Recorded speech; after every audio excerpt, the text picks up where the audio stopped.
a grenade, right? Which is not lethal. It's a light grenade, right? And a camera, a femto camera. And they created this technology where you could throw this flashbang grenade, sort of, into a room, and it will send out bursts of light that will bounce off of everything like in a flash of a second. And the camera will pick up what is in the room by the reflections off of a painted wall. So the light's coming from the grenade, sort of, bouncing off of everything, bouncing out of the room, hitting a wall, bouncing back to the camera, and then the camera can basically see the silhouettes of everything in the room.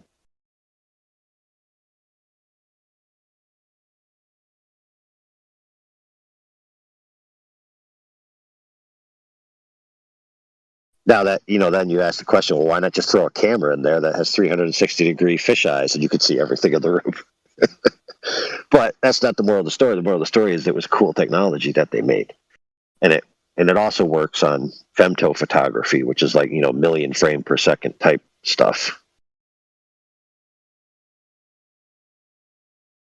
Or hundreds of thousands, I don't know. Many, many, many frames per second beyond normal slow-mo cameras. Could I ask a question? Please. Go ahead and ask your question. I'm in a little low, though. Go ahead. Can you hear me now? Yeah, that's good. Go ahead. All right. So you know the expression, if a tree fell in a forest and no one was around to hear it, would there be a sound made? So a conundrum that's never really able to be answered. And I was wondering if there is light without the eye, any eye.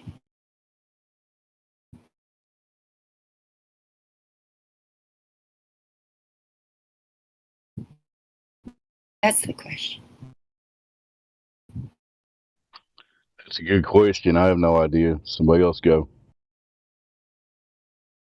Well, you could cook something with light while you weren't looking at it and let's see whether it's cooked or not. But I think that would only apply to the infrared part of the light. So you'd still have to wonder about the rest.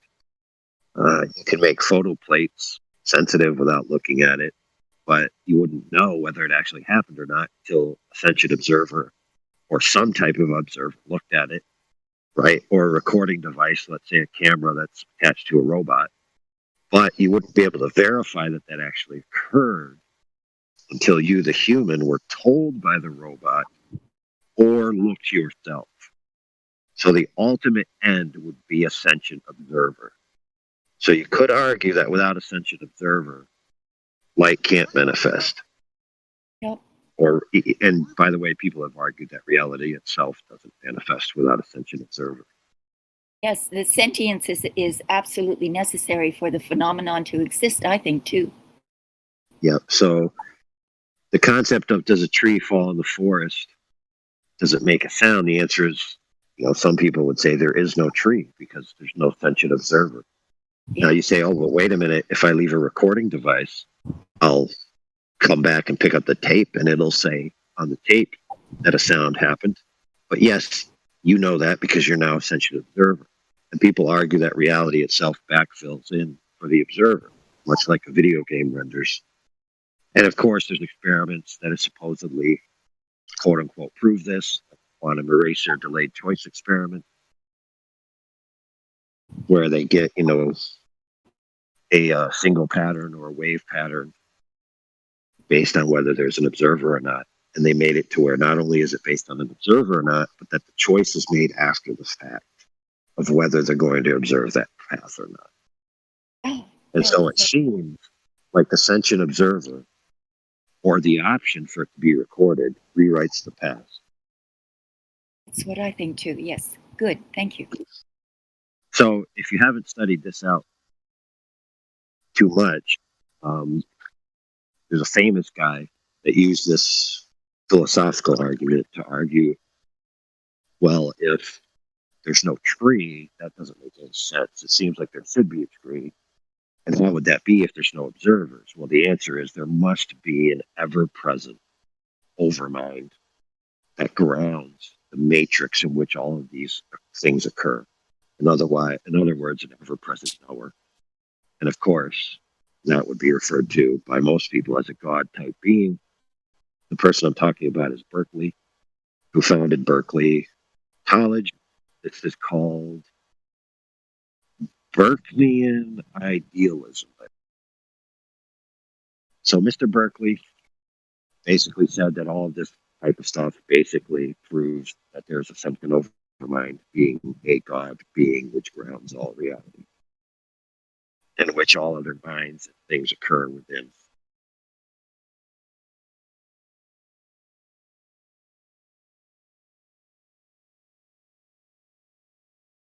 Can I say that I don't believe that an eye is necessary for the observation of the light. Is that kind of where she was going with it? Like you can't, you don't, if there's not, if you can't see it, if there's not an eye, then does the light actually exist? Was that where you were going with that?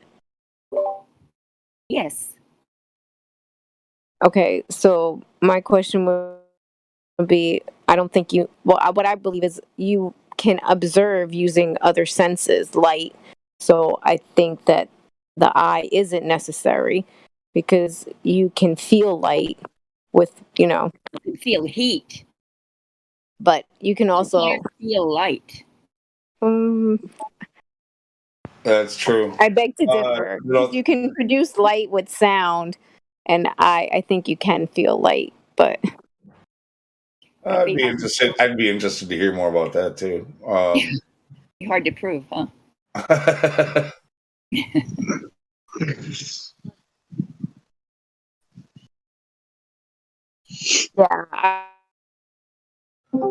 I'm an energy worker, so I feel light. So Is it you feel energy? It's not the light. light is energy. The light is an effect of the energy. It's just the same as sound is. But there's energy which comes in a vibration and a wave, and it's all at a spectrum. Visible light, and like sound. The sound waves are not really any different from light waves. They're just a different frequency. Exactly. So knowing that there's sound, knowing that those are observations that can tell you that there's light, is what I'm saying. So you don't need the eye to actually, perceive it. You can perceive it in other ways.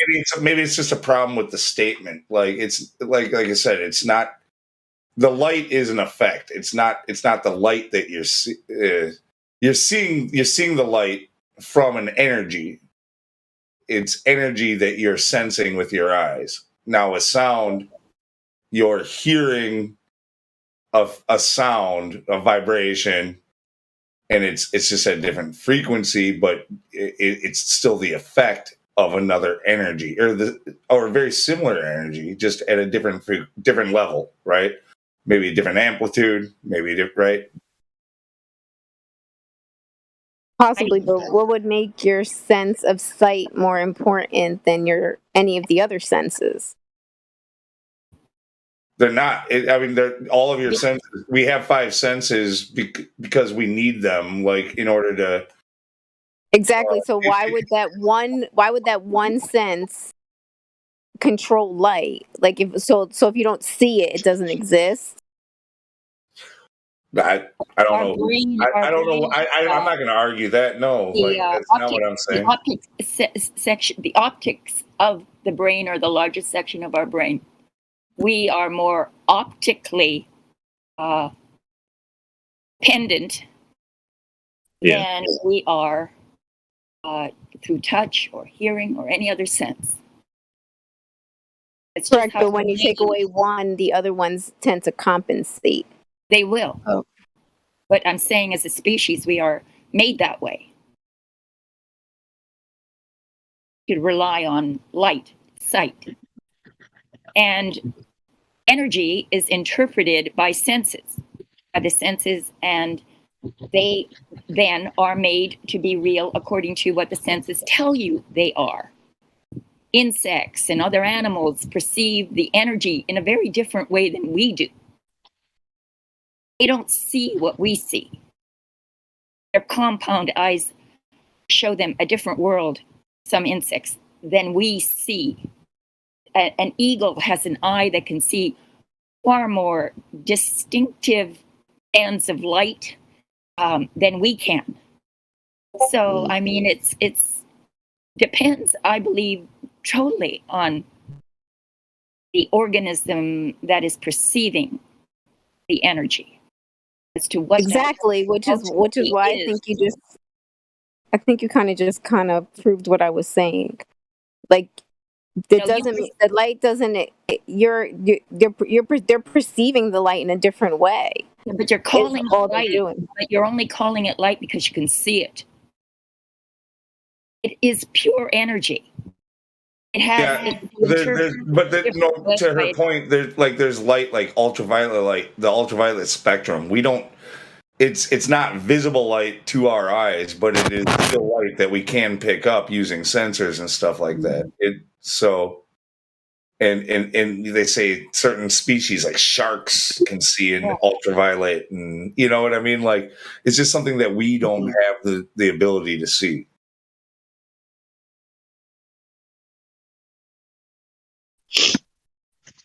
I want to ask Jackie one question. You there, Jackie?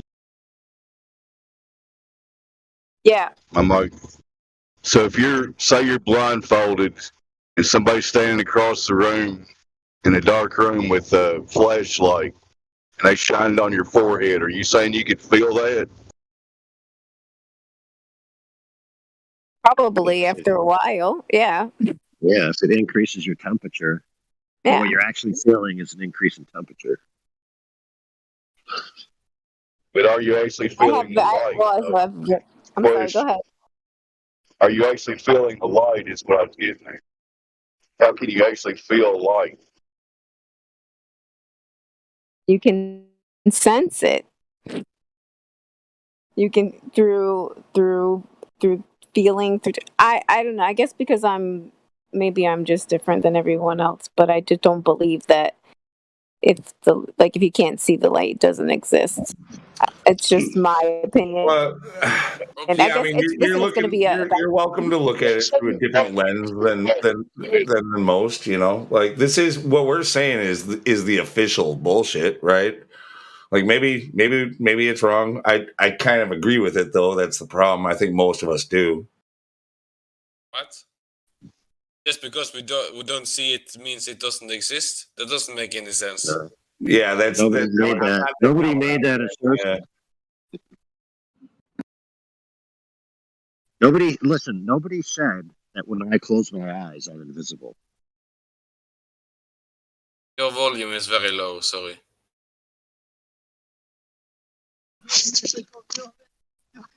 Oh yeah, another good example might be night vision, right? Like, when you're in a darkened room and you can't see shit, you can put on night vision goggles and you can pick things out. They're there. You can prove it. You can go there and pick them up. You can go pick somebody's nose. Whatever you want to do. Okay. Yeah. Makes sense. What are we arguing?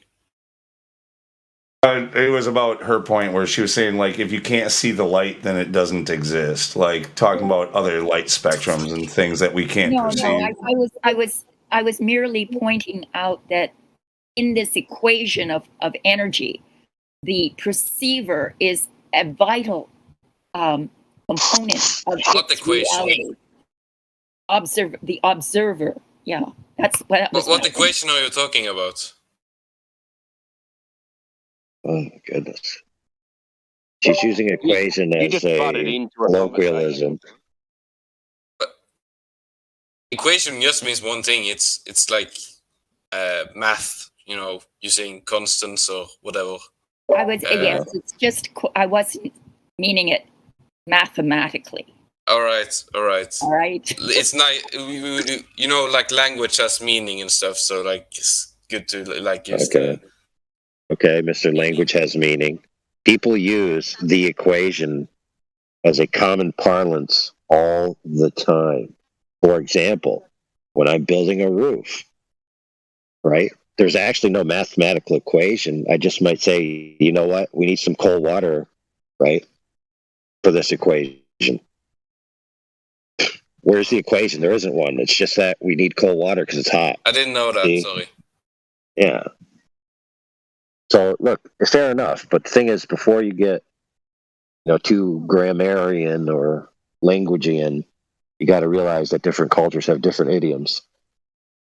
Of course. But I'm speaking English there. I thought you all were speaking English too. Oh yeah. So speaking of that, when you say, okay, we say go to the bathroom or take a leak. When you go to the bathroom, what's an idiom from your home language, if you have one? It's obviously different because I speak Norwegian, but I also speak English. Oh, so what do the Norwegian people? Go to the bathroom. Yeah, so what does Norwegian people say?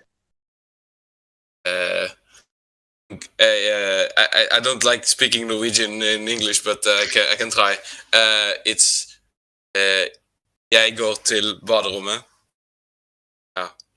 Yeah, I mean, it fucks me up if I speak like two different languages at the same time.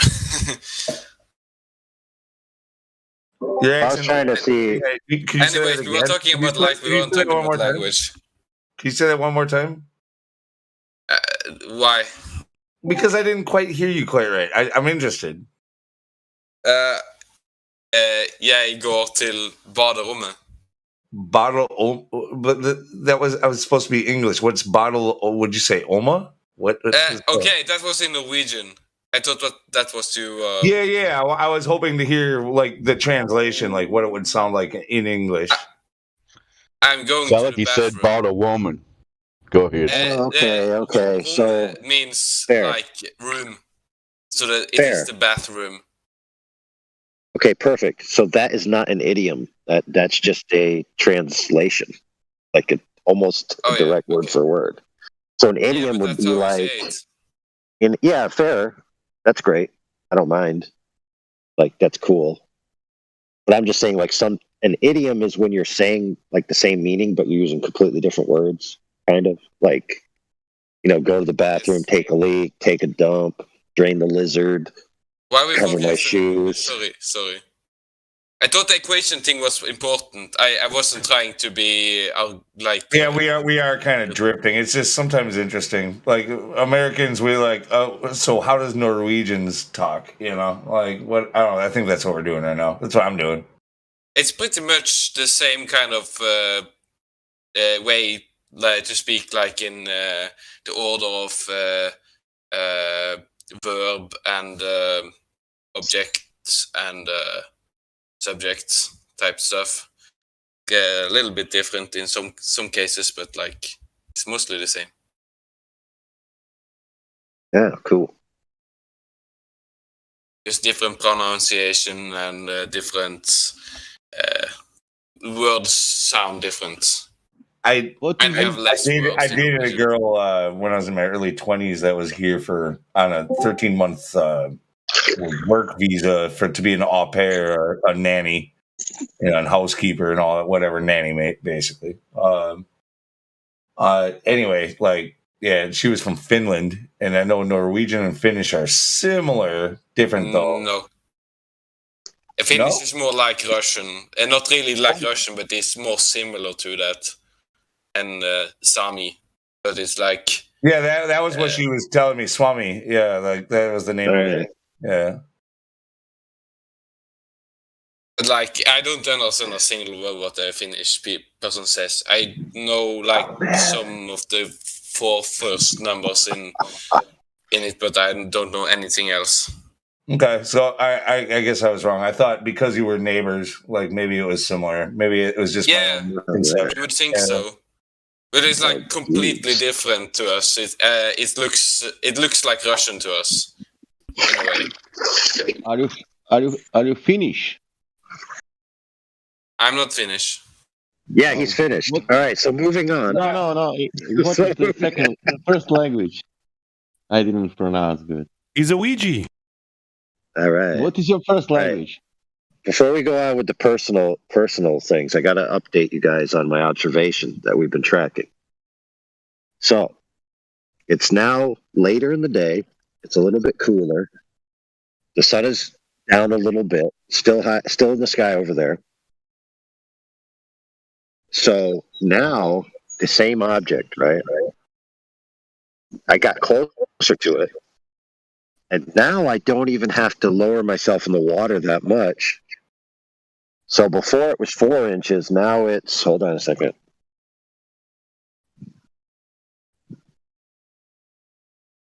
S- 7 inches. I can be 7 inches above and it'll still disappear. Whereas before I had to go 4 inches.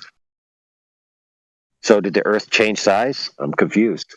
Yeah, so there is an observable distance change.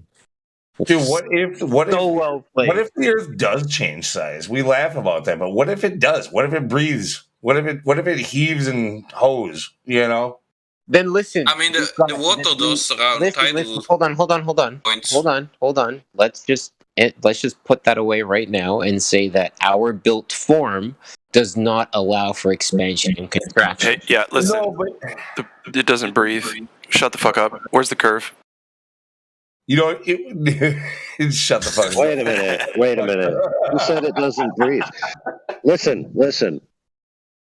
And then we got to Earthquakes. get back to Ildiko if she wants to do it. So there is a competing tidal theory that the underwater ocean, due to whatever reason, expands and contracts. And that is what causes the tides. Yeah, they could be correlated exactly. But like, That's a mainstream theory, by the way. Listen. That is 100% observable because the tides come in and they come out, and that affects built form. But the actual land itself that we're talking about, i.e., where's the curve in the land that we're trying to observe, there's no breathing in the solid mass that we build our stuff on. You sure about that? Earthquakes. Like the ground is always shifting. It's just not very conceivable to us day to day, but the ground is always shifting. And especially if you live in a northern climate, you understand this with the way your roads crack every fucking year between winter and summer. You know, like the ground is moving. Like, Yeah. Maybe Fairly slowly. stated, but to the And aspect actually, of breathing, the to the water point level where has sunk. hold on, to the point where AI is having active, like he's noticing this stuff actively. That's what I'm saying, right? Maybe there's the two different rates. I agree. There's the plate shifting and all that stuff that happens, but I just don't see that breathing type motion happening on the solid land. no, well, I mean, but how? What if it was? I guess. I mean, I'm being a little bit. What's the right word? I guess figurative. You know, but like, I don't mean it's literally breathing like an organism. But I mean, what if it's expanding and contracting just a little bit? Like, I mean, the water level has changed. Definitely. Like Where? there are some towns in Norway where like Okay, go ahead and demonstrate that the old for the buildings class. are higher up, but like they are built newer buildings closer to shore, and they like say the water level was higher. For Whee, and off we go. Hey, Hey, can I throw something out there on top of this demonstrate subject? So I growing up at my parents' house in a few different places, we had compost bins. And a compost bin, when you throw a bunch of biodegradable material like banana peels, eggshells, etc., throw that on there along with maybe the grass from the lawnmower clippings or whatever from the inside the lawnmower. Throw that on there. You know, it might stack up to be 4 feet tall, but over a period of time, as it all breaks down, it's no longer 4 feet tall. It's like 1 foot tall after a period of time. And my point is the whole Earth, in a certain sense, is kind of like one big compost bin that we're all walking around on, with the ruins of past civilizations as well. We're all running around on. Yeah, but I mean, it doesn't change much. I mean, I'll tell you that. Whatever it does change, it's very slow for the most part. Like, but it when it comes to micro adjustments and things like that, I think things do happen. That's why ruins become ruins. Like, structures just don't last forever. The ground shifts underneath them. Like, things settle. Being in construction, doing mostly remodels and on older houses and shit. Like, I know this very well. You know, things don't just stay solid forever. The terrain changes around it. Like, you can see the marks and shit. You know, to say it's taboo for flat earthers to think that the Earth could possibly move because the God says that the Earth is unmoving. You know, like, fuck you with that. The Earth, like, if you're talking about dirt, like, dirt fucking moves. Yes. And also, it's nice if we are sticking to evidence instead of what we think is happening, like, you know, instead of relying on, you know, Bible or feeling.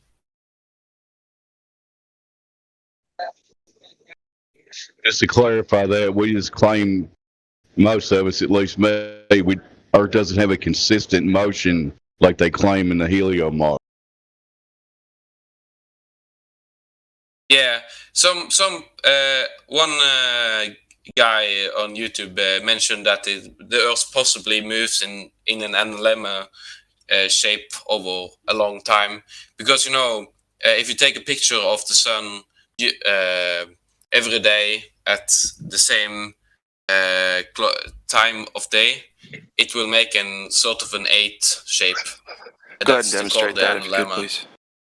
So if, like, the sun moves in constant, like, circle in and out and stuff, but like the Earth is moving that way compared to the sun, but we wouldn't really feel that because it's, like, slow. That's just an idea and stuff. Hey, can y'all hear me? Yeah. Great. Our eyes are closed. Weird. I'm not detecting your voice. Bullshit. Okay, so architecture. Go ahead and demonstrate any of that, please. Yeah, it was just an idea. It's not based on any evidence or anything at all. Got it. Very honest of you. Thanks.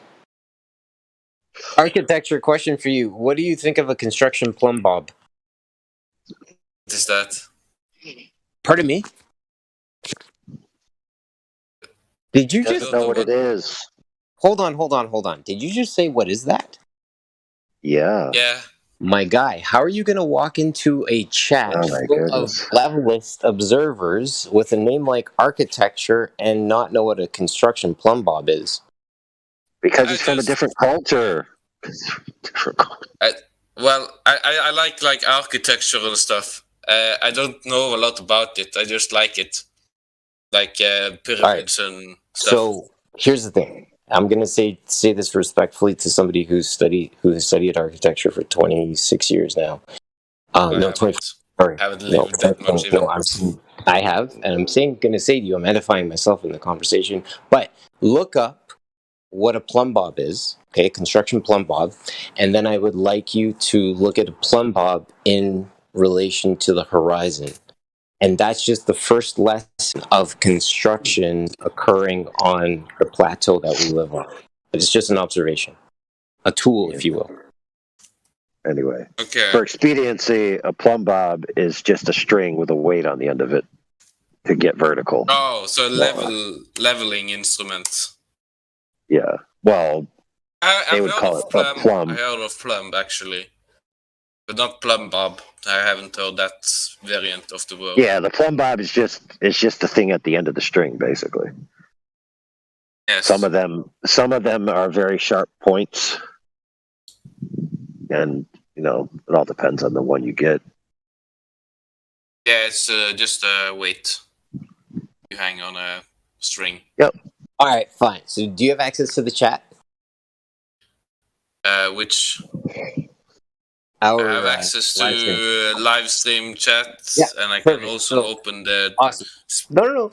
Yeah, that's the live stream chat. So I just posted one of a construction plumb bob in use at a construction site, and then I just showed an archaic version, which again, as AI mentioned, it's a weight with a string with a weight on the end of it. So all I'm doing with respects to this is just illustrating the fact that whenever something is constructed, there's always the observance of level, and this is a tool that helps us orient AI, orientate or orient, Orient, I guess. orient. Okay. It depends on how racist you are.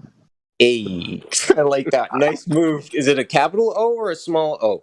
Okay, whichever way, when you look at it, you just know that that hanging weight illustrates down, and then you can go 90 degrees and illustrate what level is. And that's something that's a constant we always observe, no matter where we build something. I mean, yeah, but you won't convince a global with that, because they will say yes. They would just say gravity, you know, and they will say it like it's such a big radius that it doesn't matter, you know.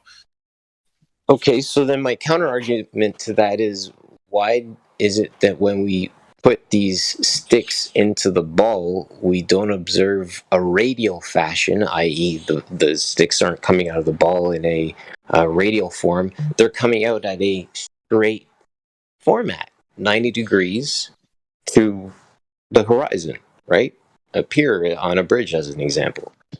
We don't see it doesn't look like a germ, a ball with stuff coming out of it. Does that make sense? Or is it potentially the sample set that we're observing is too small to see the curve? Which I don't buy that.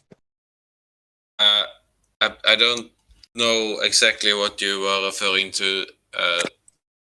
Sorry. Okay. On the built plateau that we're looking at, right, we always observe uniformity, i.e. up and down is always... Yeah, it's plano terrestrial. Pardon me? Yeah, it's we live on a plano terrestrial realm. I mean, we live in that, yes. Very well stated, planar terrestrial. I like that. Thank you so much for that. Welcome.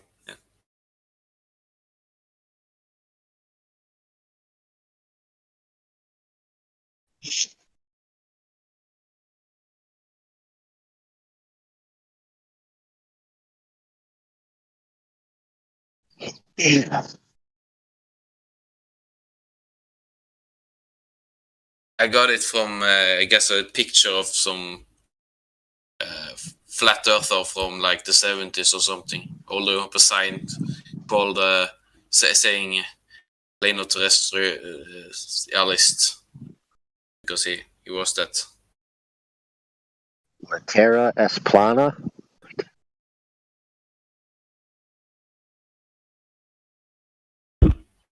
Yeah, I'm not really good at Spanish, but yes.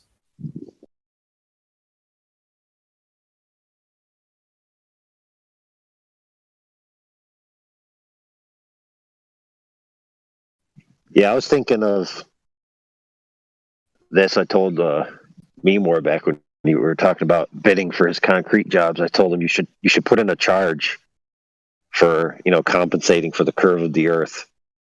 You know, so when you say, oh, I'm going to need like, you know, 70 yards of concrete, be like, you know, plus or minus curve of the earth. So 73 plus the extra charge for compensating for the curve of the earth. That'll be an extra $3,000. Right. And then you put all that in the contract. And then when the guy says, what's this compensating for the curve of the earth? Be like, dude, if I don't do that, bad things will happen. Oh, if you want me to take it out, I'll take it out. But then I can't be responsible for this job. Lol. But like, it's not science. It's just So- hilarious. Yeah, you raised an interesting point, because I mentioned this earlier too. In my building codes, my two Bibles that I study by for for what I do, there's no mention of the word CURVE unless they're talking about stairs in the building code. That's the Ontario building. CRVE. Curve, curve. Okay. And all I'm saying is there's no mention of any curve in the legislative building document for. Yeah, and there's like 200 Bible verses like confirming the flat Earth. I think it was like a meme.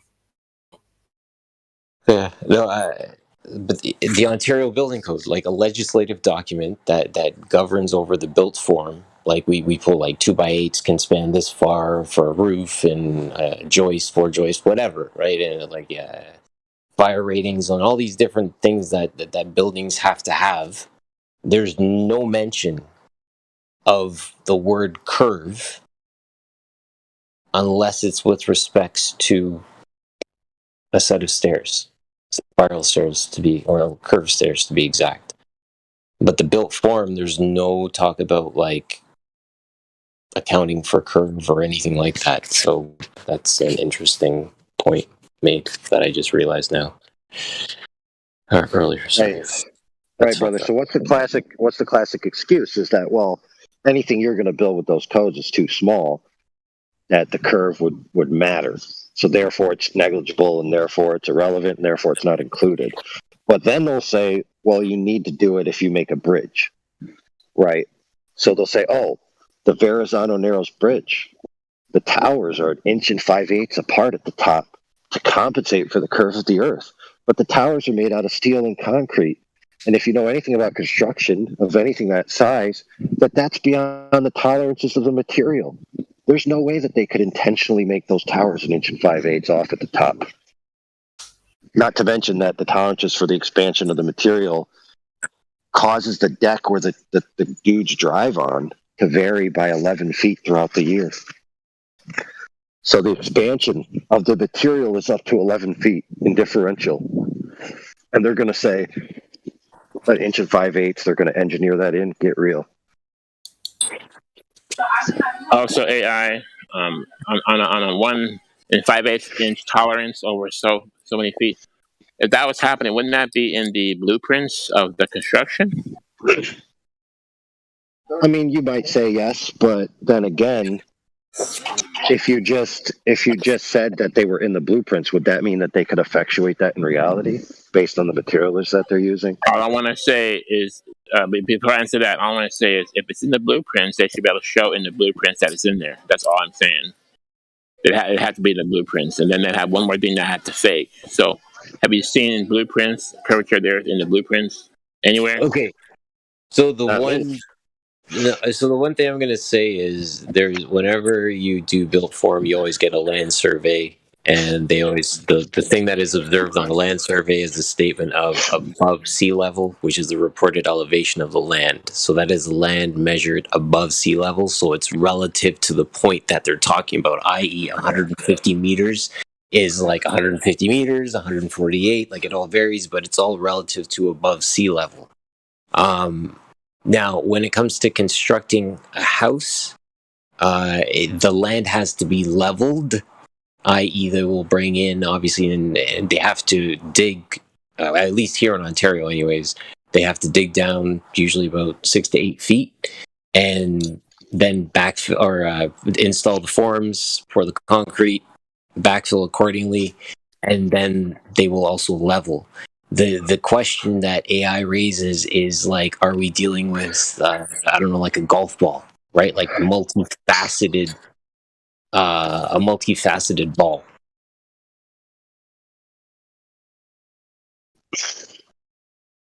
Does that make sense? Multifaceted faces, right? Dude, that makes perfect sense. Let me tell you why. That's the latest and greatest excuse du jour that covers everything. So you go to a small lake, you measure it flat. That's just a geodetically flat spot on a sphere. You go to a big lake, you measure it flat. Well, that's just geodetically flat on a sphere. You see, the excuse just never ends, right?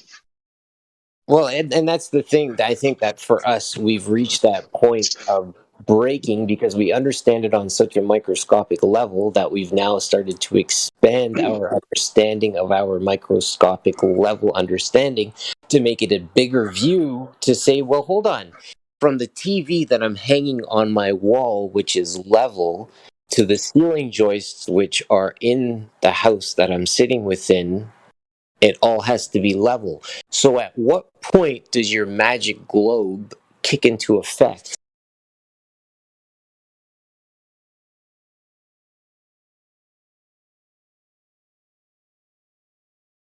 Bridges.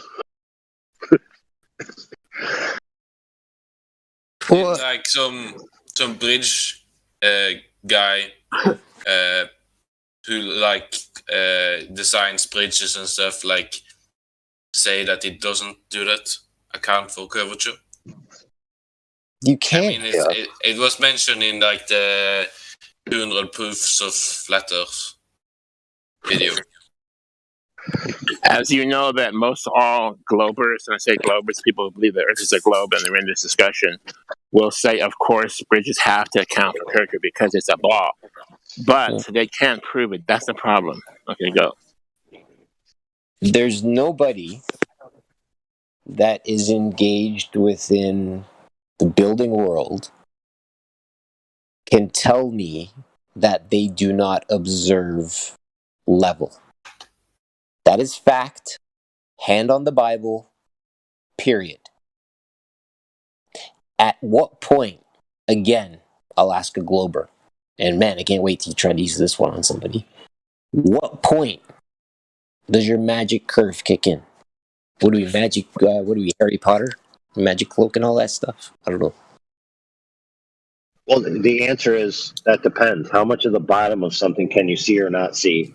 And then what radius do I need apparently to put on a scalar of refraction? And then that's where it is. Hold on. Okay. Can we bring? No, we can't bring refraction into built form because built form is not changing its medium. Refraction is.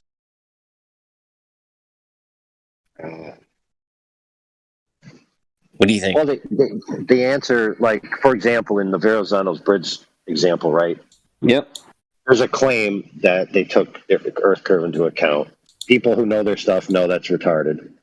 And so then the Globers would just say, oh, well, whoever made that claim just making a bad claim. You know, it doesn't matter.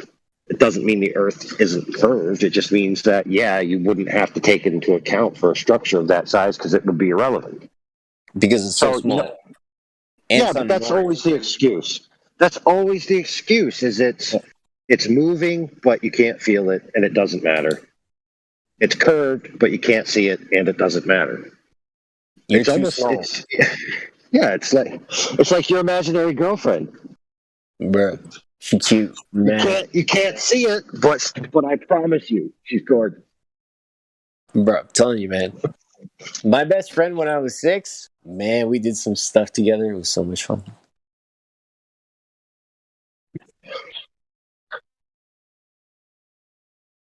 Yeah, and again, I to get to the point where I'm at now, and I'm saying this selfishly, of course, and the understanding of what the understanding of the design, honestly, it is so simple.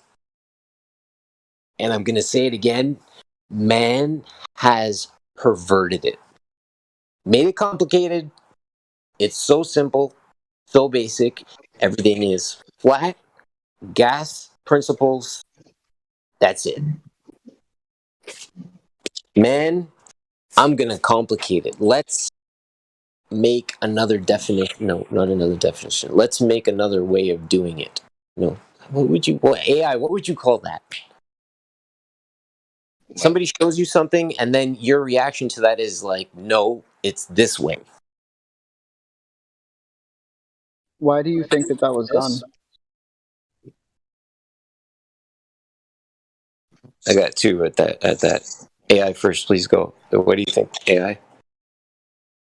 If every time you say it's this and somebody says no, it's this, that's just being a contrarian. Okay, fair enough. Then, sorry, the person that just spoke, I missed you. I'm sorry, dude. I just said it's cogdis. Fair. Thank you. Why do you think that it was done that way? Why do you think that the explanations, quote unquote, were brought up in the first place? Let me ask you this, go fast. If I took you to court and I said, I believe he stole the car. Do I have a court case? Do I have a case? No. Right. And what I'm saying to you is when we get to a place of entertaining motive, when we get to a place when we're trying to understand motive, when we've yet to fully understand the form that we're actually observing, I think that that's a waste of time, right? You're trying to understand why somebody would kick you in the teeth. Brother, I'll give you 10 people that kick you in the teeth, and they won't even tell you. Right? Why will they kick you in the teeth? Who cares? I'll show you 10 people that kick you in your teeth. Fact is fact. It's there. You observe it. Why do we need to find out motive? What's the point?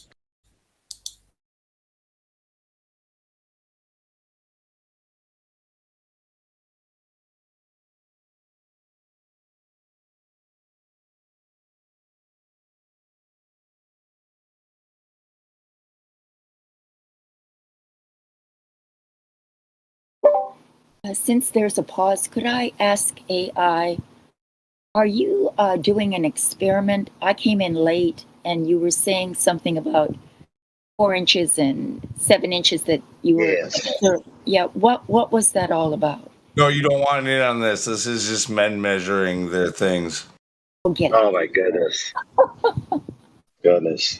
Well, there always has to be one joker. They're all Can't compose himself. They're usually.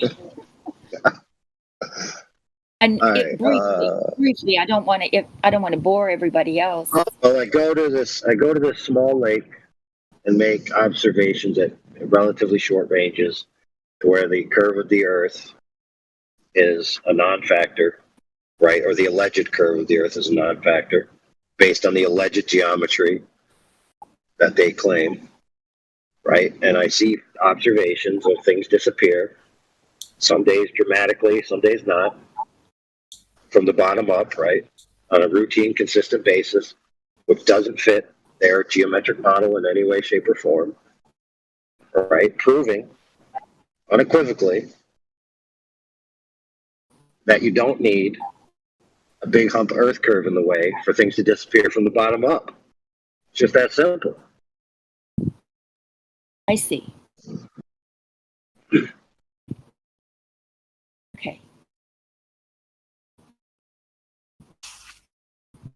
So, like, for example, like me and Kiwi, we went through this long thing through the Earth curve calculator and all the math, and we came up with that none of the object I'm looking at should disappear at all. Yet, it completely disappeared. So the only conclusion you can be left with, even if you believe it's a globe, is that the reason why it's disappearing must be and only can be an optical. Because it can't be the geometry of the globe. Because the geometry of the globe doesn't quote-unquote predict any disappearance. So you must see that it's an optical effect that causes things to disappear from the bottom up, at least in that instance. And therefore, the curve of the Earth is not the only reason that things can disappear from the bottom up. Pulling the rug out from under one of their linchpin arguments. Yeah. Which is really a non-argument. Yeah, go ahead. Well, I was just saying a couple of days ago, or I don't know how long ago, there was a vehement argument going on here with a glober about the geometric horizon never being able to be observed. You were arguing about the black swan, and he was saying that it didn't obviate or remove the idea that that geometric horizon is non-existent. He says it's existent. It's simply that because of refraction, you rarely observe it. So they've got that covered too, don't they? Well, in a way, they think they do, but the problem is they've committed a category error because they've taken a model, right, and they've tried to impose it on reality, right? Yeah. And so it's like asking how much is purple, times hope, right? You can't get an answer. because they're not in the same category. They can't be logic like that. So the geometric horizon does exist. It exists in the geometry, which exists in an ideal model, which exists in a paper, in a mind, or in a graphic. It doesn't exist in the real world. No one can ever see the geometric horizon in the real world, period. End of story, the end. I don't need to go any further. I don't even need to appeal to the real world because I've already defeated it logically. It's really hard to know whether these people are being paid to be so stubborn. No, I actually kind of understand like their like mental problems and this that they can't like accept stuff. They're like useful idiots, I guess. I'm pretty sure they're not paid. Maybe some few, but like people I know are like this. My mom especially. Yeah, it just goes against all the things that are reasonable to make that argument. You never see it. She has multiple times seen Crepuscular Race. I've pointed it out to her many times. Recently, it was pretty obvious. The sun, the light coming from the sun was very narrow, and the light we saw on the ocean was very, very wide. And we can also see rays going completely diagonal farther away. But she still like can't accept it. I don't believe my mom is paid. She might have some implant of or something that she doesn't know of that controls her brain, maybe, but I don't know. The secrets Yeah, that people. but your mother is not coming every day. For example, in some show like Akum Virus coming to native show, every day it's here present. For example. As far as people being paid and stuff like that, like most people don't really need to be paid. All they have to do is believe in the cause. Like, this is all like rudimentary, like old school communism movies and shit. Like you just get people to believe in a cause. You steer you influence the populace and you make things happen. And that's really what's going on with pretty much everything.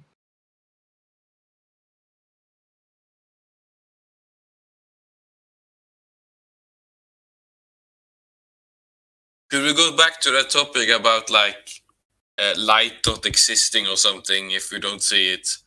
It was interesting to like hear the other argument if I could. I mean, it would be. Yeah, sure, I'll jump in. Here's the thing that I observed that doesn't make a lot of sense to me. So on a sunny day, I'll go stand out in front of the sun and get tanned. I will then go to into the parking lot of the beach that I'm at. It has not an outhouse, but it has a building where I can have lunch. The back of that building is painted black. The parking lot is black asphalt. Yet in the shadows of that building, I can still read a book. And I'm not at a point where I can accept the argument. And AI, I totally understand the aspect of like, you know, the when something is, I think it's red, it absorbs all the other colors and it shows as red, right? Because the light is showing on and so on. I understand that aspect. What I'm simply observing is that I can still read that book in the shadows of the building. And that to me removes the argument that the sun is acts like a flashlight or the headlights on a car. It doesn't project light because even when I'm in my room or in a room for that matter, I turn on a light in that main room and the hallway is illuminated. I don't, again, observe anything that would give off reflective properties and things of that nature. I'm just looking at it from a standpoint of we're in a gas tight environment. There's a lid and the two luminaries, which they're identified as luminaries, interact with the closed gas-filled environment, and it even shows sideways fireworks in the sky that I believe are just like they say they're asteroids and flying whatever the heck they no yeah I think they're just ignited gases based on the fact that they show different colors, the blues, the greens, just like the aurora borealis, the northern lights, which I believe are just like illuminated gases in the atmosphere that we're witnessing the colors. Literally the visualization of illuminated gases is the northern lights. I think that's it. Gas environment. Period. Yeah, that's what you think, but like I would want like evidence and stuff. To like. Kiwi, you're becoming obsessed with this, aren't you? Pardon me? Yeah, I've been talking to him about the building thing. Well, it's just the aspect of entertaining, observing the fact that okay, the sun presents light. Okay, fine. So in my immediate reach, I have two different kinds of light that I can possibly say the sun is. And strictly just looking at it on a simplistic level. The sun is it turns on, it illuminates the area that it's in, as an example. Right? But the Terminator line as a presentation, like showing thinking of the sun shooting out like beams of light, doesn't make any sense, because even like the areas that are outside of that Terminator line, or that cutoff of light, they still get heated up on an ambient level. And I guess like to say, I think ambient would be the right term, and ambient is a measure of would be gas as well, wouldn't it? Well, maybe, but also you were talking, but like maybe it's something else reflecting through that area, I guess. Well, and again, I'm just saying, from a standpoint of a person who understands like construction. I know construction is not the same thing as interior finishes and whatnot, gentlemen. I understand that, right? But it makes no sense to me, guys, that there's some reflectivity that occurs that allows that light transference from a main room into a hallway. And then I can still, like the shadows, right? That shadow line is consistent no matter what type of material is behind it. Which, if the shadow is consistent, it would almost say that it doesn't matter whether I'm in a white room or a red room or a green room, the shadow that I'm creating is still consistent because it's an outline. I don't know. Now I'm just throwing balls against. It sounds interesting, but I would like evidence. I don't necessarily believe that like the sun is casting rays. I don't necessarily believe that there is a light speed. I think there light comes instantaneously. I don't know, but well, again, keep this in mind. You're asking for evidence, right? Yeah. On a visual, something that we can observe, right? So I'm appealing to your mental in painting the idea that I'm standing out in the sun, I'm getting tanned by the sun, which is direct light, right? But I can still dip in behind into a building, into the shadows of a building, and read a book comfortably. Because there's secondary light. There's no windows there. If everything is No. We're not going to even talk about reflectors. I said window, like the windows do nothing for you. I can still read the book whether the windows are there or not. So if you're in a completely black room, but the sun is outside, you say you still can read a book. You're inside. You have a ceiling now. Okay, I'm outside. I read a book in the shadows of a building. Period. But you're still talking about reflected ambient light, like I said earlier. Like you're outside. It never at night is 100% dark. There's, especially if you're in the city or a town, like there's light all over the place, light sources. Yeah, and you know what's all over the place too? Gas. I've actually, when I was younger, we had like a room inside our house that had no windows, and I tested this myself. I locked all the doors and stuff. I couldn't see shit, but after I waited a while, I think maybe I could see a little bit, but I don't recall actually seeing something. But maybe there's like some ambient light that just is there, I guess. I don't know. It's stupid, but basically what we're saying is like they got this shit down pretty good. Like some of the fundamentals of how light works. Like we understand. You know, like we're just backing up the mainstream when it comes to this. Like, I know. I am anyway. Gentlemen, understand. I appreciate the engagement on this level because again, I'm arriving at a point now, right, where I'm just like, this is so bloody airtight. I'm almost ready to like, I don't know. I'll get carried away. Lunatic. It's you say you trust the mainstream or stuff like that, but I'm not saying it's not about trust. It's stuff that I've validated with my real life like observations. I'm a good observer. I'm a big thinker. I spend a lot of time in my head and just observing. I do that. Yeah, I was just going to say, there's nobody who has proven that water is H2O, for example, or that plants do actual photosynthesis the way they say they do. Which you can learn more about on a YouTube channel called Peter and Pete on YouTube. Okay. I mean, Pete and Peter, I think it's called.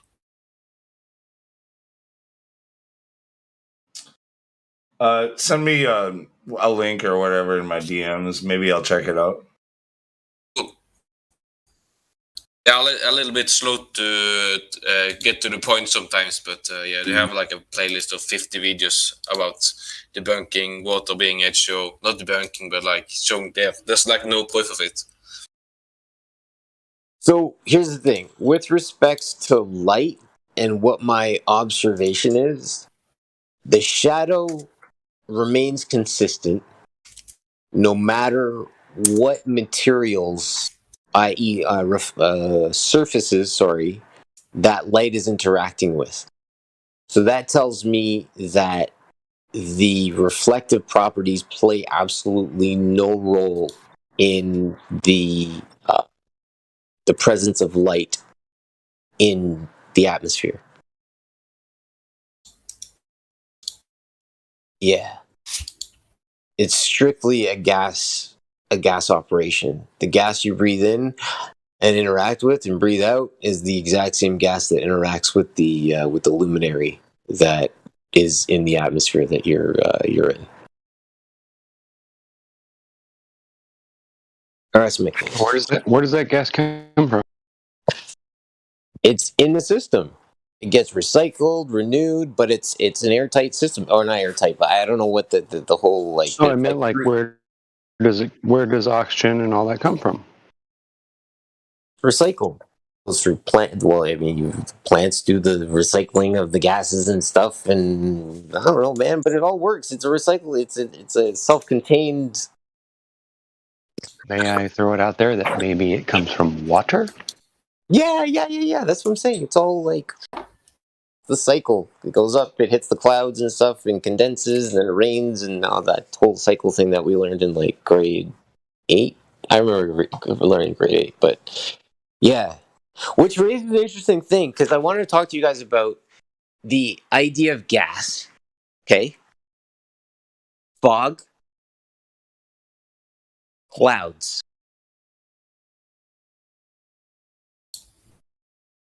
Gas carrying water is fog. Clouds are condensed gases. It's condensed water. Floating. Condensed water? Yeah, condensed. Yeah, that's right. Condensed water. Vaporized, I guess. Vaporized water, sorry. Okay. Suspended in the closed system. Because we can say suspended based on the fact that obviously, like, I mean, as Glad outlined this to me, they weigh as much as like a damn elephant, right? You have a floating elephant in the sky. Thing's called a cloud. It might be electrical. Electrical? Because when, okay, when it thunders, it suddenly starts to rain because there's a discharge and the electricity makes it fall or something, I guess. That's my theory. So you're saying, talk about the ether then? AETHER? Electrical? No. What is ether? Most I know, I've heard about it, but what is it like? A substance of space, ocean that we swim in that's unseen. We'd be fishies in the ether, going up like a cloud or going down like a rock. Excuse me, what do you have any evidence of this? People infer it as a necessary framework to think about this stuff properly. They say if space exists going in between objects like you and me, it has to be a something with somethingness, and the frameworks that appear to accept that are something like ether, or as it's known currently, space-time, quantum fluid, quantum foam. What the fuck? Some sort of that sounds like some dark matter type stuff. Somethingness, basically. What is this quantum type stuff? Basically, it's generally saying that, in reference to quantum foam or quantum fluid, that space has some sort of structure, that there's some sort of structure or somethingness to space. Yeah, it's Euclidean space. We are living in Euclidean space, 3D space. Right. So the question is it more just a concept, or more than just a concept, of something with somethingness that flows, has torque, solidity, that sort of thing, like water or something like that? I mean, is it observed? I don't know. The things that people quote unquote observe that make them infer an ether is action at a distance. Like you'll have a cathode ray TV from back in the 50s, one of those old TVs with the static. You could be 50 feet away from the thing and wave your hand around or wave your magnet around, and then the TV will seem like it's responding, like there's some sort of invisible tether between the magnet and the TV. Maybe it's a type of electricity. Like there are different types of magnets. Some sort of ether to connect them, basically. Well, sure, you can call it whatever you want, but you might as well be a type of electricity or magnetism. Electromagnetism and electricity, yeah, something like that.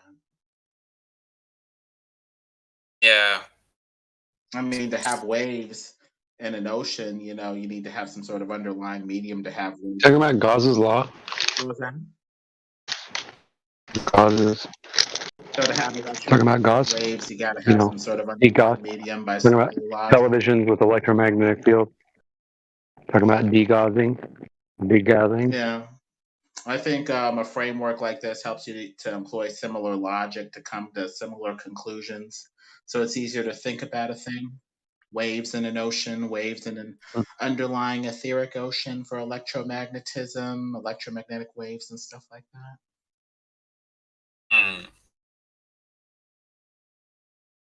But what was this quantum stuff you were talking about? Different names for basically the same thing, this substance of space. Quantum fluid, quantum foam, 0-point energy, the Casimir effect. Is any of this scientifically repeatable or something? I mean, can you repeat those experiments to prove these things exist? We'll see the same observations, yeah, but the interpretation of what's causing the observations is going to differ. One thing I know of, it's one experiment about like the double slit experiment, I guess. Well, I don't know how you actually perform it. The explanation of how you perform it seems to me like the thing that the way that they measure it like changes, like how the particle or whatever is moving through it is moving based on like the way they measure it. I don't think they use light to see it because it's so small. They probably use something magnetical or whatever. So I don't know how it works, but yeah. Yeah. Well, that's something different. So I don't trust like quantum science and stuff. Firstly, because it's mainstream, and secondly, because I don't trust that experiment. There is a bit of a cult of quantum mysticism, emerging around this sort of stuff, but we can look at the observations of what, if anything, is there in quantum or whatever, and say, okay, this is the framework by which we're going to interpret it here, or we're going to interpret it based off of this framework over here. What is this 0 point energy? What is this based on? Do you have any proof of it? In a vacuum, they had the general setup of the observation experiment, whatever the heck you want to call it. There's a vacuum, and there's two metal plates in a vacuum. They're placed so close together that no wave can, go between them by a mechanical wave of a certain size, of a certain, wavelength, nanometer wise, or a certain. How do you know that? Wave. That's the framework that they set up. Since they're going to ask a bunch of questions and not let me get to the freaking point. They basically said that the plates were too close together for any wave to intervene, yet something in the vacuum, seemingly nothing in the vacuum after, most of everything has been taken out, appears to push the plates together. This makes people theorize that there's this 0 point energy, Casimir effect, whatever, in the vacuum, yes, pushing the plates together that has not been accounted for. I would go with the framework of the ether remaining in the vacuum, pushing the plates together. Okay. Yeah, so the 0 point thing, you said yourself it's a theory, just like gravity. To explain observations, sometimes people theorize to explain what the hell is going on in a consistent way. Okay. Yeah, I'll have to look into that, I guess. The Casimir effect, 0 point energy, they're basically saying something's left over in the vacuum, quote unquote, pushing the plates together. I mean, it sounds like there's some, since it's such on a small scale, it sounds like there could be some error or something. I guess something pushing into it or something. I don't know. Maybe it's a type of magnetism at that small level. Because why isn't ether moving other stuff like anything else, but just moving it that amount of distance all the time? Well, this is why the framework is so important, because even in a river, a fishy can appear to be relatively motionless in a flowing river because of the way that it's aerodynamically formed, because of the way the medium, the river in this case, or by extension, the ether, it's not aerodynamic. Sometimes it can give it a gentle nudge or a gentle push, or just seem to pass right over it without moving it. So I think it helps to talk about these frameworks so that we get tools to think about this in one way or another way. That's why theory is so vital. It gives you the framework by which to think about a thing. Yeah, just like the globe model, I guess. That's what it's reminding me of, because it's all so super complicated. It seems very unnecessarily complicated. Well, without a framework, you're going to have a bunch of disconnected observations that are not brought together as a coherent whole to simplify thinking. And so I guess the flat Earth covered by some sort of, or rather with some sort of flowing substance of space, aka the ether, swirling around it once a day to explain Bob Nodel's gyro drift, assuming that the gyro drift is a thing. These frameworks are also essential because they give us tools to do more than just dismiss the observation, to encapsulate the observation and explain. I mean, gyro drift. Just being like, we're just going to dismiss it. I mean, gyro drift, it just like it constantly accelerates, if you're speaking out of a gyro, and if you have it placed on something, if it's like a spinning top, if you push it on one side, it was a very good explanation. I don't remember it fully, but it made sense. I remember it would start to it would transfer the movement 90 degrees forward or something. Well, and the like framework by which these ring laser gyros was understood as the reason why they're working is you take the interferometer, which is basically what a ring laser gyro is, a big interferometer. oh, I thought you were You talking split the about light normal up gyros. I into didn't like have the low laser tech part. architecture. Before you interrupt me, I'll try to keep it 2 or 3 sentences since you insist on cutting in. You split the light in the instrument and send it down 2 equal paths and recombine the light at the end of the circuit.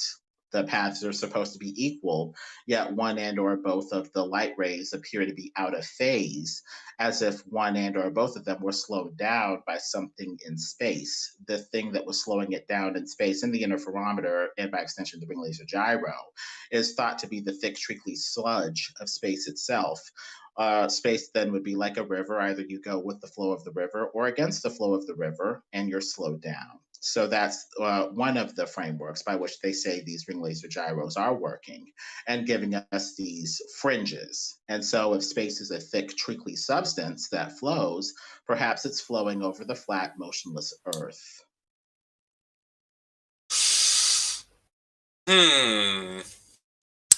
Okay, yeah, I was just when we mentioned gyro, I thought you were talking about gyros, not lasers.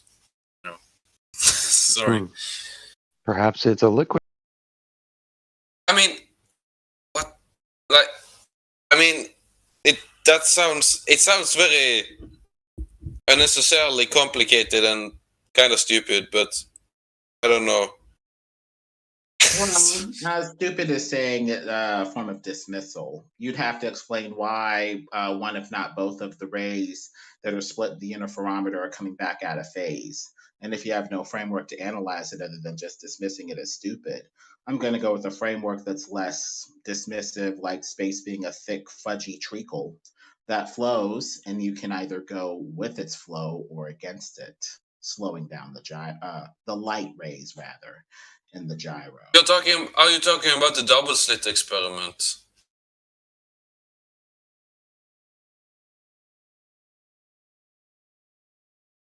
I guess no, since you're not responding. Isn't it that the entire cosmos above the flat Earth is supposed to be moving in as a unit, in unison? And these stars are then, if you could imagine it, embedded in this flowing ether that's moving in a single direction. Yes. And as to the double slit experiment, there's several interpretations even of that. The prevailing paradigm that they use to interpret things like the double slit experiment, quantum, whatever, is the Copenhagen interpretation, saying that everything that's unobserved essentially exists as some sort of wave or something. And then once we observe it, it collapses into a particle or some crap. But there's different interpretations even about that. With the double slit experiment, they're basically saying that it exists as a wave until it's measured, recorded, observed, some stuff like that. Question: what are they using to measure it before it enters the double slit? Computer? I don't know. That I need to see. You don't measure with a computer. That's the computer is running models. I don't know. I'm not an expert. They're not using models as far as what I know about it. They're using an actual real world experiment. That's like the only quantum real world experiment I know of that you can reproduce and stuff. Computers, modeling, wavelengths. I don't know. I'd have to ask them. Well, I'd like to know how they because what I think is that the stuff they are measuring with, it interacts with the particle type thing that moves through it, which is causing it to behave differently. So I don't think it's changing from a wave to a particle, because that doesn't make any sense at all. It sounds like global logic, but worse. And yeah. I'm having a brain fart thinking about this. I guess they're appealing to what wave particle duality or some stuff. I mean, there's The philosophy that they use to interpret it is also interesting in and of itself when they see this and say, oh, it's this or that interpretation. Yeah, I just don't see waves becoming matter, like waves in a certain medium, like moving the medium and stuff, becoming like something else, which is matter or whatever. Right. I mean, when you think of waves, you think of an ocean. You think of something that's all around, but you don't really think of localized, a localized particle. So I guess we're dealing with what? Localized, location versus something that's everywhere and, I don't know, omnipresent or something. I don't know. Also, I don't know how to approach this, but I don't know how to approach you about this, but like you were talking about like the space being like a flowing type thing. I don't experience any of that in my day-to-day life. I don't like the space is practically motionless here, and it's not flowing anywhere. You've experienced space? Wow. What? Excuse me, I didn't.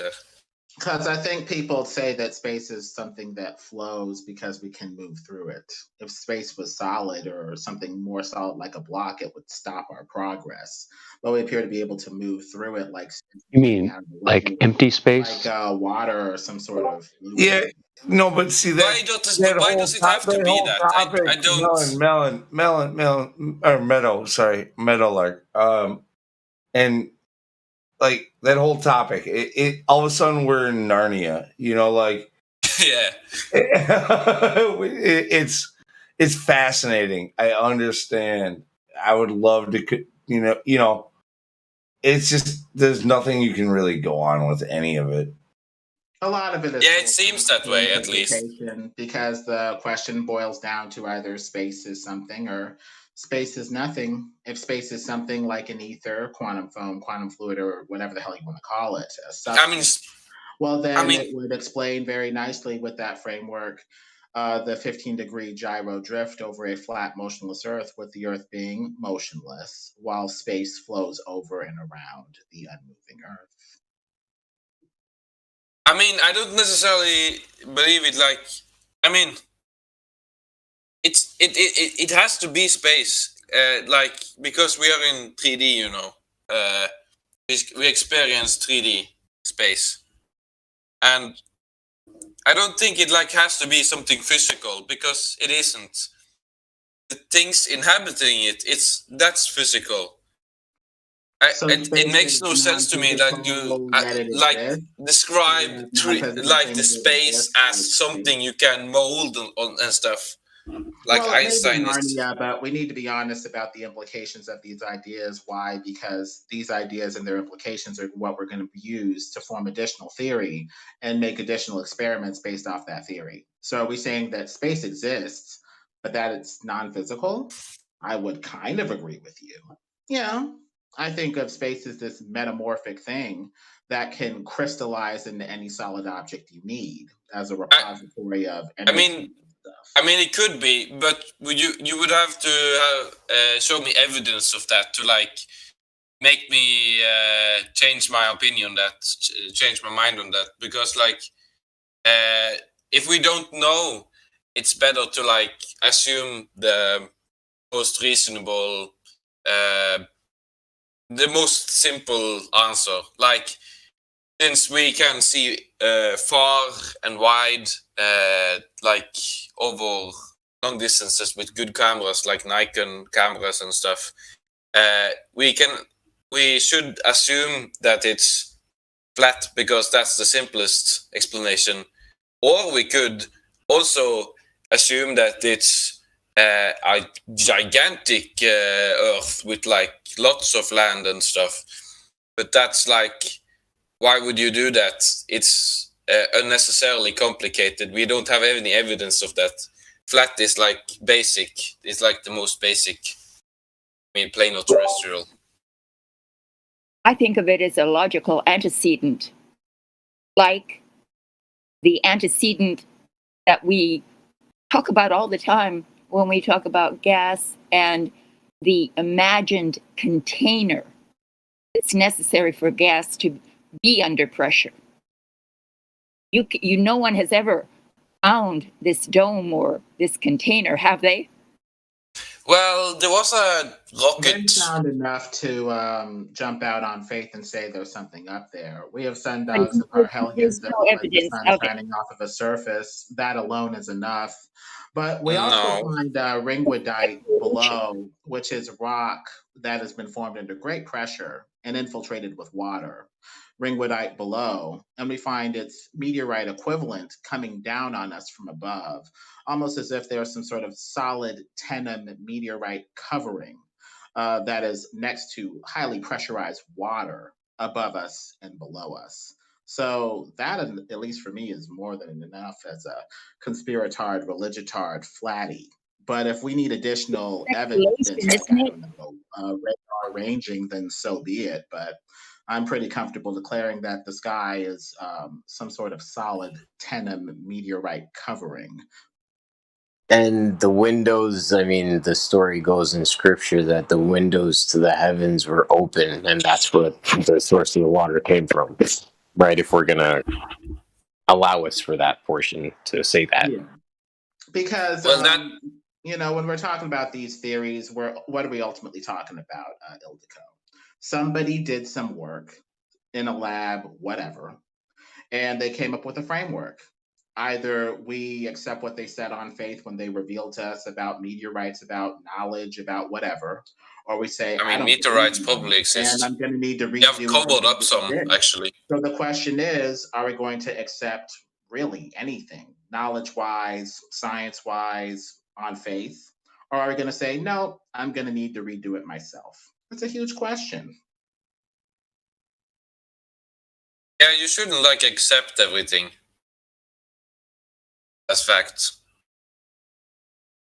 Fair enough. You can say you believe it, or you think it's let's say possible. you got a really messy house, right? Like, what do? You just say fuck it, and you throw everything that you're throwing away right in the middle of the goddamn floor, and you're like, I'm fucking done with this shit. You make it worse, and you get rid of the bullshit. That's what we fucking need to do. We need to get rid of all the bullshit. Yeah. More bullshit is stacking, because what do we have to do now? Reestablish every foundational science, knowledge, theory? And nobody has time for that. This is centuries of information. We can take it on faith or reject it on faith. That's fine. But eventually we're going to need to accept something. Some body of prior established knowledge. We don't. Like a gravity, for example. Not that far. I mean, we can still test it. Oh, why? But why? But why? Why, Lemon? Real science is about testing, repeating experiments and verifying it for yourself. That's a big part of science. And there are many people doing actual science. The question is, do we have to verify it over and over and over again? Or does maybe not, but we can accept it or reject it based off of No, we can do like this. It was Newtonian gravity. That is not true. It was Einsteinian gravity. It's not true. That means it is some third gravity what we can reach. But hold on a second, Sasha. Having said that, and then having said the oh my god, I lost my train. Fuck. Sorry. I only wanted to tell you one thing. When flat earthers claiming something, assuming something, that's really, really good because it's leading somewhere. But when it's global assuming something, that it's fucking bullshit, Dude, it's so often that we're talking about real science and they think it's bullshit because it's coming from flat earthers. Like, they will preach against everything that we say just because it's coming from us. Yeah, I'm saying, Lou, That's correct. I'm saying, Lou, when we start to speak something what we don't know, our verse is somehow, but yes, we are for truth, and this is has more it has more sense, without any proof, but it has more sense because we are people who are telling truth, but we don't have backup for that. But that's more, sense. It has more sense. But gravity has no sense, because it's bullshit, But this has more sense because it's coming from our mouth because we are telling truth. Okay, that's the question. The science, like, what came first, chicken or the egg? Why does science get to complicate an observation? That's not what science is. Science is like doing experiments, interpreting the results with like trying with the most basic theory and maybe developing an understanding of what you are observing from the experiment. Okay, so observing the most basic theory? Are we observing something or are we theorizing something? A little bit of I mean, you can theorize, but that's not real. Just theorizing is not real science. You have to base it on observable reality for it They being work together science. because you're going to have to do additional experiments and have repeatable actions that you're going to try to perform to verify whether it's the case or not. So your theory needs to be, I don't know, detailed enough to guide additional action for additional experimentation. And that's where the potential complication can come in. People come up with cockamamie It doesn't theories have to be guide additional detailed. experimentation. It only becomes detailed when you have enough evidence to make it detailed stuff. Who here knows about the pendulum experiment? You're talking about the false cult pendulum? I'm just throwing it out there for what it's worth, because I know that there was a pendulum and there was the word experiment attached to it. So I'm asking, does anybody know about the pendulum experiment? I watched a couple videos about it. One by Eric Dubay and one other, I think, from someone else. Okay. Yeah, it's just it's mostly bullshit. I guess from what I saw. Okay. They are rigging the experiment. If you're doing it yourself, you won't experience any. Like it won't do anything to prove the globe Earth. So in actual essence, we observe a construction plumb bob. Actually. Yeah. So, is a science experiment necessary to observe what can be done with a construction plumb bob? You were talking a lot slow and with a lot of words. I kind of dropped out. Sorry. It's not necessary for a construction plumb bob, but That's what I'm saying, though, and that's where I'm asking the question, and maybe I'm painting, and I'm being deliberate in my delivery, because I'm attempting to say that why does science have to get involved in the observance of a construction plumb bob, right? It's making additional claims. It's saying that the plumb bob should go back and forth in a straight line unless the Earth is moving beneath it. If the Earth is moving beneath it in some way, they say that this pendulum trace a spiral graph motion instead that will vary. But even that interpretation is bad, so we need to talk about the theoretical framework that they use to come up with this cockamamie idea and see if it's actually valid or if we could go in another direction just as easily. Like with flat land, with at best, this plumb bob deviating because of the joint of the pendulum, the swirling ether, electromagnetics. Who knows? Look, That's what. But I'd like to please, being in construction again. Like when it comes to the plumb bob, I don't use it every day. It's not something I got to use often, honestly. But sometimes it comes in handy. All right, and it assumes a flat plane. That's how you use it. Exactly. And Lou, listen to me carefully when I say this, my guy. When I talk about the plumb bob, I'm just talking about the observance of level, right? It's just to say that we always unpack everything we build from the observance of level based on a construction plumb bob. Like it's easy to just say because that's what we do. Here's the thing: is when a flat earther starts calling out the plumb bob like it's proof, how do you prove that every plumb bob is parallel to every other plumb bob? You know what I mean? Yeah, good point. Dude, a How caveman. do you? Freddie, a caveman hung a plumb bob. 100%. I would put money on it that a bloody caveman hung a plumb bob. You'd 100%. have to assume that it's hanging straight in all instances, though. Unless you can test every plumb bob, you'd have to If just there's go off. listen, if there's one point of fixation, I guess, or at one point of where it's fixed, and a weight is on the other side, right? That weight is heavier. It will always hang straight, unless it's a windy day. Like, it's always observed. Always. Yeah. Does not change. I wouldn't use that as the best proof of flat Earth. My favorite two are crepuscular rays and also the fact that so-called gravity or fall acceleration should be like different on the equator and on the poles. Wait, hold on a second. Hold on. Wait a minute. Hold on a second. You just said to me, let me get this right. You just said to me that you wouldn't use that argument to illustrate flat Earth?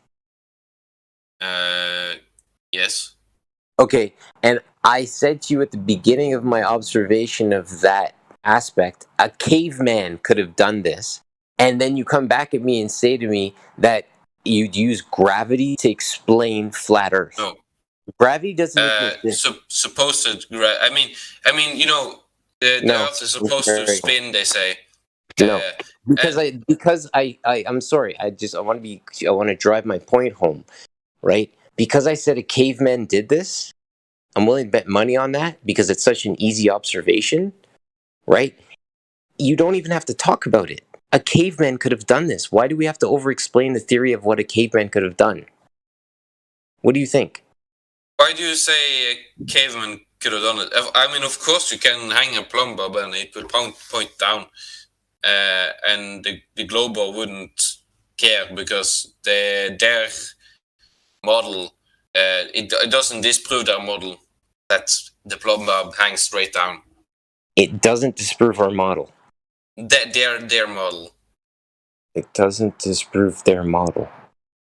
Yeah, obviously, because they have something. They have like density and buoyancy, and they added gravity on top of it, which is basically does the same, except never mind. But they have like an explanation for why things fall down, and the pendulum is also like falling down, but you're stopping it, and it points down. And that's what I'm saying is that it's a point that you observe from a place that is. I guess, I mean, even if they hung it from a tree, the tree was still attached to the ground. So I could see where the point of reference, they could argue a point of contention because the tree is attached to the ground as a possible... I mean, it's. I don't see how that's like one of the best arguments for flat Earth. I don't know. Can I try with my logic? Yes, with my logic, without total ignorance, without, let's say, knowing anything. But let's say sea level, you know. Do you know the South Africa? Do you know the mountains called Andes and Andes? That it's mountains coming from the north to the south of the South America, Chile and Argentina. It's covered by that mountains. Andes. Do you know Andes? It's like a Alps in Europe, but this is in South America. It's an Alps. Andes. It's called. It's a name of the mountains. Like a. All right, Alps. so it's a mountain. It's not one mountain. It's a how to say mountain range. Yeah, yeah. And it's going from the north to the south. Okay. And if you in the east to the west. By the way, guys, he's talking about the Andes Mountains in Chile. Yeah. Maybe I didn't pronounce good. Andes, how you call? I don't know. What created the mountains? Yeah, but listen this story. That means let's take a boat and let's go from the north to the south of South America, where is Chile and Argentina. There are that mountains. And we take a boat and we look at mountains. That means that we will pass so much curvature on the surface to the south. It will be so big curvature, but all the time we will look left, let's say, that mountains, and we will measure that mountains from the sea level. Okay. Let's draw two lines on the sea and on the ground, because imagine the globe that from the north of South America to the south, it's a big curve. Now that big curve should go through the land also. That means that we cannot measure that mountains reference to the sea level. We need to have some reference through the land to measure that mountain. Well, so if you want even better, from east to the west, take the USA, take the mountain in the middle of USA, but you're approaching, let's say, from east or from west and going to east, and now you have curvature in the it's curving all land, because it must curve. They are claiming it's that way, or it's supposed to be that way on the globe. Yes. Yeah, but you will measure the mountain in the middle of the USA reference to the sea level. Yes, because they don't recognize sea level that the way that sane people do. They what their definition of sea level is curved around the ball. I know that, but that is impossible to measure the mountains if you have curved. No, they like the distance from the center. I guess I'm pretty sure they use. Really? How? I don't know. Yeah. I don't know how they claim that Wouldn't they need to know the distance to the inner center? part of Earth is a molten core. I don't know how they do that, but they do. But yeah, I know. I can't explain it. It's easy to say that they are referring to the center of the Earth. That's easy to say, but how? I don't know. There's a lot of such question you could have to like the ones who made the model, but they're not getting them from me because I don't know. They didn't make the model. For me, logically, it's like this. You are in Let's UK. just all agree that the Earth is flat and go on with our day. Yeah. Oh, we are agreeing. I think most of us are in agreement on that. Like, we don't have to just go on about our day. There's a lot more to be understood, right? Yeah. Yes. True, and it's also fun to just gather around the steps with your friends, So somebody's got a nice echo. No, I'm talking about these two guys. If you have swimming pool and you throw some objects, you throw some objects in swimming pool, you can measure that height of that objects easy. Let's make now that swimming pool curves, and let's drop the object. Let's imagine that water is curved, and let's put some object. And can we measure easy now? Elevation. Yeah, I guess you can find the amount of curvature and like find the radius and like from there find like the center and stuff. But how do you do that if water calculate like the distance you walk on the perimeter of like on a sphere, like you put on a circle? I mean, I have a hard time putting into words, but and this is why it's sheer idiocy. What? It is Why do you flat. have to be so mean? It is flat and contained. No, it's not pure idiocy. I have to disagree, but they have a reason why they fell for it.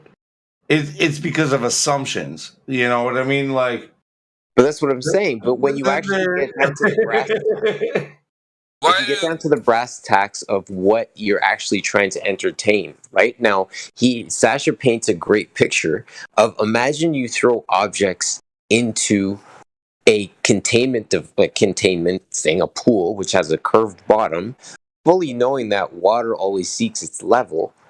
How is it possible that you're able to measure those items that are above the water? It's such a befuddling scenario that it's almost as architecture was outlined. Makes If it sense. was It him, makes total sense in my mind. It's not, but like, I mean, it's not reality. I mean, but like the model makes sense. I was trying to explain it, but was a little bit difficult putting it into words. Yeah, you're Norwegian. You don't speak English primarily. You might have trouble sometimes conveying these deeper concepts, right? Yeah. Also, I'm better at text, but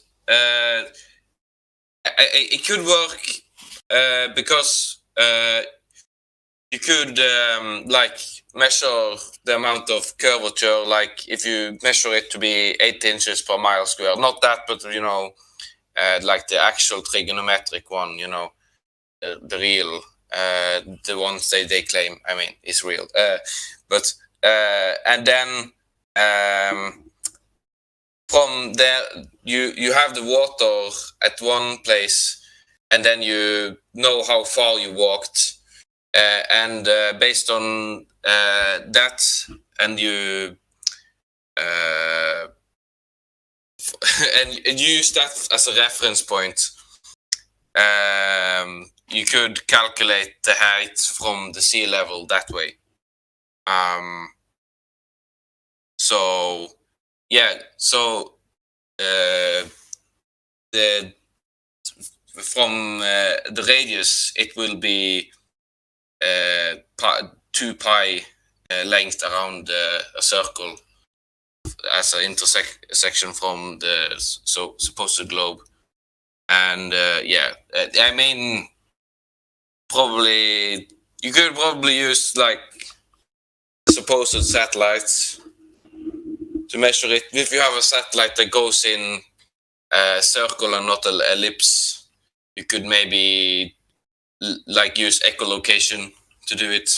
Maybe they think they do that. I don't know. I mean, if it was a globe, you could maybe do that. That's one way.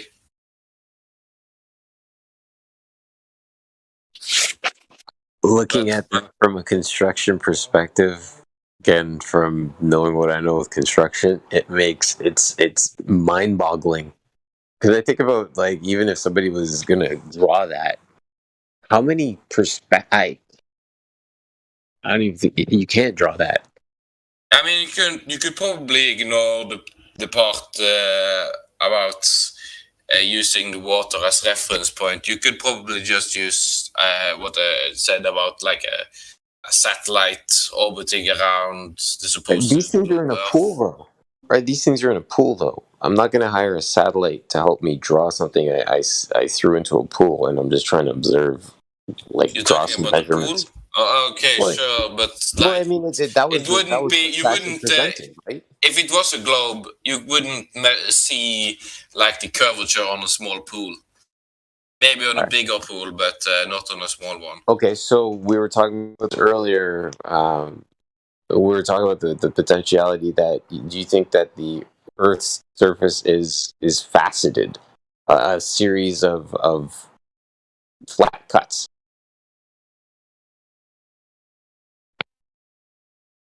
What do you mean? I mean, I think the Earth is flat. I mean, terrestrial. Okay. No, I think he's what he liked about me earlier was I was staying super scientific about it and disregarding religion when it came to like the shape of the Earth. You know, I think he's a flat earther, similar to me, who it is just taking every aspect in and observing and trying to make connections, right?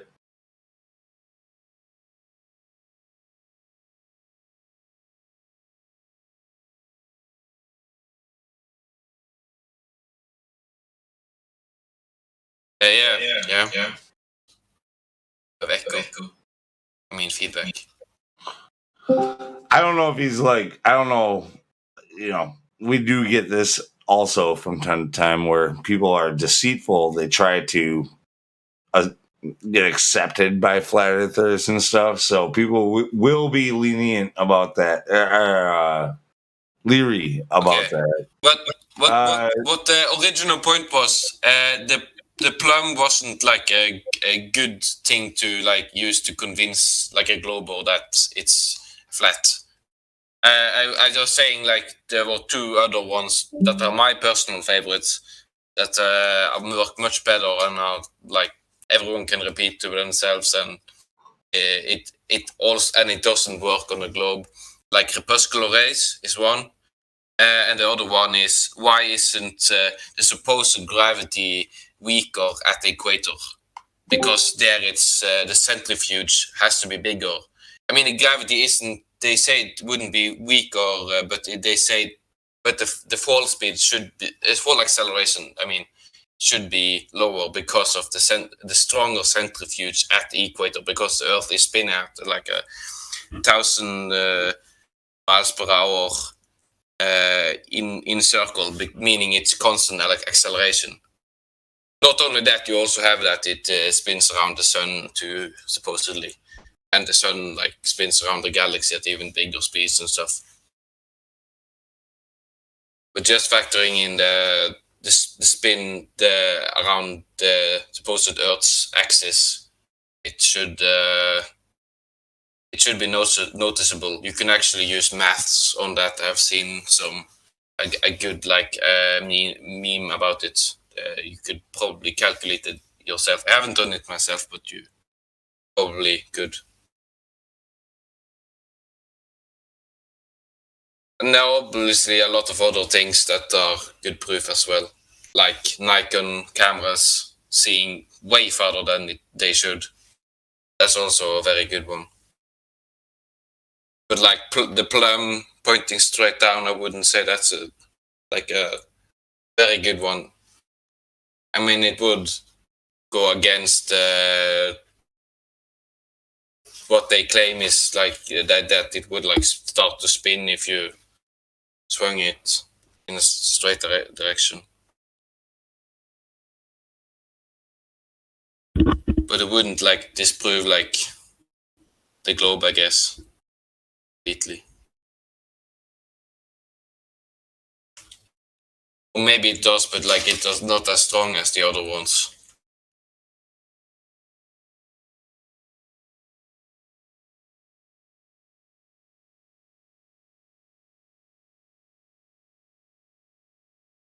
I mean, yeah, it kind of does. Everything would kind of be chaos if you think like it's not only constantly accelerating so that the centrifuge is pushing outwards, it's also constantly accelerating around the sun, which changes when you are at daytime or at nighttime. It would be stronger at nighttime because then it's the extra acceleration would push double outwards, so everything would actually be total chaos, and you would definitely like measure it, would be able to, I mean. So I guess in that sense it should disprove the globe, but you have to like argue, talk a lot to get to the point about that. It's easier if you just show them crepuscular rays, or just show them looking through a Nikon camera, and then it's over. It should be over. I mean, many are in denial and stuff.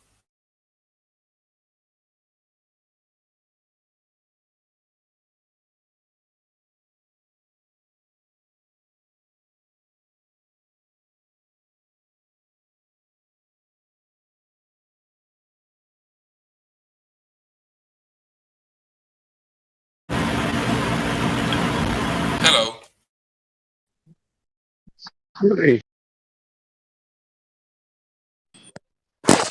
Yeah, hello. Whoever said that. I said hello. Yo, hello. Was a new person coming in chat. Entering chat, I mean.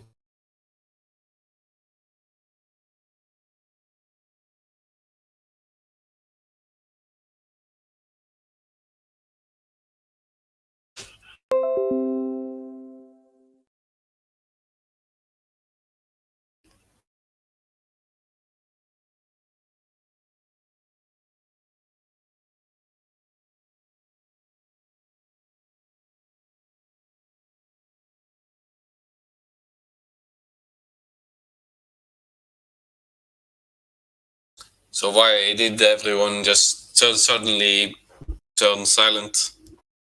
What do you mean? I'm just reading up on the space news. Check my Google feed every now.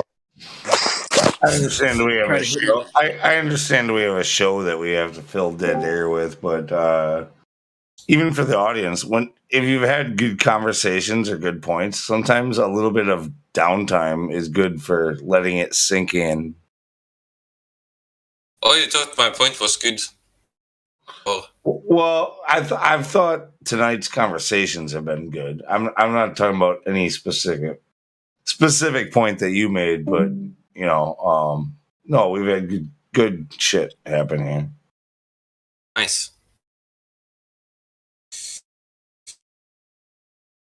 Yeah, I'm a little Smurfy, not like Smurf, but I'm not like not completely smurfed out. Yeah. Okay, you don't want to be completely. You don't want to. What do they say? You don't want to go full Smurf. And also, any mods there that listen to me, could you maybe change my role from Globe Skeptic to Flat Earther?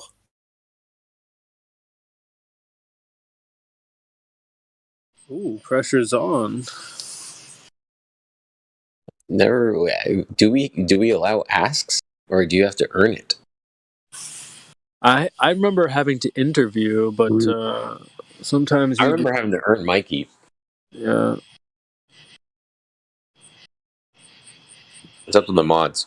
We have had some people in the past ask for it and turn out to be a little suspicious. So there is that. Oh. I think we've all been suspicious at one point or another, right?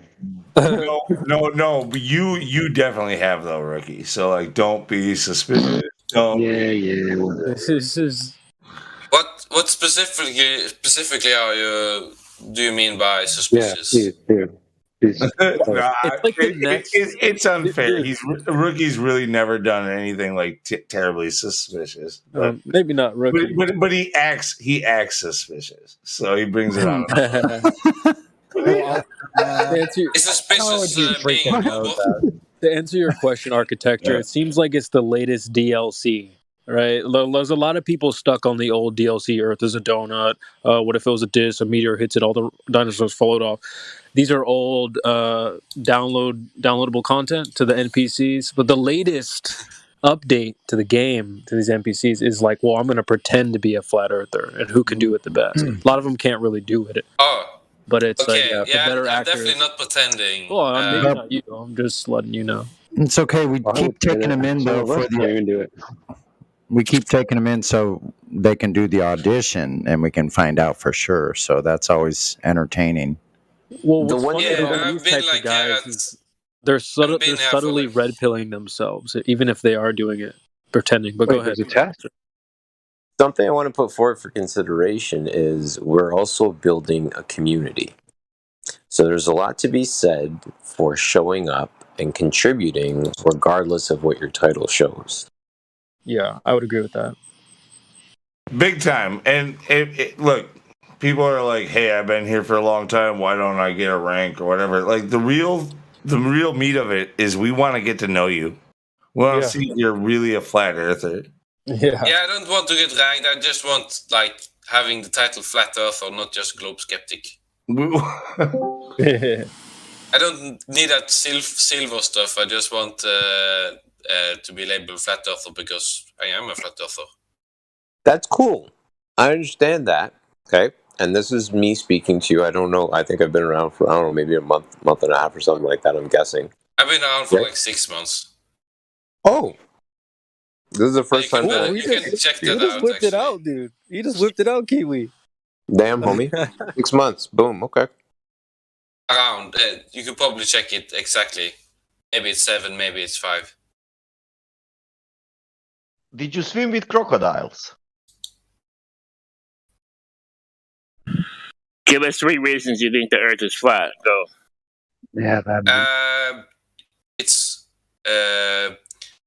one is crepuscular rays. The sun is, if the heliocentric model is correct, the sun rays would be parallel. They are not. Can I Just critique that a little bit? Yes. Yeah. Well, that only really disproves what they're claiming about the globe. It doesn't really verify whether the surface of the Earth is flat. It's a good thing to bring Yes. up. Okay. Yes. debunking Earth That disproves the globe, of course. Yeah. And you can also do laser tests or just having a very good camera or very good telescope, and you can see farther than you should according to 8 inches per mile squared. It should be an 8 inches drop per mile squared, because if it's 2 miles, it should be 8 squared in a drop inches. I mean, and it doesn't. You can see many like kilometers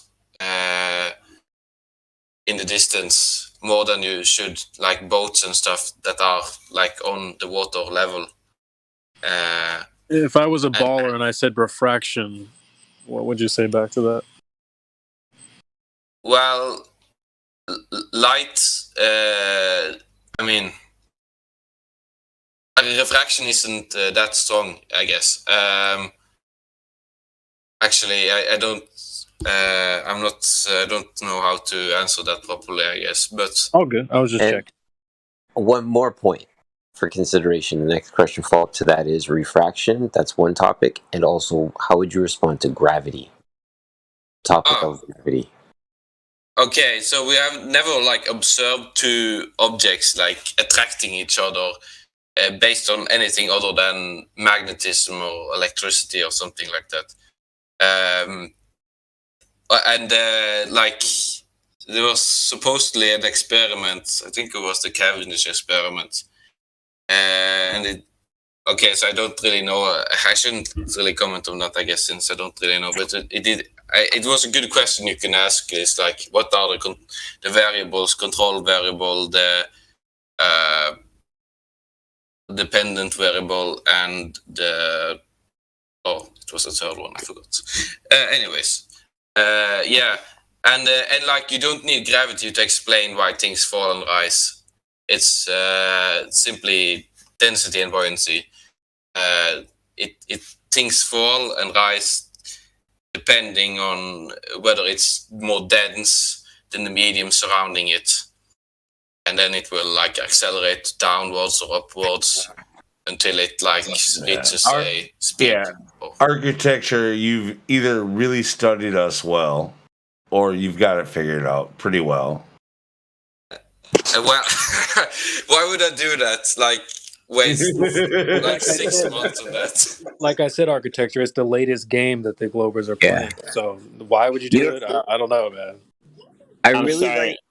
I'm not convinced. Ooh, flat man can. Dang, buddy. we are a tough crowd nowadays. Bruh. I like this. I mean, Examination to the 3rd level. Fake flat earthers can be a problem. So it is good to call it out. I think he's ready. Only he needs now to swim the pool, swimming pool of crocodiles, and he will be king. Feed him a baller, dude. Feed him a baller. That's the last test, man. I'd like to give him a lot of credit for his observation. I did it. I would like to give him a lot of credit for his observation of buoyancy. I hope I said that right. I always have trouble with the boo. But for, buoyancy. Buoyancy within. I gotta stop saying it. Buoyancy! Boyaka, boyaka! Fits it on the buoyancy button. No, I can't. No, but here's the thing, guys. Here's the thing, guys. We can't be unfair about it. Like the guy proved that he knows our arguments. Like you can't just assume he's faking it because he's too good at it. Like, I mean, what are you gonna fucking do? Yeah. You can have your haters. We all have them, right? So Yeah. But look, we are listening him like for the last 1 or 2 hours. He is totally honest, and if he's acting, that's great for him. Let's give if him, he's but acting, he's really fucking good at it. He did his work. Yeah, but the cool thing is like you're also, even if you are acting, you're also sort of red pilling yourself along the way. You're teaching yourself all these. Yeah. So if they're really good at acting, maybe they should just get the flat earther role anyway. Guys, you're missing the best part. You're missing the best part. He's an American actor. Oh snap! What? But if I you don't really promise have that an he will American act, accent. but that'd be pretty if impressive. you promise that you act till the end, That's how good you're faking it. Wow, yeah, you're incredible. I'm just kidding. don't stop acting, and everything will be okay. So I'm not acting. Just don't break character. Yeah, no, And by the way, guys, like giving him the flat earther role, like doesn't really give him any power. It's just a fucking that's role. true. I mean, it's pretty good that you're globe skeptic. It sounds like you really are. Oh man, that's even better to be than flat earther. Yeah, you might not. You might not get as much shade. Nobody will call you the names. You are only skeptic. People are going to be afraid of you, dude. You're going to be a tough guy now. now that you know what a construction plumb bob is. I did already know what the plum was. If you take that role, you know that you will be. Dude, I want to pay you some quick credit. Sasha, give me a second. The observation of buoyancy is so important because we preach a closed gas-filled environment, and buoyancy is a measure of the observation of gas, right? Because you're taking a gas-filled item and you're sitting it on top of water, right? I.e., a buoy. So the actual aspect when I watch a basketball player jump into the air and he dunks a ball and then he comes back down, he is exerting force on the floor with his muscles, right? And he no longer can be affected by buoyancy, I guess you'd say, because he's going upward. He exerts his force and then he comes back down and so on and so forth. But it's a really good observation. I really like it. Thank you for that. Sasha, go ahead. I forget it. I dragged it. No, I remember. Buoyancy is in effect all the time. If you want flat earth roll, do you know that after that you will be retarded? After that, I will be. It's too late. There's no going back now. Yeah, that's the point. Architecture, explain why somebody shouldn't believe in the globe.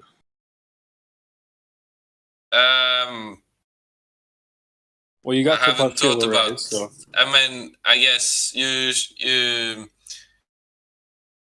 Well, because firstly, it isn't true, and it is. There's like no evidence for it, I guess. Yeah. Sorry, I haven't thought so much about it, but also, like it's kind of you feel like insignificant, I guess. You can do that, I guess. Also, sorry, I haven't. I guess I haven't prepared the answers for this one. If you think I'm an actor or whatever, but no, I think most of us are pretty well convinced. Like that, you know what you're talking about. Like you've done some research, and that's really that's what this is about. Like it's about people who are interested in finding the truth, and they've been paying attention, right? Also, I haven't met a glober who like wants to be called a flat earther or like wants to have a role in this called flat earther, I guess. other than for memes, I guess. But like, I'm serious about it. We've met them, but yeah, no, you seem alright. But if you fuck us over, Oh, nice! I got the roll. You will burn in hell.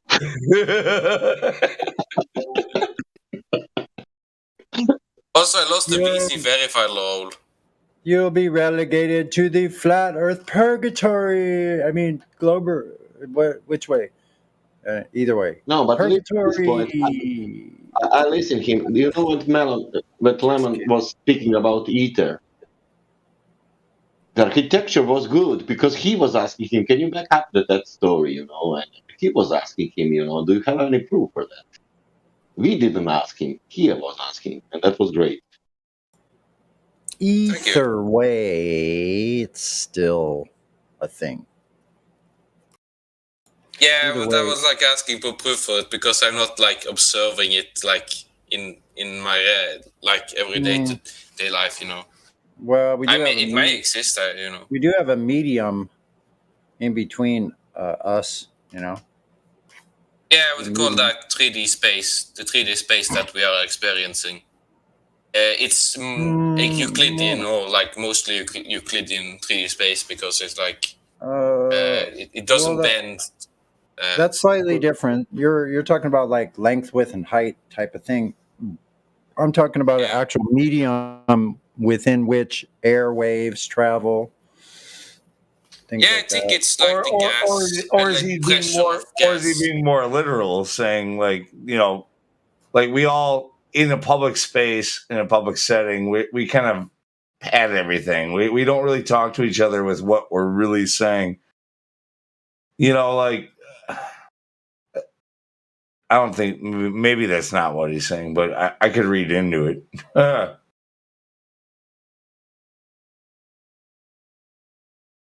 Well, yeah, just like I like to base things on evidence and proof, and I like to theorize about stuff. But like, if I'm gonna like know something, I need proof, or believe something. I guess I need evidence. Yeah, it's funny how they've taken all of like most evidence that they claim is theirs for a globe is actually flat Earth evidence also, which is what's really weird about that. Yeah. And they like use strawman to like misrepresent the flat Earth in so many ways. So it's really hard to like discuss with, debate with like my dad and stuff because he assumed what the flat Earth already was with the model and stuff. But I had to like implant it in his brain like flat Earth is like acknowledging the evidence that it's planar terrestrial, not claiming how the sun works, not claiming how any of the other things work. It's at its core just acknowledging that it's planar terrestrial, meaning basically flat. And here's the thing: a lot of people they don't like it. They're like, "No, I'm a flat earther all the way." You know, it's like no, I'm for the truth. I'm a truther all the way, and I just want to know what I just want to know. I don't want to spin on the information, and I'm trying to dig through what we have because everything has a fucking spin on it. A lot of things have, yes. Architecture. Somebody asked you for a fraction. Do you remember? And you said I don't know something more about that. Yeah, I don't know like how to counter that properly. But listen this story. Which claim is that refraction from flat earther or from globe earther? The globe earthers are using No, the that's argument, not. I guess. That's not true. Flat earthers can also use the argument when it comes to like boats disappearing. Never mind. I'm speaking. Okay, I will tell you. 2016, flat earthers were saying there is refraction there. You don't have geometrical horizon because there is a refraction there. And they were saying there is no refraction there. And then it came the black swan, and they started to speak that there is a refraction there. What we were saying all the time, and they was denying that refraction in the beginning. Oh, interesting. Yeah. Yeah, how about that? They've stepped behind our argument and pretended like they've just won the argument. Lol. Crazy. First they claim refraction, then they claim there is no refraction, and then they claim there is refraction. That doesn't make sense. Well, it's simple when you think about it. Like, in elementary school, they teach you like information that's 100 years outdated. It's like the same shit they told everybody else, but it's not at all reality. And then you got to high school, they divulged some of the real information, but most of it was still just this fantasy bullshit. Yeah. And you go to college and you find out all the stuff that they taught you in high school, like, you got to unlearn that. They're like, yeah, that's not it at all. No, not actually. Maths, I have actually learned a lot. Math remains the same, but like... Yeah. Differential equations, that's something interesting. That, For me, very useful. For me, it's strange why we never, at least I don't know, that we never learned about Cavendish. It was not so important. I found out that later. Who is Cavendish and what is that? Blah blah blah. Let's call experiment, not experiment. Yeah, it's not until you get into either like specific degrees that you might learn about a lot of the stuff that we're covering. Yeah, but that's the important thing because they are now claiming Cavendish. That means why I didn't learn that. And plus, this is not important because Einstein came. Everything is like, what that means? I will learn Newton in the school without mentioning Cavendish. Then I will grow up. I will learn that Newton is wrong, but I still will not know about Cavendish. Then I will know about Cavendish after the Einstein, and then I will have my head will be totally confused. What is going on? Yeah, well, and when you really dig into it, if you happen to take a field that way, or you happen to stumble upon flat Earth, you'll find that these people are always arguing with each other. They're never in agreement. They're the science is not settled. You know what I mean? Like, go fuck yourselves with all that shit. Science doesn't really settle. You can always repeat experiments multiple times. If somebody finds a black swan in experiments, you kind of have to revise the models if you have any, or the theories if you have any about it. You should, I mean.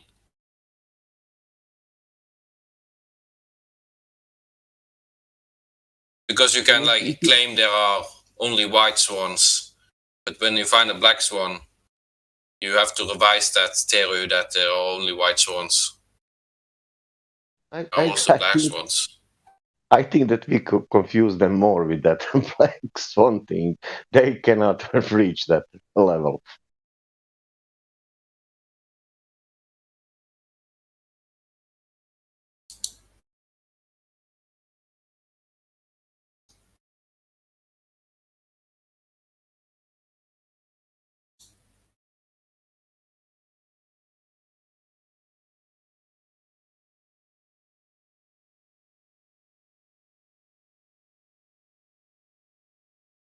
Yeah, what else? If you listen to Globers, you will find out that they don't have constant same argument.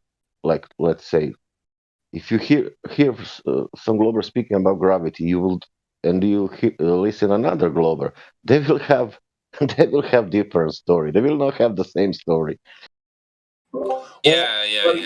The question it's like, what are we failing to demonstrate with this black swan? Like, this should say a lot more to you than your understanding, than you're portraying that you understand. Like, either you get either you get it and you're lying, or you just simply don't get it. And most often, it's pretty clear they just don't fucking get it.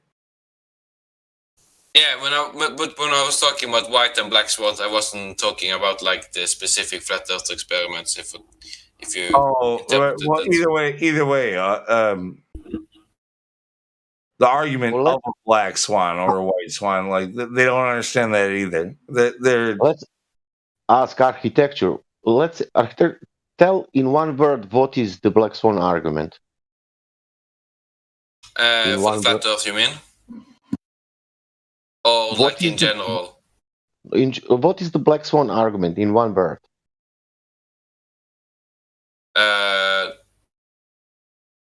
It's well, I don't know. Lou?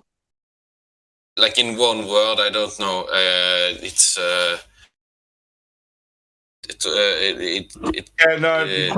Quit stumbling. Did you just say I was about to go piss, but I ran back? I thought I heard my name. But if you want to say in one word, what is the argument of black swan? All right.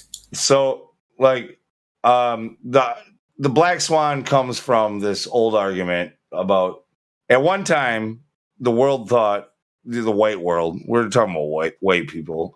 The white world thought that there was nothing but white swans. All swans were white. Okay. Yeah, that was what I said. Like but that doesn't mean all swans are white. If you find one black, but I particularly asked properly for the black swan, So the flat Earth black swan argument. Yeah. So, in one word. So, if the Earth has a radius of 3,959 miles, I don't know what that is in kilometers. Forgive me, but if it has that. If it has that radius. I want to stop you because I will ask you, what is argument of black swan in one word? In one word? We see two. One word. Jesus. No geometric horizon. Yes. I mean, the black swan argument is horizon and nothing else, you know. Yeah. It's not one word. I don't like. I'll give it to you. You know why? Do you know how many times do you see oil rigs? Do you see oil rigs? Look at that oil rig. Look at this oil rig. Look what is doing this oil rig. You know, and that's not the argument. Right. Okay.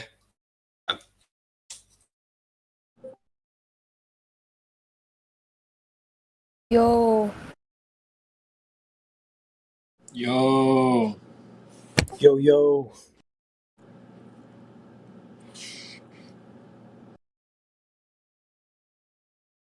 That it?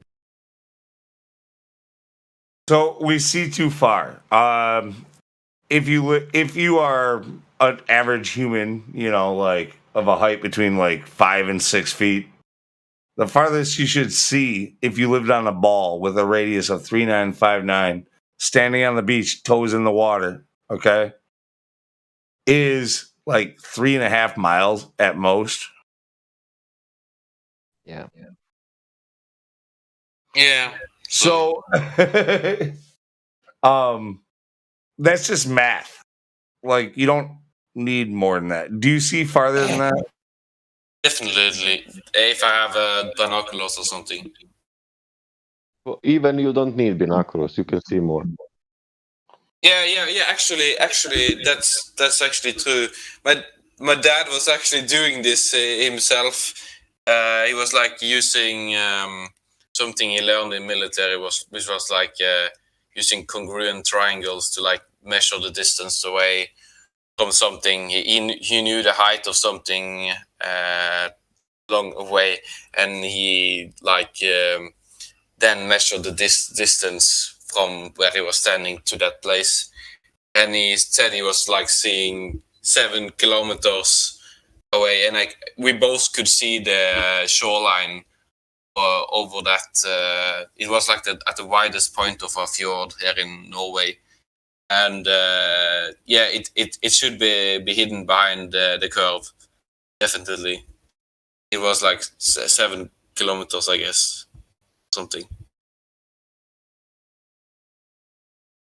But he didn't. I don't. He didn't like. He is in denial, so he don't like. Didn't accept it, or accept it as evidence of flat Earth.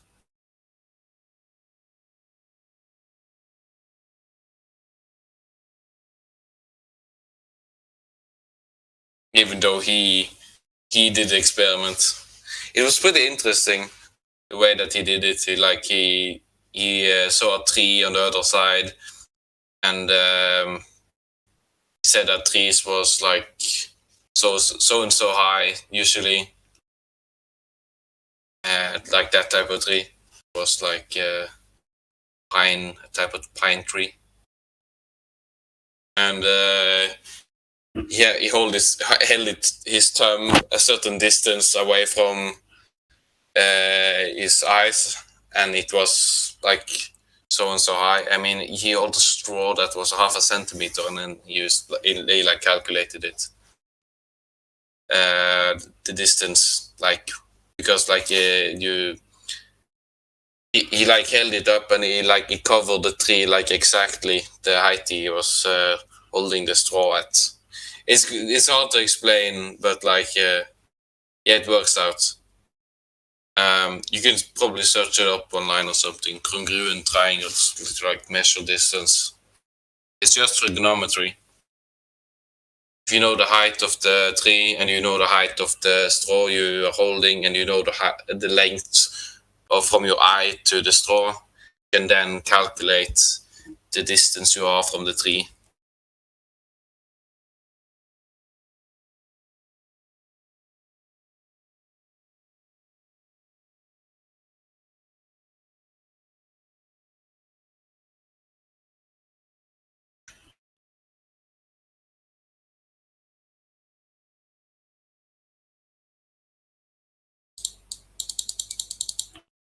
Nice. So, I mean, really, if you're gonna, you can go ahead and hold on to your scientific education watching Bill Nye, where they're like, the Earth is a globe. I don't. Or you can just look at the facts and say, wait a minute, we see too far for the Earth to be a globe. Yeah, I just was telling a fun story. Like my dad was like proving the flat Earth for me, but he didn't accept it as evidence for the flat Earth. He usually starts sentences and like stops midway through. He was saying yeah, he and he stopped and tried questioning him on it, and he kind of brain dead on that front, but he's like old and he like takes time to change, he says. About that, but he's kind of based on other things. Like he's a self-proclaimed climate realist and stuff, and he's from talking to you tonight, architecture. I look, not everybody accepts me. I think most people like me. I like you, Lou. I think most people.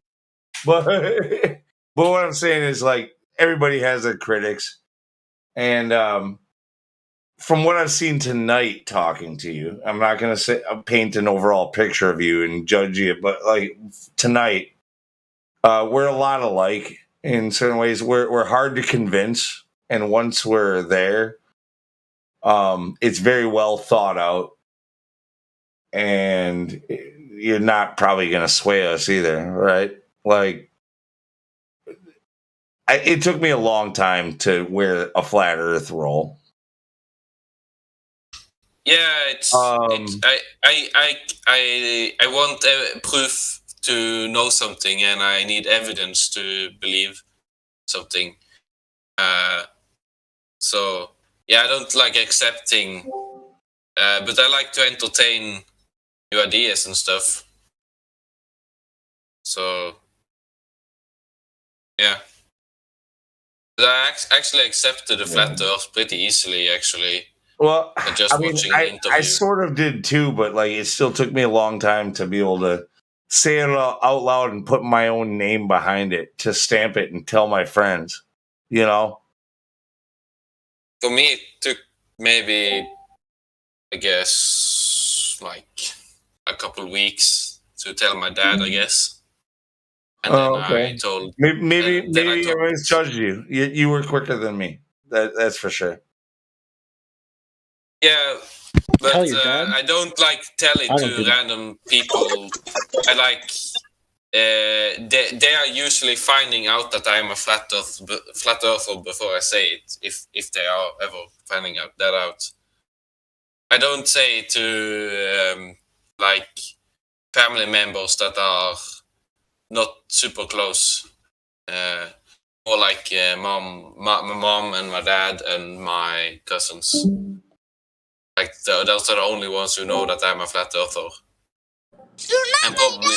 You know what's funny about me is I've been a big conspiracy guy since like a long time ago, like pre 9/11, and once 9/11 happened, big time. So like, my family, they love to like try to make fun of me and make examples of me, poke, and they assumed I was a flat earther before I was a flat earther. That's actually true with me. Actually, too. I was in school. In school, I had like physics, like kind of advanced physics in. I don't know what's the school type. If it's I think it's higher than high school. I think it's... I don't know the name. It's not university, but at least we had like one time in class we were like we were just finished with like a test like some other the other week, and this week we were just like kind of chilling out, and one day we were like they were like ridiculing flat earthers and what they were believing and stuff, and I like questioned like if people actually believed that we were on like a disc that accelerated upwards constantly. I thought they were just trolling and stuff, and they said they believe it, and I was like, if they thought it was flat, I would like throw out gravity and everything and stuff, like so.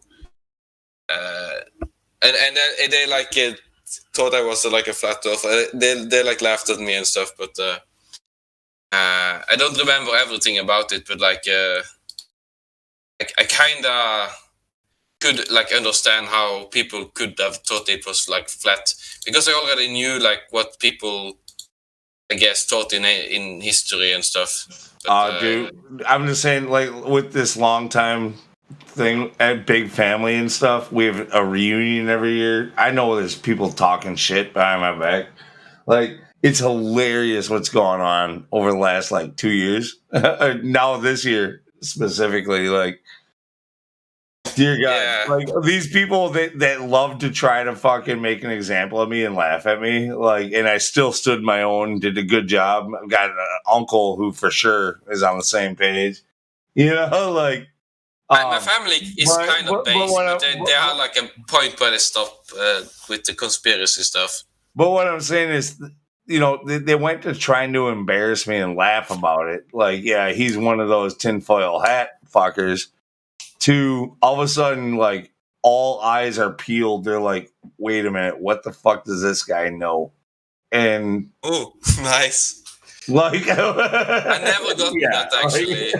My mom still thinks I'm crazy. My dad, he has some respect for me actually, because I introduced him to the ketogenic diet right before he got diabetes, and they started doing the ketogenic diet, and he has a lot of respect for me for that. But he still thinks I'm kind of a little bit.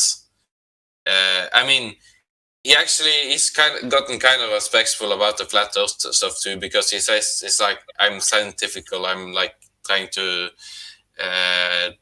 like explore different possibilities and stuff. I don't. He thinks like I'm going to be a global again later and stuff. He doesn't like want to look into it and stuff too. But yeah, I think he's like kind of afraid of the subject, I guess. And he's also Christian, so I'm kind of pushing him to like read the verses and like try to interpret them like the way. Yeah, if somebody is religious, using the Bible then makes sense. Too often people try to convince atheists that they're wrong because the Bible says so. Lol. You know, like that doesn't work. Yeah, I'm not Christian myself, but I am acknowledging the evidence for like supernatural stuff, you know, like paranormal stuff. But yeah, but I'm agnostic here. Not really. It's called Eatsist actually. It's not actually the same because it's you know, you are acknowledging there are like evidence for it. You know, there's like people with memories of reincarnation, I guess. Eric Dubé has some good videos on that. Yeah, Eric Dubé is sometimes hard to watch though. It's like he's got good information, but I don't know. I can't listen to his ass. I don't really have a lot of Eric Dubé time. I probably have the most out of all the big boys. I probably have the most out of Oakley, but I never really listened to Dubé. Okay. Oh, I was listening in the beginning. There was so much in fight, all of them. Especially Dubé. He made so many videos about flat earthers, like they're fake, blah blah blah. Well, like if you look into the evidence of some of these, it's like you know, Wise. He makes good videos. Not gonna lie, but he's like financially tied to like I think it was a Rothschild member of the family, and also not only that, he has some. You can go into iForce. He has a whole like page on like Dave Wise exposed. You can probably check them for yourself, like videos and stuff. He was here exposing himself. You know where I lost interest in Eric Dubé was when he started whining about how he found this or that before anyone else, and he was making such a big deal about it. I was like, oh. Yeah, he's been involved a couple of times with trying to throw a lot of big flat earthers under the bus because they're. He's like, look, if you're Eric Dubé, you're the only real flat earther. Everybody else. I didn't really appreciate that stance, and I backed off from him after that. Yeah, I get it. He has said in videos that he just kind of revived it on the internet, but he said it was like flat earthers making books like 50 years ago, and also there was flat earthers in the 70s and stuff. Yeah, but maybe you're right. I don't know, but it doesn't seem to me that way. But like, I try to keep personalities out of it and just keep the information. Yes. And so when I look at the information, is really good, and so that if I keep that, like, I don't know why he happened to be this person that came out. That seemed very odd. Look, his ego he would love to claim he has no ego, Mr. Yeah, that's true. It gets in the way. I don't know. But he was one of the early flat earthers who made a big difference. And now he thinks that he is like the end all be all of flat earth. Yeah, that's what like Dave Wise and stuff says about him, I guess. And that was what I like. I heard a video like Dave Wise was making, and like Eric Dubé, like he said he was reaching out to Eric Dubé, and he didn't get a response or something, or something like that, and he said it was like his ego or something. But so that made me curious. So I like looked into it, and it seemed as if like he was like they were like defaming him and stuff. Maybe because he had the good information. I don't know. Maybe you're right too. I don't know. I think it's look. I think it's true. I think there's a huge ego with Eric Dubé, but I also think he has a lot of good information. Like I just don't like him. That's all it really is. Yeah. Okay. But he presented with that 200. It was really good to see all that. Even that 200 proves it's not 200 proofs, but for me, I don't know. But it was, how to say, it was everything inside of that. It was enough to see that, and that was it. Yeah, it's good videos. Yes. I guess he is one of my favorite Flat Earth channels because he also covers different stuff like ancient history and stuff, which is interesting. But like, I don't agree with everything he says.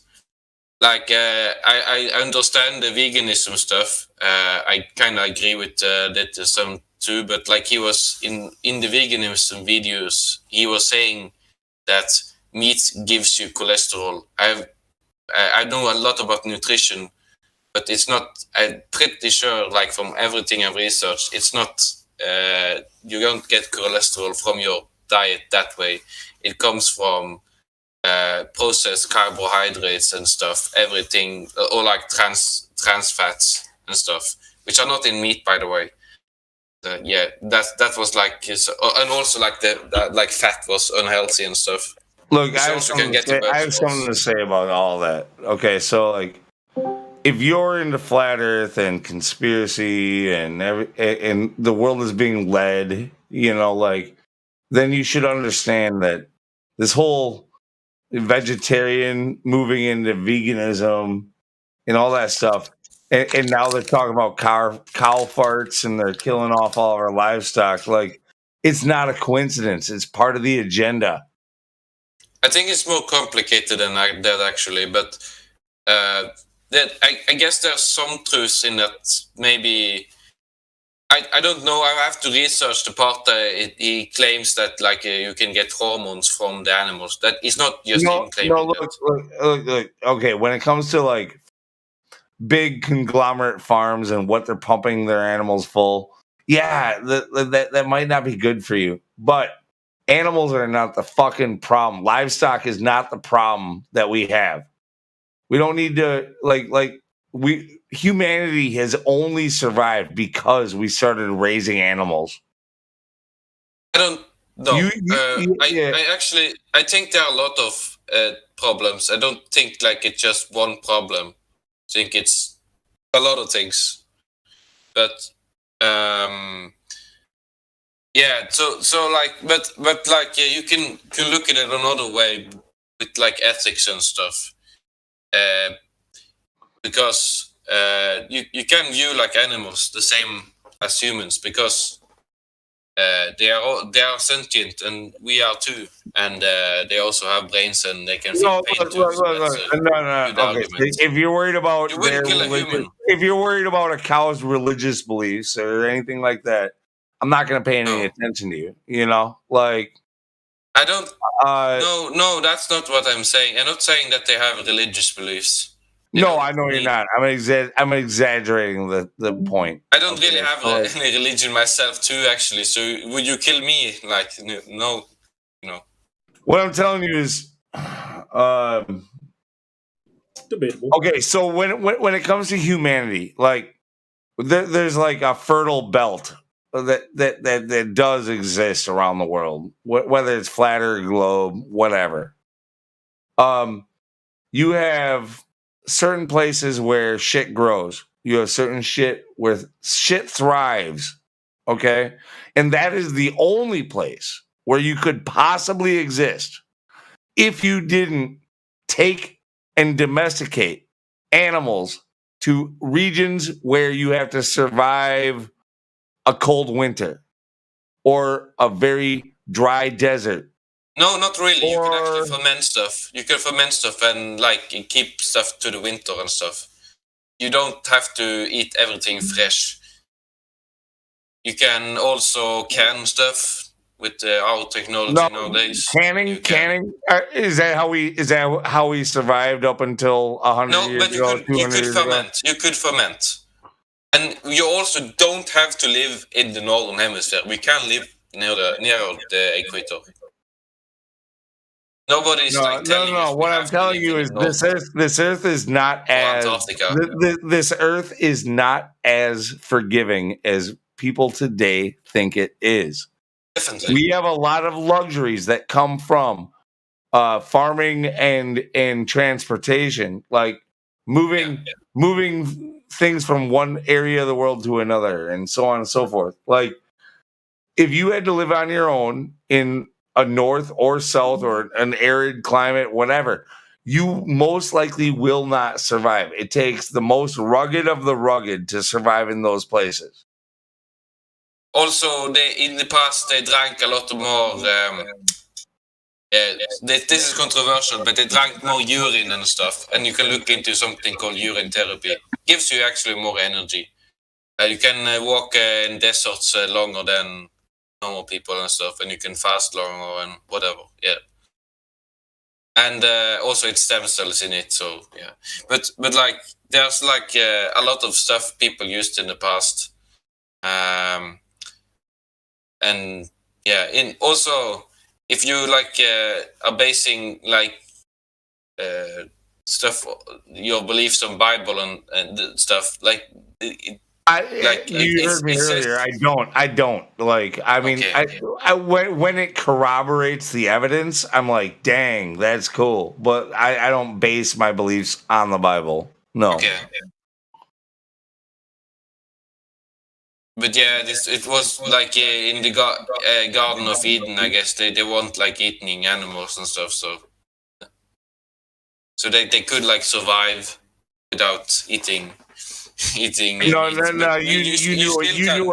You knew what you were getting into with this argument with me before you started it. Like, I don't believe that story. I can't put faith in that story. I should say. Maybe it's true, but seriously, like, you want me to believe it? Nah, it's a little bit of a stretch. No, I don't necessarily believe it myself. I just What's up, Blue? Like believed in the Bible 100% or something, maybe. What up, Some Blue? people do. Yo, what's up? Who's that? Oh, Miggy. Shit. What's up, man? Chilling, bro. Where are the Globers at? What the heck? No, we talk amongst ourselves nowadays. Oh, I see. No Glober. There's a guy in here with the space thing. He's not a Glober? Call him out. See if he'll talk to you. Hey, wait a minute. There's someone named Go Fast you might want to talk to. Go Fast, are you there?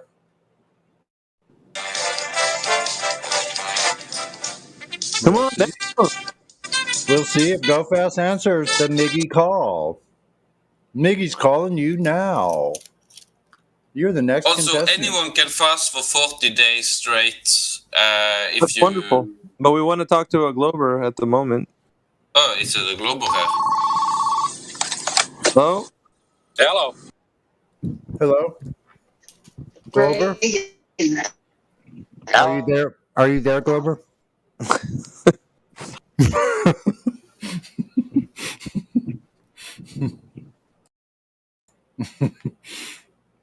Sorry, I messed up CB's little plan. No, that was it. That was perfect. Oh, all right. So Go Fast is not here. We got Get Cukes. I am here. I'm just lurking. Oh, I'm being creepy. Go Fast. Lurky Lou. Hey. All right, Miggy, you remember the day. All right, Go Fast. Keep talking. But, Miggy, is that RCYC? Is that RCYC? Go Fast is RCYC. Oh, dude. You know what? Every time that somebody comes in here that sounds like the people we know, they always say they're not. and that disappoints me. Yeah, no, that's him. That's RC Micey. I'm pretty sure. Wait a minute. Wait a minute. Go Fast wasn't talking just now. That was GQ. No. Yeah, but I mean, I'm happy to. No, we Oh, there It you are. didn't matter because this happened yesterday. Yeah. I called Okay, there him you out go. as Micey yesterday. Oh, it is. There you go. Okay. Yeah. Oh, wait a minute. I'll shut up now. Miggy wants to talk to you. Go Fast. Nice to see you again. Is that you, RC? It's good to be here, guys. I like the audio cues; those are cute. Yeah, Miggy, I don't believe we've met. Hi. Yeah, we Nice to have. meet We you. talked before. I'm happy to be here. You said that there was Magnetic West, dude. Like we know you. We've had previous conversations. Do you not remember? Magnetic. I joined this group for the first time 2 days ago. Ah, well then let's bypass all that. But Yeah. do you think the Earth is a globe or that it's not a globe? I believe in the curvature of the Earth. Yes. All right. So what is the strongest evidence you have that the Earth is a globe? Every single thing that I've ever been presented with to suggest otherwise has been invalidated by my independent research of the topic. All right, still vague. Pick one. Okay, let me think. Go ahead.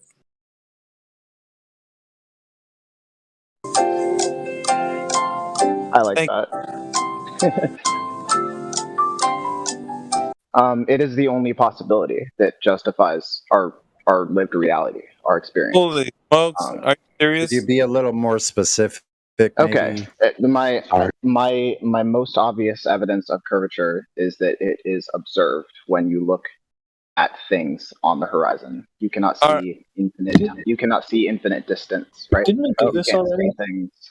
I don't. Maybe The horizon's way further than your geometric globe constraints say it should be. I've spent the last 4 hours of my life deconstructing a. You've seen the infrared photo taken of. Yeah, the one where the horizon was supposed to be at 116 miles if it was curvature. That one.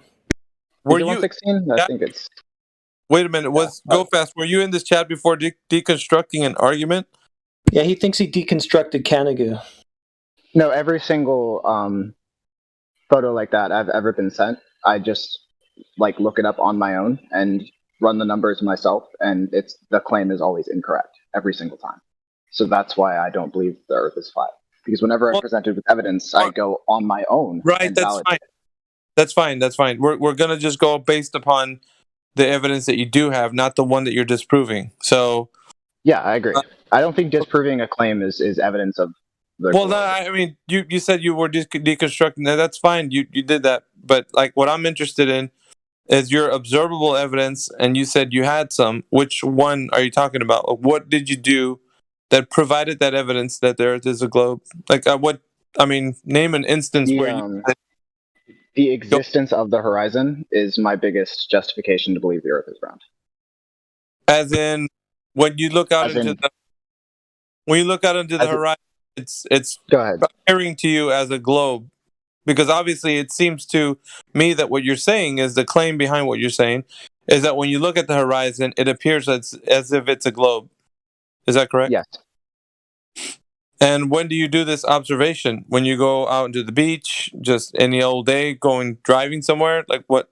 Every time I'm at a high elevation, and I'm not talking about seeing curvature, by the way. I'm talking about seeing the horizon. I'm not one of the globe believers who's going to tell you can see curvature from altitude. I'm not going to say that. But you can, if you're at a high altitude, or if you are looking out over the ocean, it what is the horizon? Very evident. Yeah, that's what you're claiming. You're claiming the horizon is curvature, and you're seeing it. Wait. Can I quickly talk to this guy for a second, please? What is the horizon? Isn't it the apparent place where the sky appears to meet the ground? Isn't that what the horizon is? Right? Yes. So why would there not be one on a flat Earth? Are you saying it would just be all sky or all Earth and no sky and no Earth? Well, it would be there would be no circumstance on a flat Earth that I can imagine where distant objects would be obscured to the point where they wouldn't be visible. I mean, in the absence of atmosphere. Say that again? No, dude. So you got a book 5 miles away and you can read it go fast? You figure that that's the case as long as there's no Earth curvature in the way? No, angular size and atmospheric occlusion Okay. will Well, then obviously. that makes what you said just before that completely false. I wasn't finished speaking. Okay. Yeah. So in the absence of atmospheric occlusion, you could obviously see any object from any point on a flat Earth. Well, but you you just contradicted yourself again. And let me continue. Let me continue. Why? You just typed it not every time you speak a Let me sentence. continue. In the case of atmospheric occlusion, as we experience it in real life, there are still objects that are not visible that should be visible if there was not curvature that was occluding them or causing them to not be visible. The curvature is not observed. It would be at 1.2 times the square root of the observer height in feet. It's not. Okay. If So you that's can not what's see- obscuring things. If you could see two, let me provide an example that I just did. Over the past 4 hours, I've been looking at this image, right? So if there's a mountain that's Oh, but we're not. 13,000 feet high, Sorry. and there's a mountain that's 6,000 feet high, We can't Yeah. go to the thing that you disproved. Remember, we said, and you even agreed with me. We can't go to the thing you that you asked me. I know Yes, what I'm asking you. Evidence, not the thing that you disproved. That you made. I was asked why my observations of the horizon suggest curvature to me. Yeah. Yeah, and you said you can't see infinitely. Yeah, that's what you were claiming. But so that distant objects. And then he just said after that you also due to angular size, due distance. I did not contradict myself, and if you feel that I did, I will clarify. You know you did. You did. You did 100%. Every single thing you said contradicted the last thing you said before it. All right, I'm gonna let you Mickey talk, was just and about to when call you- it out, so go ahead, Mickey. No, I'm waiting. Okay. I'm waiting. All right, Fuzzy was jumped in here. Go ahead, Fuzzy. Well, no, I was just saying, like he said earlier that on the flat Earth you should be able to see everything at distance due to two things: angular size, in and the absence, yeah. atmospheric, right? So and you said on a flat Earth, without atmosphere or anything like that, there's nothing else to do it. But then you never said anything about angular size. Distance will make something get smaller to the point where you can't see it anymore, right? That's why they call it the vanishing point. Yeah, but there's mechanisms by which you could see things at any distance, regardless hang on. of their diminishing angular size, right? Go fast. 1 second. And the reason why I'm saying that, like, what you're proposing is a hypothetical. There's no. It's because we have atmosphere. Yeah. Yeah, but there's no reality in which you and I live in that there isn't going to be an atmosphere. Like, and of course that's Exactly. No, again, and let me continue. Again, I'm aware of the reality I live in. Dude, you're off to a rough start. So why do we maybe go should, to like, hypotheticals? That's what I'm saying. Like, what we know. Okay. Yeah, okay. If I look let's at the go there. horizon, then I can see two mountains, and one of them is twice as tall as the other one, and one of them is much closer to me, and the one that is closer to me appears to be taller than the one that is thousands of miles behind it. That suggests to me that the Earth is curved because You're if seeing there was a mountain thousands of miles, dude. What are you talking about? 100. Yeah, What is it exactly? I think it's 75 miles, actually. So if there's a mountain 75 miles behind another mountain that's twice as tall as it, that mountain should appear twice as tall, regardless of diminishing angular size. Wait a second. Wait. Fuzzy. No, once again, I'm going to reiterate the point that I said. Like, this is going to be the third time I said it. We're not talking about the images that you're disproving, because I don't care to know about, like, what you were spending 4 hours. I'm talking about my experience. Okay, you've experienced what you just finished telling me right now. Yes, I've experienced mountains that are taller than mountains closer to me that are lower in elevation. Where did you experience this? Tell me where exactly. I grew up in the Pacific Northwest in Northern California, and I saw this all the time by looking at distant mountains. Comparing. Wait, can we just re-highlight the thing that Mickey's been trying to point out? Go fast. We're asking you for proof of something, and you're just saying, "Well, it's not what I'm making." No, you asked me. No. Excuse me. You did not ask me for proof. Hold you on, did not Go ask me Fast. for proof. No, I typed it in the chat. So yeah, I typed it because that's what you said. So we were saying things like, "Well, it doesn't work this way." You're trying to debunk something that no one supports anyway. We're not. I was never asked to prove the Earth is curved. Absolutely Absolutely, Mickey absolutely asked you, what's your best proof? What's your best reasoning for the globe? Is what you said. This is why we're talking about this subject. It's because this is what you brought up after Mickey asked you, what's your best proof? Yeah, you always seem to address things that people didn't say. It's interesting. Yeah, that's what I was saying. Like, that's why I keep reiterating the point. We're talking. This is the third time you brought it up. You might even bring it up a fourth time, which I hope you don't. Like, I really want to get to the evidence in which you are claiming that without a shadow of doubt, the Earth is a globe. And you said, well, the evidence is clearly the horizon. And I asked you, when you look at the horizon, how is that visible that you can see the globe? And then you said, I'm not going to be like one of those globers that claim they can see the globe. This is you verbatim, right? You misunderstood. No, I was referencing curvature from angle to angle. Like people will post your high altitude fisheye lenses and say that they can see curvature from an airplane. That's what I was talking about. But you said you see curvature from a horizon, which means what? Ground level, right? Yes. Ground level or altitude. That would mean whatever height you're at. So if you're on the ground, I'm talking about the inability. I'm talking about the inability to see objects that are larger in altitude. Correct. That's you trying to debunk something no one supports. Remember, that's you. Instead of presenting proof, you're saying, "Well, it's not this." Go fast. I'm here to understand you did why it a fourth time, right? Miggy, you said you were going to do it a fourth time, and you did do it a fourth time. It is the fourth. Yeah. Well, I'm here to understand why that's okay. Well, maybe you stop making up cosmologies to debunk and just support the claim that support the cosmology that you believe in. I feel like if there's evidence, go fast, there's evidence. And if you don't have any, you don't have to kind of keep spinning the wheels and saying it's there, but it's not there. It's like it's visible with the horizon, but you can't see it. It's like that's you're speaking, double speak. Like, is it there or not? Like, I want to know if I'm standing on the beach, can I visibly see the curvature of the Earth? Now you answer to me yes or no. Go ahead. Can I visibly see the curvature of the Earth if I'm on the beach and I'm looking out into the ocean? I'm talking about things disappearing over the horizon. Did you ask? I'd like to understand that. Answer my question though. Can you see the curvature of the Earth if I'm standing on the beach looking out into the ocean? Yes or no? No. Okay. We're getting somewhere. But okay, isn't that what you just said before? Is that you could? No. They have no other horizon. So when you say disappearing things over the horizon, I'll wait for you guys to allow me to talk. Is curvature? That's what you just said, though. There's things disappearing over it. So you're not seeing things actually disappearing over the horizon, not actually?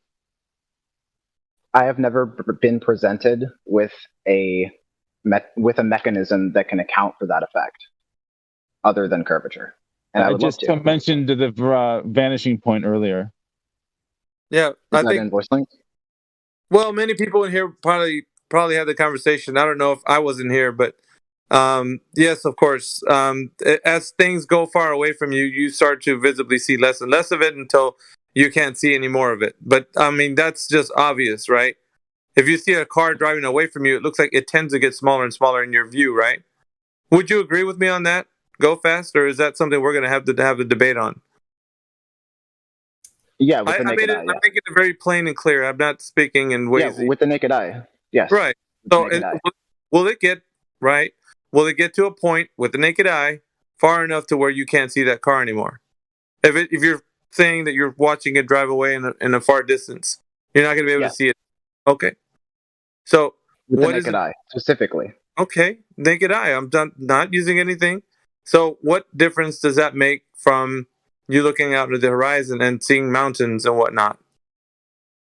Because if you use tools that allow you to see objects that are extremely distant and have very low angular size to your perspective from the naked eye, and you can see them vanish over the horizon. I have never been presented with a justification for that. Okay, so you just finished answering the question, your own question. I've never been presented with a mechanism that shows me that the thing that I can see in the far distance gives any other reason why I can't see it other than curvature or whatever. And I'm telling you right now that on a straight road that's far, that it's far away from you, that you can see a car driving away and it disappears from your eyesight because you can't see it anymore. It doesn't mean that there's any curvature. It just means what you if I can't have a telescope. What's that? What if I have a telescope? Well, it doesn't matter because even that has an extending a point where you're not going to be able to see beyond. Like, of course, everything has limits, right? You can't see forever. Yes, but the point at which a car driving on a straight road away from you disappears from your field of view is not associated with its dimension. Meisty, by the time you're using a telescope to prove this, your globe is way too big. Yeah, it's way too big. So There you I mean, go. that already doesn't make any sense, because let's just say that you can't see it with the naked eye, right? Then you use a telescope and voila, it's there again. So what does that mean? You've just magically seen over the curve? Like, that doesn't make any sense. What does make sense is that you can see farther. No, it's not over the curve. If you're using a telescope to see an object that is occupying a very, very small percentage of your field of view, and you're expanding the percentage of your field of view. Well, if that object is further than the geometric limits of the globe, then you're not seeing it over any curve. You're right, because there isn't any. Right. So we're you just finished talking about the mechanism, and you now have already explained what it is. It just went farther past the distance of what you can see with your eyes. And so you use a telescope and then you can see it again. Now, that doesn't mean that because you can't see with your eyes that it went over a curve. Because at what point can you, if you're using a telescope, at what point does the car disappear from your field of view? Assuming that there's no point where its angular size. Does it disappear again because its angular size diminishes? Bro, you guys have this idea that you can just see billions of miles with the telescope, so let me just point it down the street. Like that. Not billions of miles. Maybe 12. Well, no. Okay. Well, it extends the view a little bit, but it's not really going to get you anywhere that you think that's going to, do more than probably your eyesight. I mean, it could increase it for sure, but it's not going to do any better. You could probably get a few more miles out of it. That's about it. When I was first asked why I believe the Earth is curved, my initial answer was because every single piece of evidence I have ever been presented with that is supposed to be incompatible with curvature is compatible with curvature. Every single one. Yeah, like what? Why? That's very Like, vague. the event I'm presented. Go fast. Think about this, man. It's like me saying, man, everything points to the Earth is flat. It's just all the things point to it. Everything. And then you're just like, well, what is it? Like, let me explain. Let me explain how that's not a good comparison. If you said that I believe the Earth is flat because every observation I've ever been shown has been compatible with flat Earth, that would not. I don't think that would be true. You believe that would be true, of course, obviously, because it's your belief. Well, why don't you be specific and pick something? Well, send me any flat Earth meme. Well, this is your any. I've been sent hundreds of flat Earth memes, and every one I independently. Oh my goodness! It's not about what you disprove, man. It's about your evidence. I don't care about. Like I said, because dude, my think about it. Go fast. I'm saying this, man. Somebody can send you some freaking flat Earth meme, and it doesn't mean a hill of beans to me. What I need to know from you is how you know that the Earth is a globe. That's the only thing that really matters. The truth, right? Not what somebody shot you in a meme, and then you like some cat pushing something off the flat Earth, the pancake Earth flying up. I don't care about that. I need to know how you know that the Earth is a globe, and then you present your evidence to me so I can go verify it. And then say, haha, the guy's onto something. But obviously, you haven't said anything different from somebody else that's come in here like 1,000 times over 7 years, 8 years now. I mean, it's nothing different. So really, which is why typically I don't like to be asked why I believe the Earth is curved. Right? No, but it's like the other way around. Like, you know how like you're trying to debunk memes, we're trying to debunk the globe memes. Like, we're just trying to prove the globe. Again, I would never. So if you've got the best globe I've never gone proof, out of my way. That's what we wanted. We want the best globe proof because that's what we're trying to prove. That's how most of us started out here, trying to prove the globe correct. All right, hang on, Fuzzy. Go fast. Check it out. It's like this, bro. I'm gonna shoot it to you like this. There's 3 questions I usually ask, but I only need one. If you can provide the evidence for when the Earth was actually known to be a globe and when it was measured to be a globe, like the curvature, then let's start from the beginning, right? Where in history was it ever even known that the Earth has curvature? Where was it measured? And I just know these simple facts is going to get you to at least understand honestly whether you know it is or not, that it does have curvature or not. So I can skip. So this is a 3-step question. You're going to say, how do we know the Earth is curved? I'm going to say Eratosthenes. You're going to say we need to validate parallel sun rays. So can we skip to validating parallel sun rays? No, don't. You're not divining my thoughts because that's not a way you need to go. So just basically the thing that, like I said, I can do it in 1 step. I don't do it in 3 anymore. So 1. So I just need to know how curvature was measured. And you can talk about history and you can say Eratosthenes, then I can tell you, well, what does that really prove, right? So now let's kind of fast forward to exactly that moment. So if you want to talk about Eratosthenes, because if that's what you're going to use, is it? Are you going to use Eratosthenes? Eratosthenes is useless unless you can validate the sun's rays are parallel. Okay, so let's throw Eratosthenes in the bin. What else can we use in ancient times that can provide evidence that the Earth was measured to be a globe? So you're under the impression that you can't validate the sun's rays are parallel. No, I'm under the impression that you're not going to. I'm under the impression that there hasn't been any evidence provided, which is why I'm asking you if you know of any time in history that those dudes back then measured the Earth to have curvature, and then you're going to reply to me with sufficient evidence that they did measure it, and now we can get into a conversation. But do you have such evidence that somebody back then measured the Earth to be a globe? What is your standard for evidence? Something showing that the Earth was measured to have curvature. That's my standard. I need to know who measured the damn thing to have 8 inches per mile squared, like we've all been taught. So I think he's asking for you to have a substandard level of standards for evidence. No, absolutely not. I'm asking you to have a standard at all, and I need to know what that standard is. Just put the evidence on the table, brother. Stop thinking about simple questions. The standard is a measurement. The measurement of the curvature drop rate between point A to point B over a distance of an arc. So I need that measurement. Who came up with it? And I need you to point me to those people or person, and then let's talk about it. So who did? I don't know who the first person to try to validate curvature was. Okay, so fair enough. Let's go with that. You don't know, that's fine. That's neither here nor there, right? You don't know. Great. Now today, who's done it today? We got technology, right? I mean, millions of people, right? Yeah. Let's get to the millions of people. Now I'm gonna go to see in the midst of these million that you're talking about. Find me one. This is why I asked you what your standard of evidence was, because I don't know what. Let me repeat myself. Let me repeat myself to be very clear. The standard is the measurement of the curvature of the Earth. That's the standard. Now I'm giving you the standard, which is the measurement, 8 inches per mile squared over the distance of an arc from point A to point B. So pretty simple, right? Simple geometry. Now, if you can hand it to me, because I need that.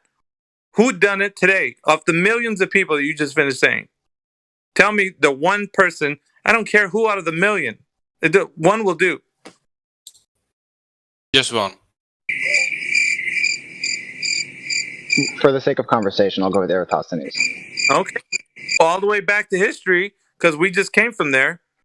But let's go back. All right, let's go back there. I want to get to a point where we can have like a good debate. So let's go with Eratosthenes. Debate, sir. The debate. If it was a debate, I would actually be having a debate with you. I'm not. I'm actually demanding evidence, which there is no debate because there is no evidence. If there was, then there would be a debate. But now let's. Dude, it sounds harsh, Meisty, but he's got you dead to rights right there. Like I never made a claim about. True.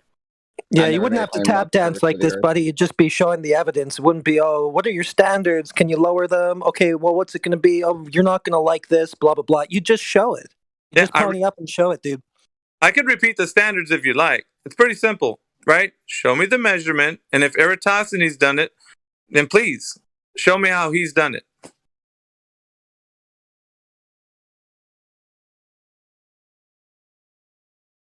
I mean, I can do this. I'm going to do it. I'm going to post in your things.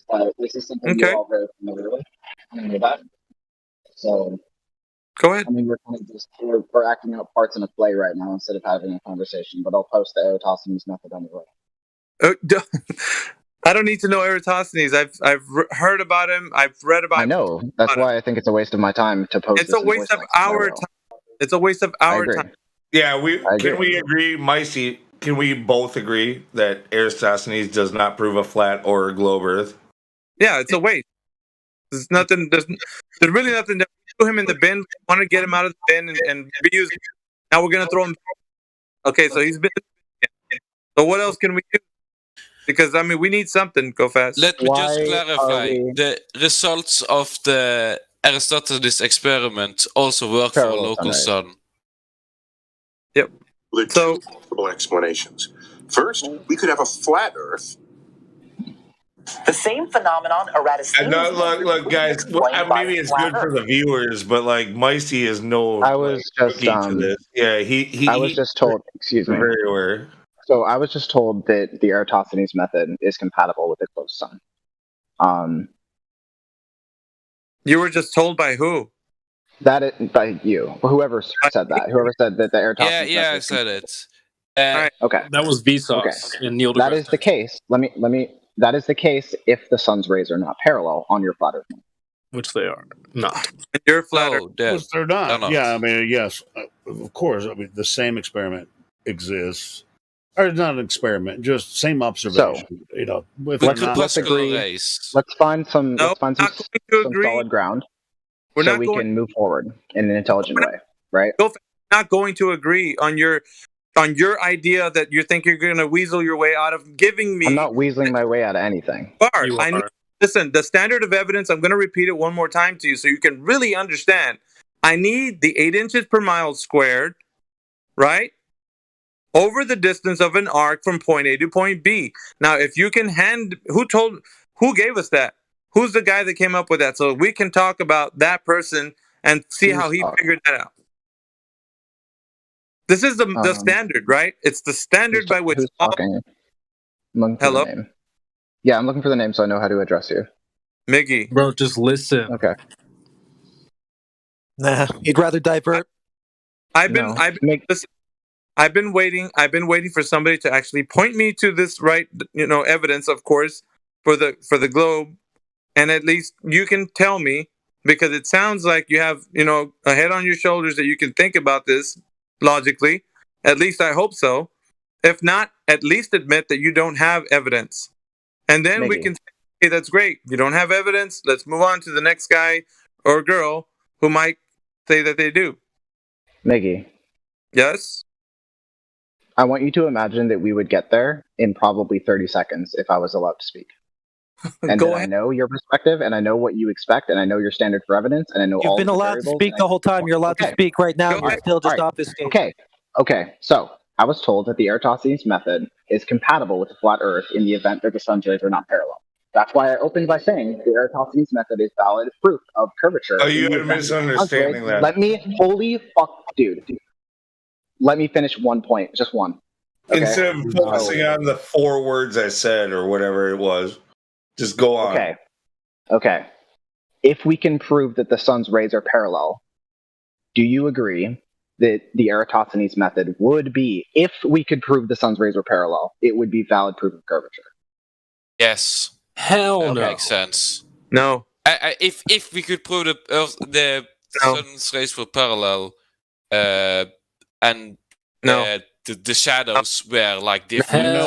Nobody has ever observed that, so we can't. Yeah, but like in his hypothetical, that would be. Thank you for your intellectual honesty. Do you agree that if we were to build a teleportation device, that we could prove the existence of Narnia? I don't want No, but maybe Jurassic Park.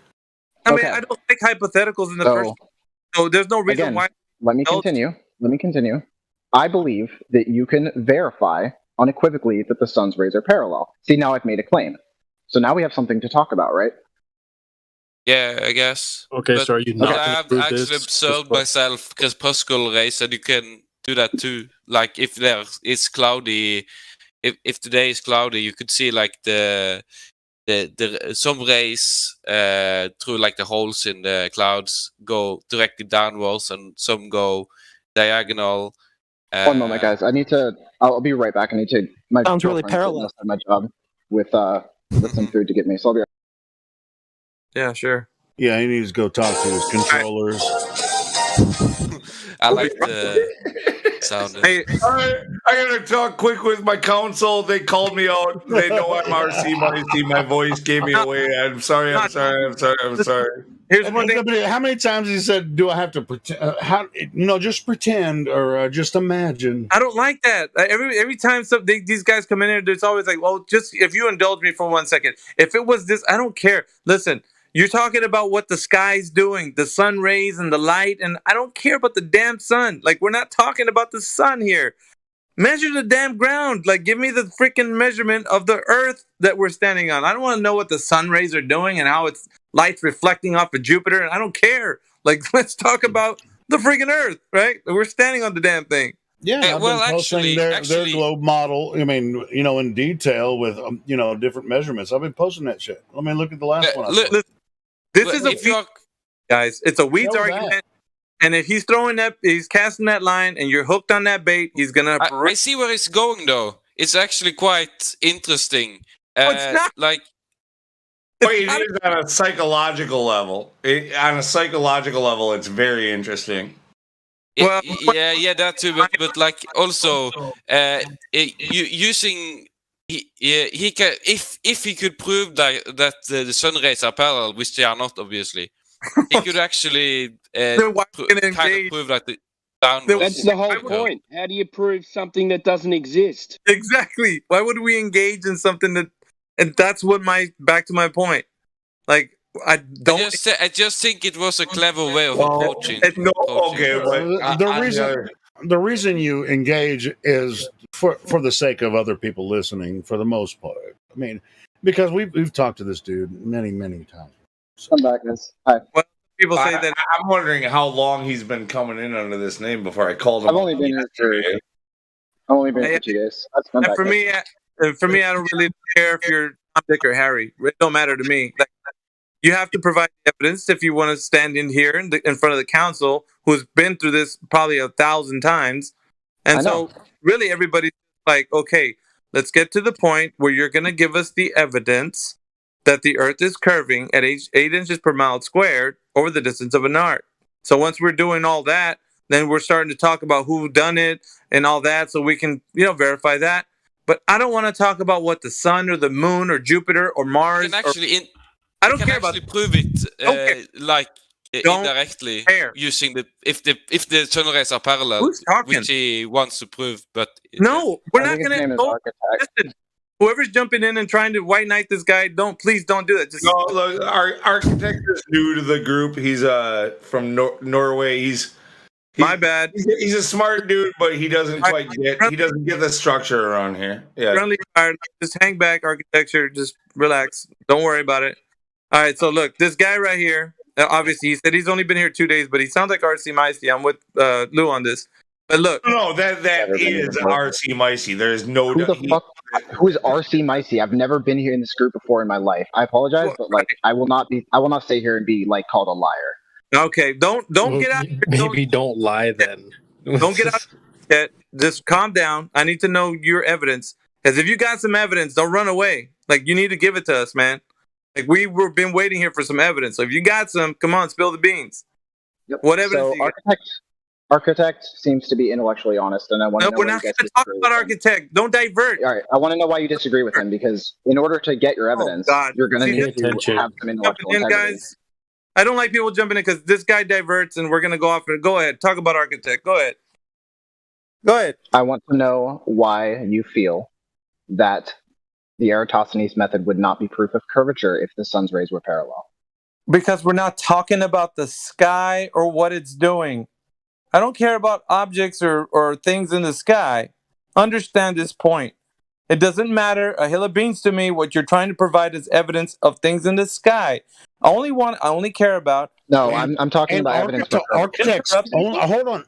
Architects only build something on a level stationary plane. That's how they design. He just asks you how something makes you feel. That's subjective. He's asking you a question about subjective reality. How do you feel? We're not talking about architecture.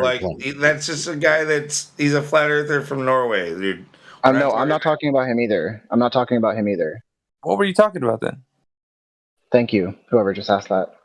I said, why is the Eratosthenes method not proof of curvature if the sun's rays are parallel? And somebody answered that and said, we're not talking about the sky. I'm not talking about the sky. I'm talking about the curvature of the Earth. Can you repeat that experiment today?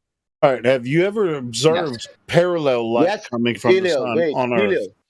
Helio, wait. He said that he can repeat that experiment today. Okay, great. I could. I have not. I don't want to say that I haven't, but many people have. Okay, really? Who did it? Yes.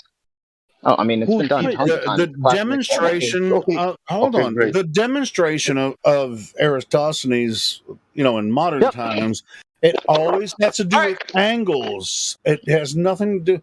See, the only reason you would come up with an angle is if the Earth was curved, or you presume it was curved. But every time you do Aristophanes' experiment, you have one freaking pole, and then you measure the lines, or you have a light in a well. You're not. You're going to have to assume that the Earth is curved before you observe parallel light. Now, when you look in the sky and you see, divergent rays in the sky, and you see the sun diverging, that's everything. With Aristophanes' idea, always assumed that the Earth was a globe first. Exactly. It's not idea. He said he will repeat Aristophanes' experiment. Okay, great. Let's go to. No, I did not. No, I did not. I did not say that. Yeah, and even still, science is a relatively new thing. Like the scientific method, like the Greeks didn't have it. Okay, you cannot. Can anyone repeat the Aristophanes experiment? Yes, anyone can. Okay, really. Okay, I will repeat the story. Aristophanes take the stick and put the stick in point A. Is that true? Yes. What year was that? Oh man, I don't know. I can Google it. Does it matter? Okay, 2000. Okay, 2000 years ago. And then he went 500 miles straight, and he put another stick. I'm not talking about what Eratosthenes did specifically. I'm talking about the mechanism that it can be done by anyone, not what he did specifically. I'm talking about the mechanism. And I agree with you. I agree with you. That can be repeated, and all of us agree with you on that. But you have to assume that it assumes the parallel sun rays. Yes, that's what I said. That's what I opened this conversation with. Was the Eratosthenes method is proof of curvature? If you can prove. Wait, guys, please stop. He just called it a mechanism. Define mechanism. No, let's not even go there because he knows what we're saying. He knows what we're saying. He's just trying to. It's worth saying. It's worth saying as long as it doesn't get dragged out anyway. That was just a poor word choice. I would prefer to use it. You are saying that Aristophanes, because we took from Aristophanes that mechanism, and he went 500 miles straight line during 2,000 years ago with the camels or with the car. It doesn't matter. I'm talking about people doing it. It doesn't matter. That means that Aristotle, because we are repeating that his mechanism. Because yeah, but peacefully, that's which assumption are you going by? All right, so sun is local, and we're going to have divergent rays, and the shadows are going to be based on that. I mean, Neil deGrasse Tyson already explained this. If you watch the videos, I mean, it's really simple to understand. I don't know why we would spend so much time on this. But Helio, wait, we have story, and then you have pictures about that story. Because when you speak I'm talking about real life right now. I'm not talking about a story. I'm talking about people doing it today. Okay, great. Let's put stick on point A, whatever you want on the earth, and let's go 500 miles, or let's go 10 miles straight. Let's go 10 miles straight. He went 500 miles. Listen. Hold on, I'm Sasha. I don't mean to step on your toes, but I kind of do because we're going to waste a lot of time because of the arguments sort of like nil because both arguments kind of balance out and they don't. Who's talking? Really you seem to understand that parallel sun rays are necessary for this experiment to be valid, right? Except they don't exist in reality. So they don't exist, though. Okay, so now we have something that we very clearly disagree on. I think that the parallel sun rays can be easily valued. Well, you don't have to say it. Just go prove it, post it, show us. Stop talking about it. Just because every experiment, okay, all right, sure. Just because they can't exist doesn't mean that's where all of our light comes from. And go fast. If you want from another angle, let's say this angle. I put a stick. I make a Aristotelic experiment and show me some kind of different shadows. How that will curve the water? So you don't understand how the experiment validates curvature, then? No, I'm telling you this. Let's say that shadows, everything showing, I don't know which size, whatever. How that will curve the water? Definitely is not going to do that. Also, kind of a loaded question. For him to understand how it validates curvature, there would actually have to be curvature, or else there's nothing to understand. No, again, assuming that the sun's rays are parallel. You Well, need they're to not. understand the experiment. Well, they're not. And you haven't posted anything that shows otherwise. Oh yeah. Look, you can go down a line of a mental exercise, like a train of thought. You can do that all you want, assuming whatever you want. In order for this argument to work, you have to show it in reality. All right, we're like an hour in, and you're still struggling to set up your fake premise about the sun, and you are nowhere near demonstrating drop over distance of the Earth's surface. Good job. The problem is he's still avoiding the question, show us one proof of Earth's curvature. Let me pull up my phone. That's it. Well, I can go into different things, but we're talking about this mechanism, and we need to find. What are you waiting for, dude? We've been here for like an hour. He's just stalling because he doesn't have the goods. That's all he's doing. Are you looking for proof of parallel sun rays? Why are you asking us exactly what you proof want. we're looking for? I just debunked that in the chat. Get the proof They're and not put it on parallel. the table. I don't know what you are looking for specifically, so please tell me. It's your claim. You prove it. Don't ask us for the criteria. You go out and figure it out. I even told you from the very beginning, Go Fast, what exactly I wanted, right? What he wants is a note from the teacher with he got an F, but he wants it sent back with a note. Like he wants it sent back with a note, like next time cite your source. You know, like 8 inches per mile squared over the distance of an arc from point A to point B. It's so easy. That's what I need. Can you provide that? Exactly.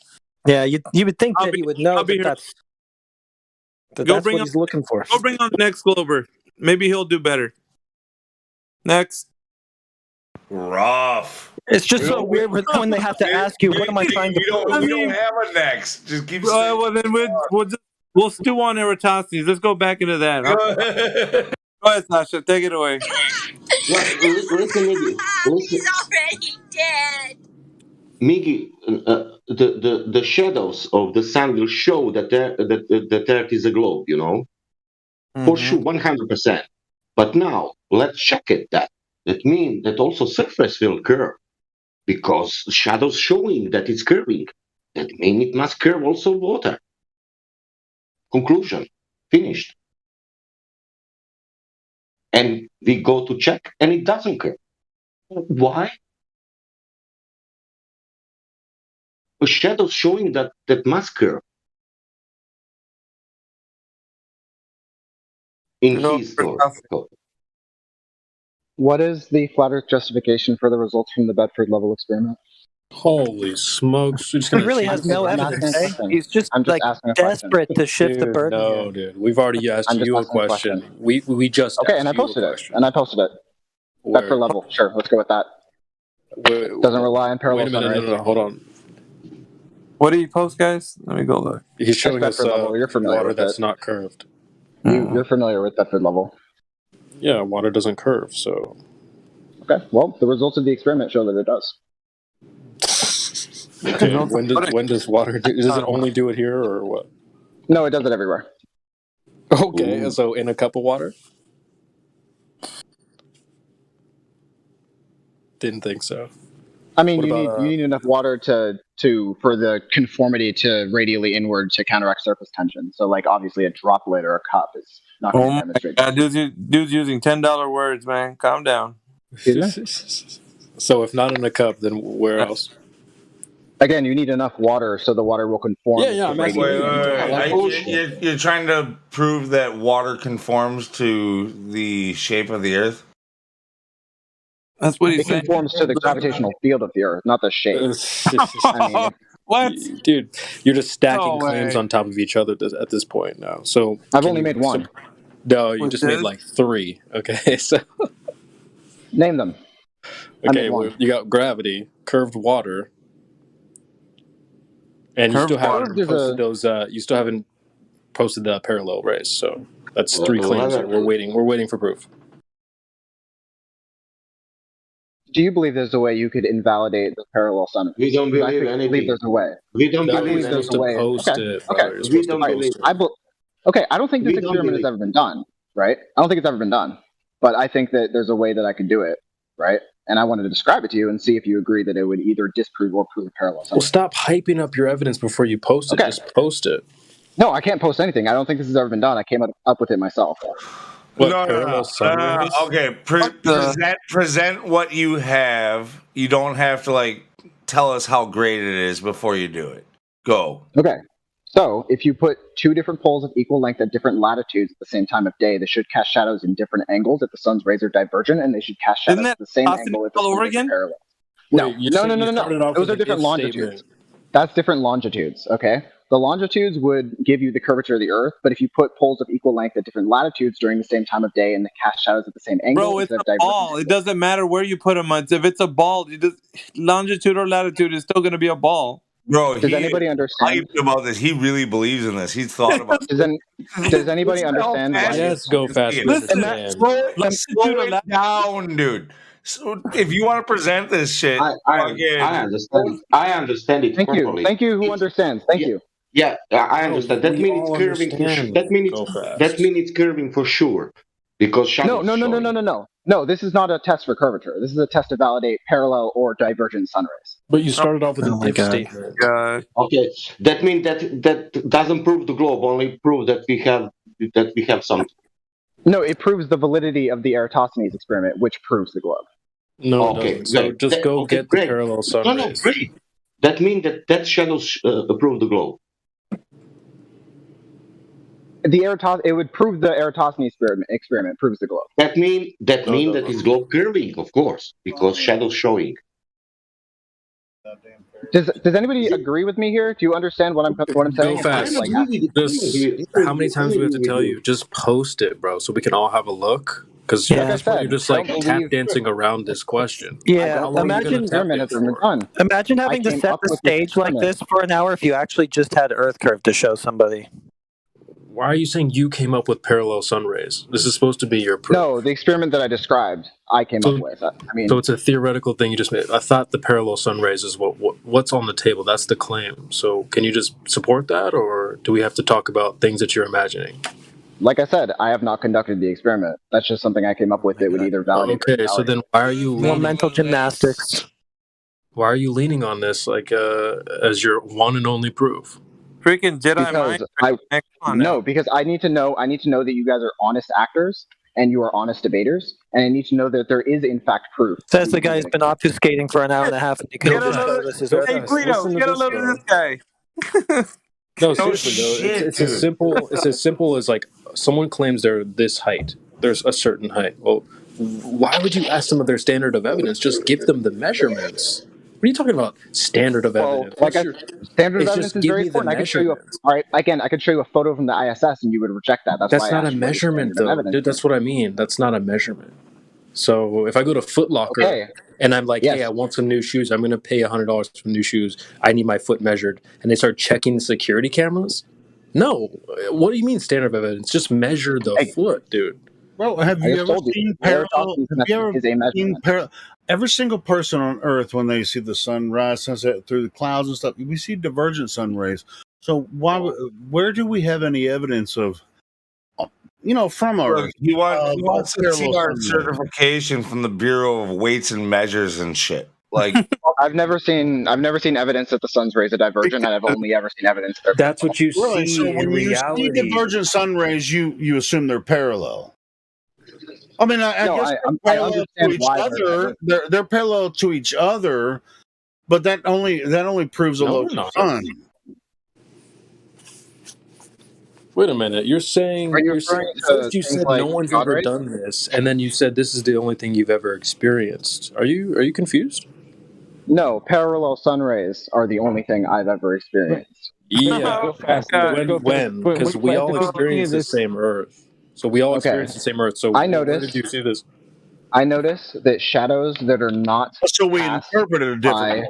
scattered light are cast at the same angle, regardless of their location on the Earth. So not the parallel. You're talking about the shadows then. So because we're talking about the parallel rays that you're supposed to be posting, which you haven't posted yet. Clouds and stuff. I want to see these parallel sun rays, from a certain thing.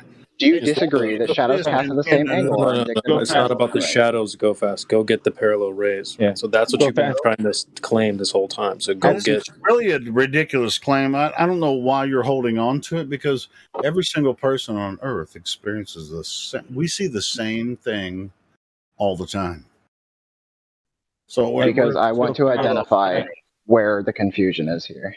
Yeah, Gilio, hold on a sec, real quick. The confusion is that Go Fast, you said at the beginning, you asked about Aristotle's. You knew where we were going after the fact, okay? And then you said, if you could unequivocally prove parallel light rays, you started, that's what you said, if you could. So now we all thought that, okay, it looks like you've got proof for parallel light rays, and now we're finding out after about an hour that you're saying, well, I've never, this is just an idea I had. When you said if, all shadows are actually done it. No one has actually done this. We're talking about parallel light rays, not shadows. I don't know. He sounds pretty real with you, man. That's kind of what I got out of it too. Check out what Architecture just posted. You have. Let me check. Urgent light rays. Is that something that you would consider? Are we looking at God rays? Are we looking at something that's being scattered? Yes, we are. Okay, great. No, man, we're not looking at we could post images all night of divergent sun rays, through the clouds. I mean, yeah, people posting shit. We can do that. Can you show me divergent sun rays that are not being scattered by the atmosphere? No. Listen. You're supposed to be posting parallel. It's never been observed. It's never been observed. You said that's the only thing you've experienced. This is what he would consider. No, divergent sun rays that are not being scattered by clouds have never been observed. Hold on, Go Fast. What you said, okay, but you also never observed parallel. You would only be able to observe them if there were no clouds in the sky. Can you unequivocally prove parallel light rays? Because that's what you came in here after Aristophanes. Miggy asked you, what's your best proof for the globe? You said Aristophanes, and then you already called what the next thing we were going to say. And then you said, if you could prove parallel light rays unequivocally. You have what your proof was. What your proof was something theoretically you thought of that no one else has come up with, and now you're trying to back out of it. It's okay. We get it. We were all in your shoes. I'm not trying to back out of anything. All light, light that is cast by the sun is cast at the same angle. The hell? So not parallel rays then. That's what parallel means. That's what it means. That's the definition. So you never experienced this stuff. Yeah, except they don't do that though. Who's they? Are you talking about after? No, I'm talking about sun rays. They're not parallel. That's who they are. Are you talking about scattered sun rays that have gone through clouds? Okay, so they scatter, then they don't hit the Earth parallel. That's what you need them to do in your proof. See next. All of them hit the Earth parallel, right? No, they don't. You just said they scattered, and you gave us an excuse for why they don't. The atmosphere. So the atmosphere parallel. Can I ask a question? Sure. Please. Do the sun's rays hit the moon? Take control, please. Do the sun's rays hit the moon parallel? Yes. Okay, that's interesting. How do you explain the eclipses? Be more specific. Well, you're talking about yeah. I know what you mean. You're talking about the shadow cast by the moon on the surface of the Earth being smaller than the diameter of the moon, right? No, I'm talking about the fact that you've got two regions. One's a dark region and one's a lighter region. Oh, you're talking about like the phases of the moon. No, talking about the eclipse. Be more specific. I'm not really sure where you're going with this. So you know there's a path of totality from the moon on the Earth.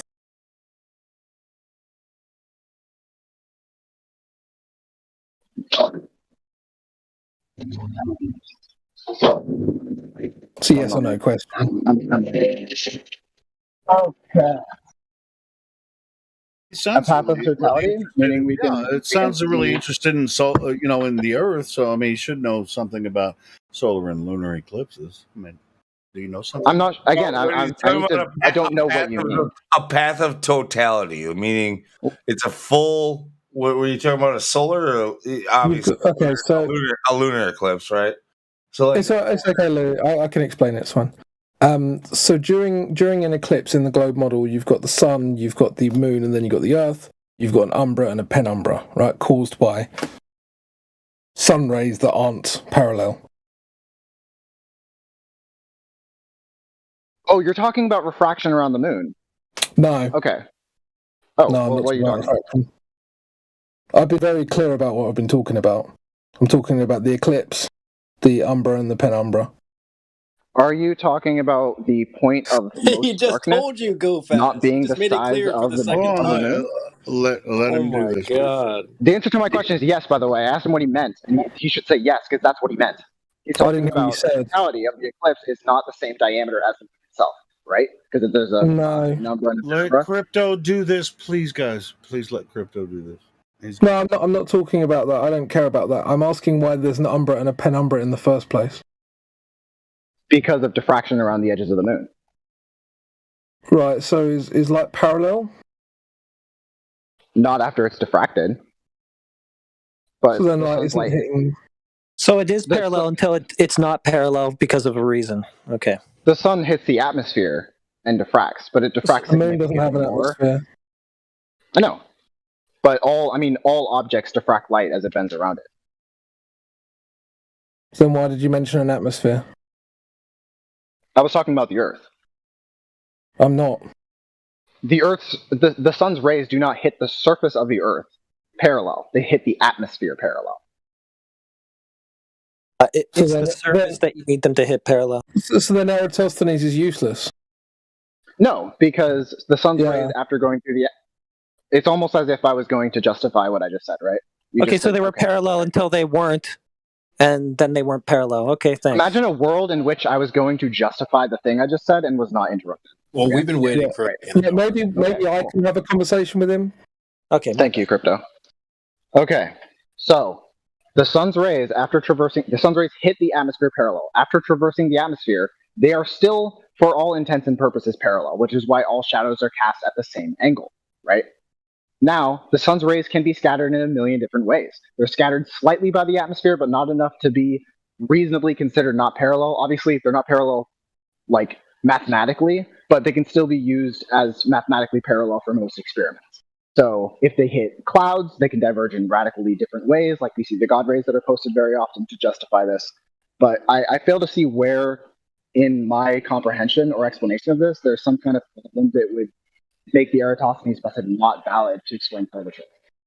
Well, because you just said that it would scatter in the atmosphere, and then you said but afterwards not that to a if- degree. Okay, it's almost Unless as if there's- I was going to finish my sentence and you started talking over me. Go ahead, Crypto. So, I mean, I haven't talked over you, so I'd appreciate if you don't No, talk you over have me. not. Go ahead.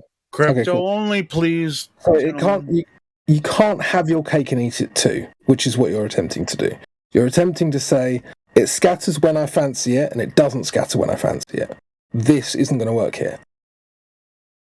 Okay, I want you to explain why you are under the impression I said anything like that. Do you want me to go over what I said again? Okay, when the sun's rays hit the atmosphere. Okay, when the sun's rays hit the atmosphere, they scatter. You've actually Unless they are avoided what I occluded by asked you. clouds. Unless they are occluded by clouds or other objects, they are mathematically relevant to be considered parallel for experiments using shadows if they are not occluded by clouds or something else that's going to substantially scatter them. The atmosphere on a clear day with smooth conditions doesn't scatter the sun's light enough to be relevant for experimentation. They're still parallel enough to be valid for all experiments. Parallel enough. Yes. How did you verify this? Every experiment ever conducted to validate... Not asking about anything else. I'm asking how did you validate this? I validate this by observing that all shadows that I see that are cast by the sun in conditions that are not occluded by clouds or other things in the atmosphere cast shadows at the same angle. No, they don't. Oh, okay. Well, no, you're just making a claim to back another claim. None of this has been validated. I mean, you made a claim just now. You claimed that there's a situation in which unoccluded light rays going through the atmosphere cast shadows of different objects at different angles. And I would love to see that. Hold on, you've made about 12 claims before I said anything, and you haven't backed any of that up. Pick one, I'll back it up. I've already asked you. We were talking about the moon. I asked if the parallel light rays hit the moon, and your answer was diffraction. No, my answer was yes. No, my answer was yes. It was a loud and clear yes. Okay, well that's not your model, so maybe you need to try that one again. Did parallel sun rays hit the moon? Yes, it is. No, it's not. That's my model. You don't tell me what my model is. I do. Okay, then your model isn't the heliocentric model. Okay, explain how contemporary astrophysical understanding does not say that parallel sun rays hit the moon. I just posted it in the live stream. All right, let me check. You couldn't have an umbra and a penumbra based on anything other than convergent rays. I thought you were talking about the sun's rays hitting the moon, not the reflected light, not the refracted light around the moon hitting the Earth. It doesn't actually matter. It absolutely matters because one of them is divergent and one of them is parallel. Yeah, but there is no evidence for the parallel. Okay, but don't give me an example of divergent rays when we're talking about parallel rays. Don't ask me if the sun's rays hit the moon parallel, which they do, and then give me an example where the sun's rays diverge by refraction off the moon and then hit the Earth. You're just reasserting the same assertion over and over again. You know that doesn't mean it's true. All right, will you let's form some common ground here so we can continue in a good way. Can you conclude that you referring to the projection of an eclipse on the Earth is not an answer or relevant in any way to the question of do the sun's rays hit the moon parallel? No, I don't admit that. Okay, so you asked me if the sun's rays hit the moon parallel in my model. I said they do.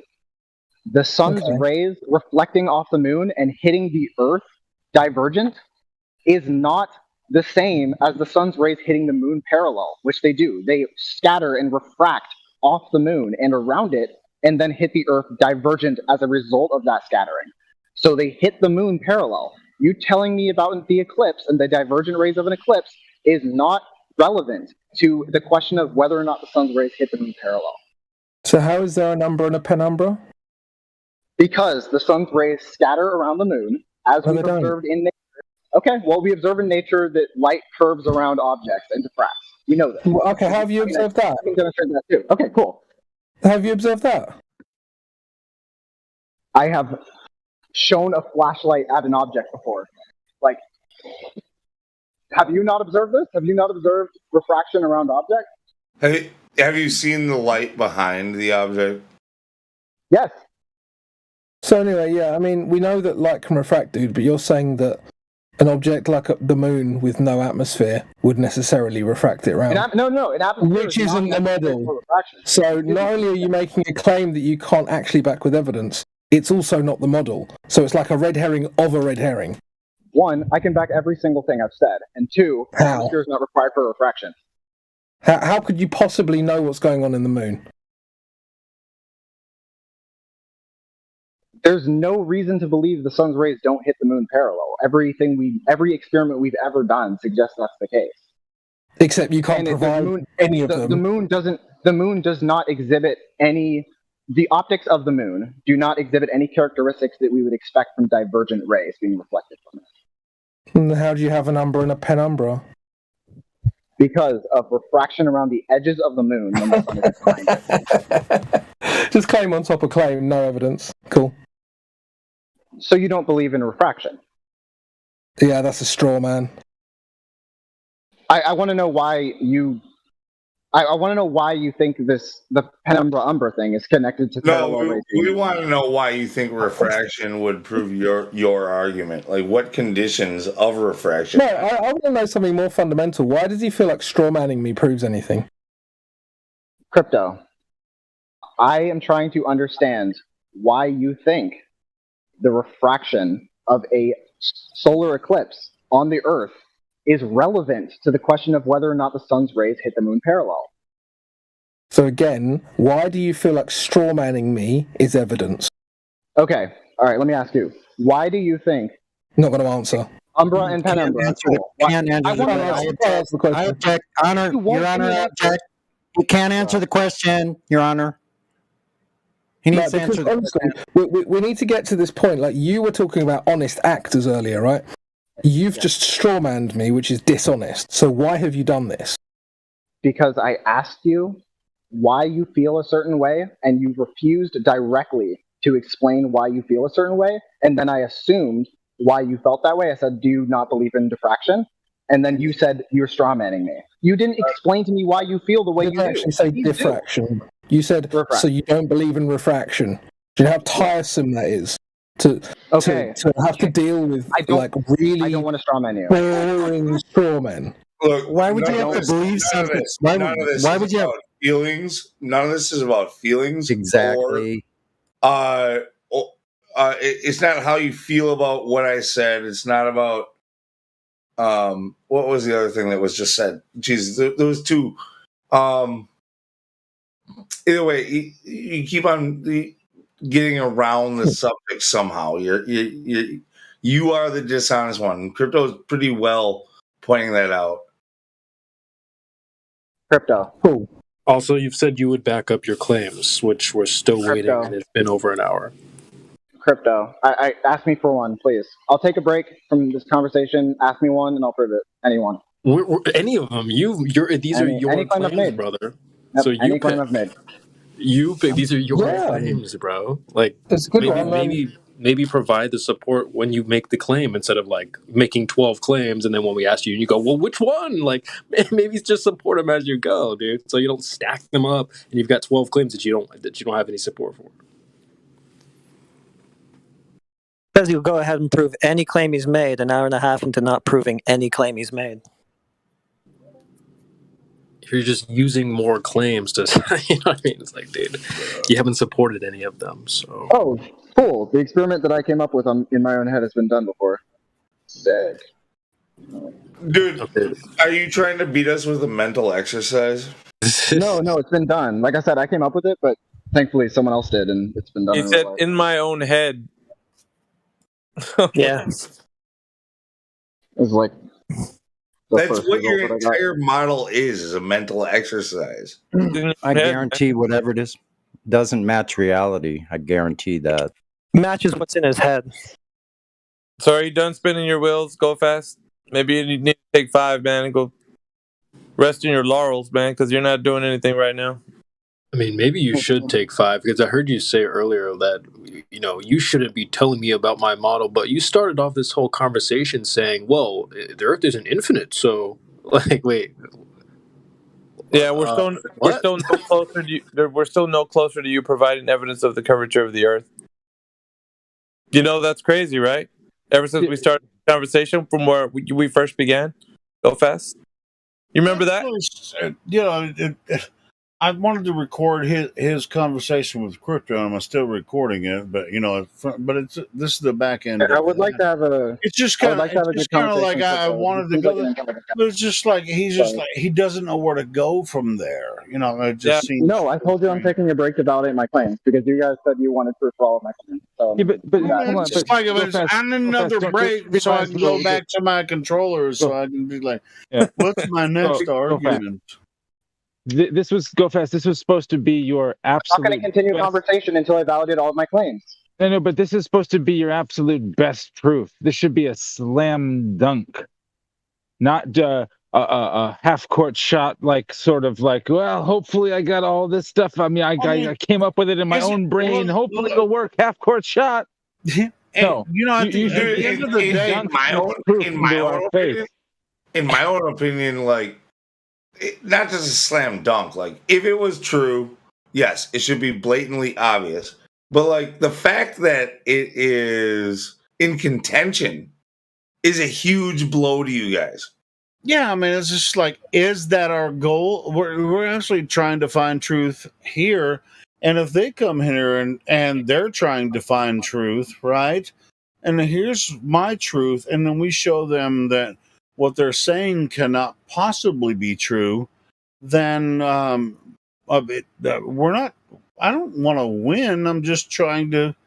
I do. All right. Well, okay. So then you're an athlete, I guess. You know, an intellectual athlete, right? An intellectual athlete. Oh, he's not well. He might be a soccer player, but he did. You, He played you can also not a be pro, you not can a also be an intellectual athlete too, and win the argument. You can. I mean, some people can win an argument even if they're wrong. So an intellectual slam dunk contest is what you need to be. Why did you come here with no proof or evidence? In the meantime, while he's kind of gathering, because he's in his own head at the moment. Let's see if any other Globers in here. It's a Saturday night. Oh wait, it's not a Saturday night. Damn it! Holy shit! Feels like a Saturday night. You're, We got 33 you're like users. fucking 4 days away from. Damn, Saturday, it feels like a Saturday night. Look at all the people in here. We got 33 up in here. I'm messing with you, Piggy, bro. Yeah. 33 out of 99. I think it's Tuesday, isn't it? God damn, it's trash day Got the tomorrow. club going up. This is like every time I think of Tuesday night, it's just like I have to take the trash out tomorrow. Well, Tuesday's the day before Hump Day, so Hey, and for me, it's Tuesday time to take the trash out. no. That's already done that. I throw in garbage every Saturday. That means today I throw the garbage. Today is Saturday. There you go, bro. So yeah, your day's Saturday. It's like trash is going out tomorrow. Well, trash is going out today. This guy freaking really didn't have anything to offer, and Miggy took him out, Crypto took him out, everybody here.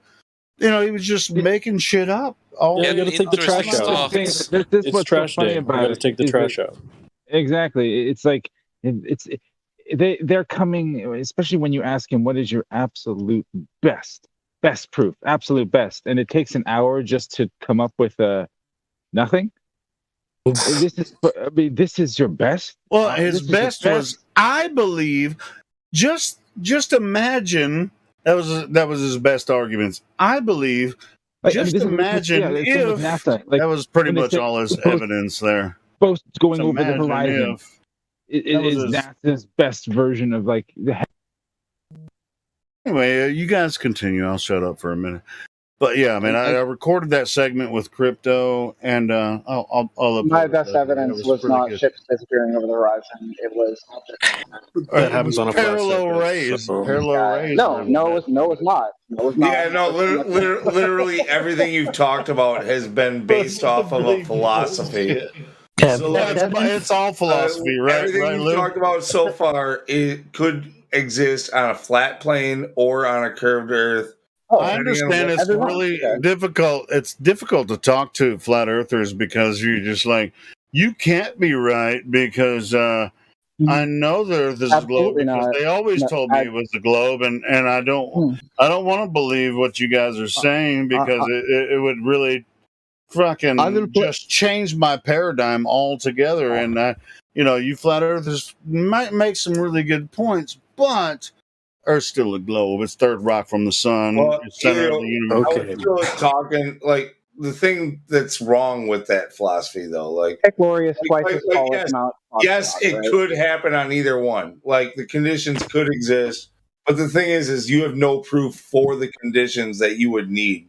Well, how do we know that any of that could happen on a globe? Because we have no globe for any of it to be tested on. So I need to know how this What globe are you talking about? What globe? I never said the word globe. I need to know how this is possible. You just said it. Oh my god, Weasel. Oh, this is flat Earth. We need to know why refraction ate your geometric horizon. Yeah, no, we need to know why you've been waffling about parallel rays on the now moon he's for the last hour and a half, and all you have to show us is a drop of a He was being very patient before, but now he's waffling. Who the fuck? I let you guys distract me. Yeah. Well, I let you guys distract me. I've been walking the dog for a while now, and I'm still wondering what you said. Miggy asked you, "What's your absolute best proof of the globe?" The best proof. This is where you're at. You're trying to give us your best. You've been an hour trying to give us your best proof of the globe. I want to back it up.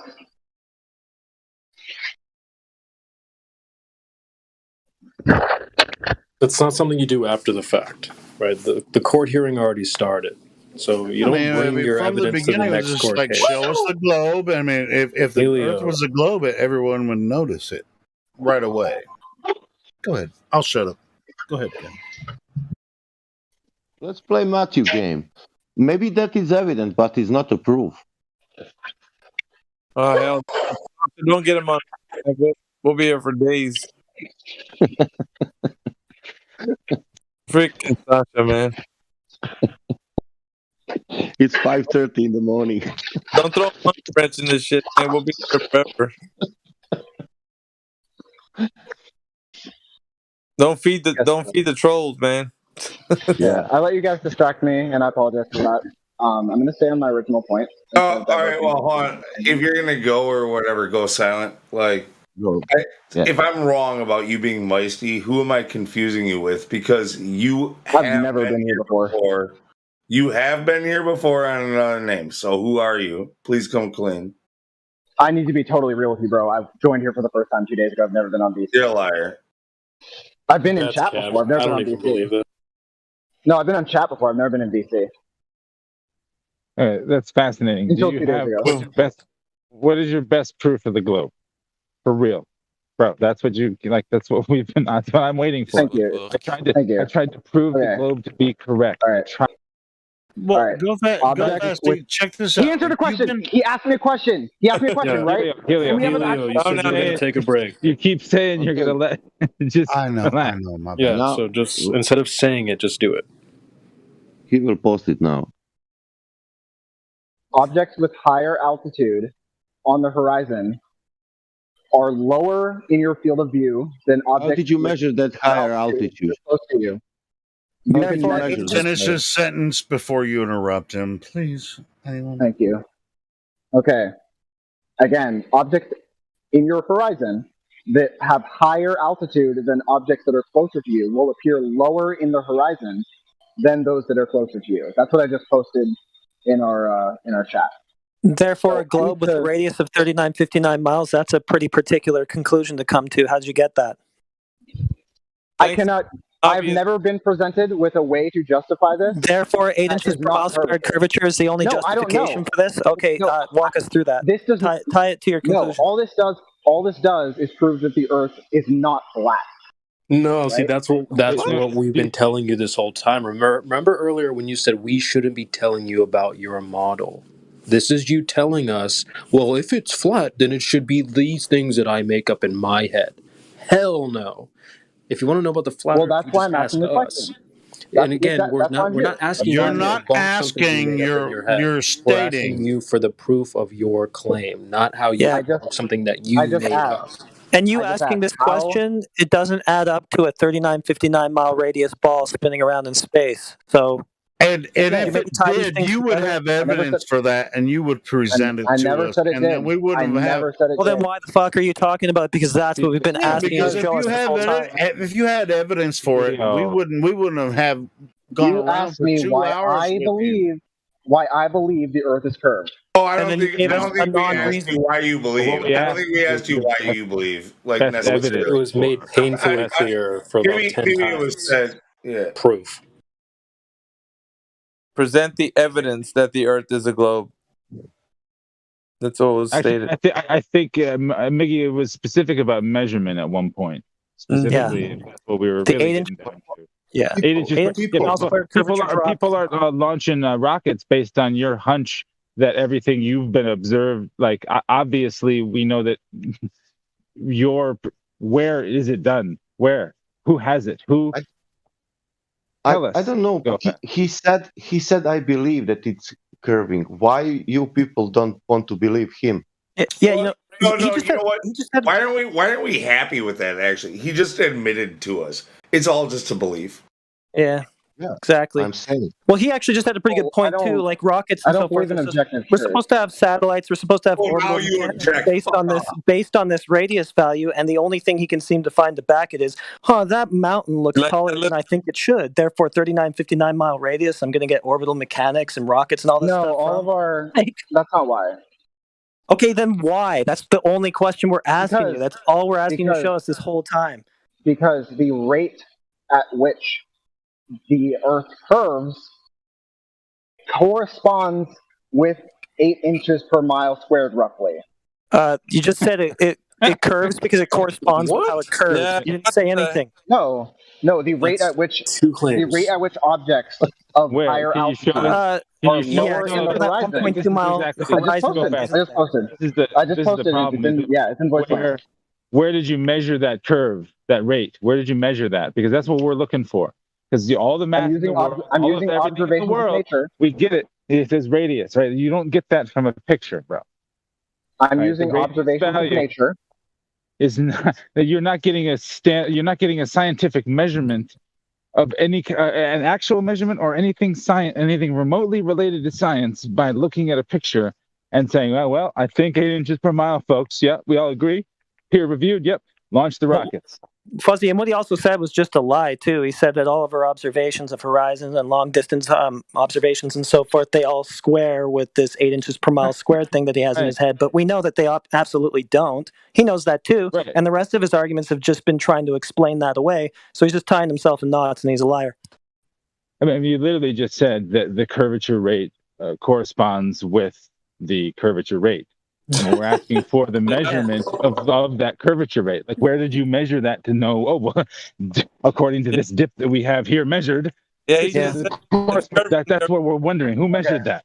If at any if at any point I'm asked a question and then it was not immediately followed by someone else talking and is instead followed by empty space, go for it. which No one's talking. You're a fucking victim. We got it. We're going to give you the next 30 seconds to talk without us. Yeah, every time you get a chance to talk, you use it to do this, by the way. So. Correct.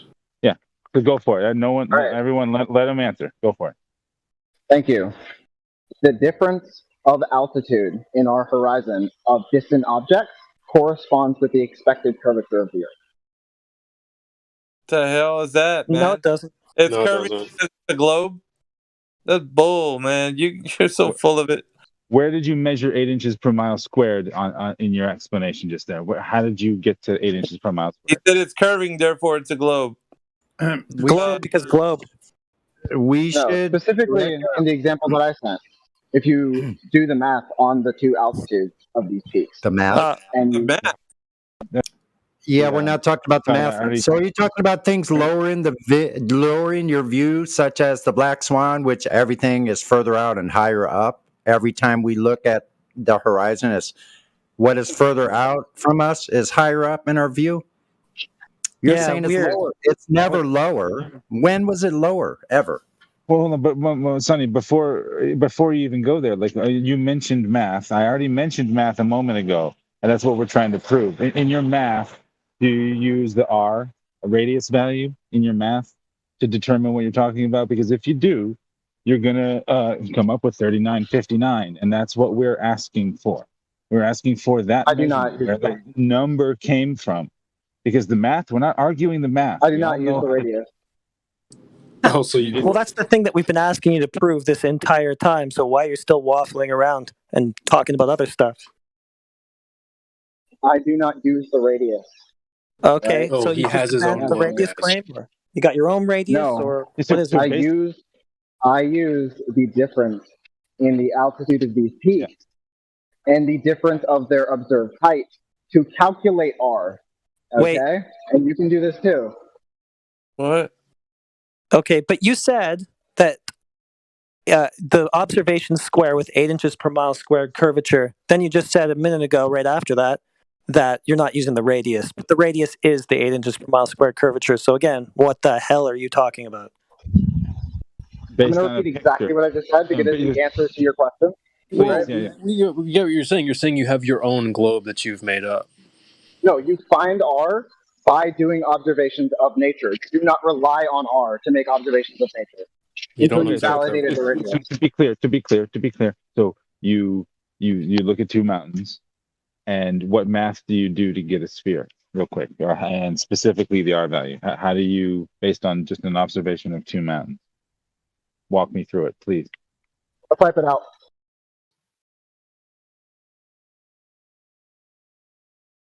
He's gonna type it out.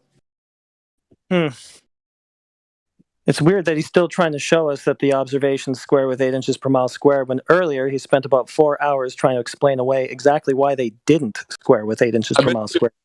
I bet you dollars to donuts that thing he's going to figure out is going to get us nowhere closer to figure out any radius. Yep.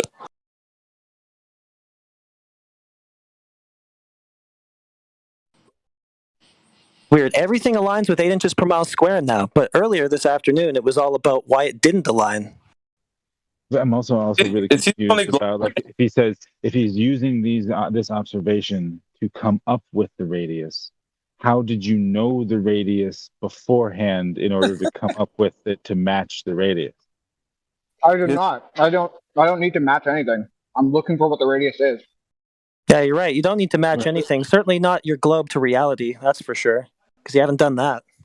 I know, but he's doing the math. You done? I mean, with he the already math? did it earlier, and he's like, yeah, that horizon's way off. That's not 8 inches per mile squared. But that's because of refraction and different things. He had all sorts of different excuses. But now, somehow, the observations actually do line up with 8 inches per mile squared. It's really weird. Yeah, he isn't measuring anything. He's just doing some math somewhere on hypothetical. I calculate some stuff. It's easy. I'm gonna meet for a little bit so I can put together this presentation for you guys. Presentation? Oh my goodness. Damn. Get your popcorn ready. What's up, fellas? Who's that? Davey.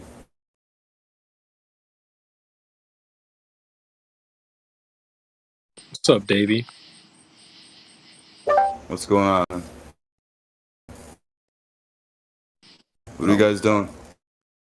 Talking to a Glober in here. You believe the Earth? Oh, Glober. Okay. Interesting. You believe the Earth is a globe, Davey? Hell no. Okay. Then you're fine. As you were. All right. Yeah, we're just pulling teeth in here. Still trying to get that curve measurement. I keep seeing commercials for this new show on TV where they stack a bunch of stuff really high and then it falls over. That's kind of where we're at right now, David. We got some guy who stacked a bunch of claims up and they're about to fall over. So we're just at this point, we're just waiting for it all to come crashing down. I'm waiting for the penny to drop. I think the name of that show is called Built on Sand. Not only did he stack a whole bunch of stuff on the base of his entire foundation is built on sand. Mm-hmm. He went silent a couple times with me already, so I know that he doesn't have any gas left in the tank. So anything here is just grasping at straws. Yeah, the wig's already been snatched. Now you're just waiting for the other part. Well, I mean, if he had any curvature to show, he would have just done that in the first place instead of talking like about parallel sunlight on the moon for an hour and a half. Right, man. You should literally just slap that evidence on the table, put your feet up, light a stogie, and be done with it. But instead, you have to like hype up all your evidence before you present it, and then don't present it. And it's always something that... Yeah, go ahead. No, I said he's going to come out with this really razzle-dazzle presentation of probably mathematical jazz hands. I mean, well, he had to... nothing to show for, but... He had to start with his parallel light proof at first, so he started with light being parallel until it was scattered and diffused, and then not parallel when it reached the Earth's surface. So parallel, but not. It's parallel until it's not. Verify that. I'd lay good money down that whatever he presents doesn't have anything to do with a direct measurement of curvature. Hell, nope. Well, nothing has so far. That would be a good post-diction. Yep. It has no proof of globe 1. Doesn't have proof 1. We just need 1. Yeah, I'll take any of it. I'll take some of that action, Sonny. Mm-hmm. Yeah, man. Yeah, I'd get in on a parlay, maybe. That'd be great. Every time, though. The last time he presented something, it had nothing to do with the topic we were talking about, but that was his evidence. So let's wait and see. Should be interesting. Well, this is it, man. It's only been 8 years, and finally, what time is it? Yeah, exactly. 2022. Well, I mean, he saw a mountain on the horizon that looks smaller than he thinks it should have. Therefore, 3959 mile radius globe. Yeah, where were the measurements of that? Like, I don't know, but he came to a pretty specific conclusion out of something he just saw. 8 inches per mile squared curvature of the Earth. 3959 mile radius ball spinning around in a vacuum, because that mountain looked a little lower than I thought it should have. But I bet you if we ask him if he's ever gone out and measured that. Well, I think he said he has. But all we need is a line of sight measurement over water. Why is he measuring over land? Just do it over water, bro. Where's Dude, the I curved can't water?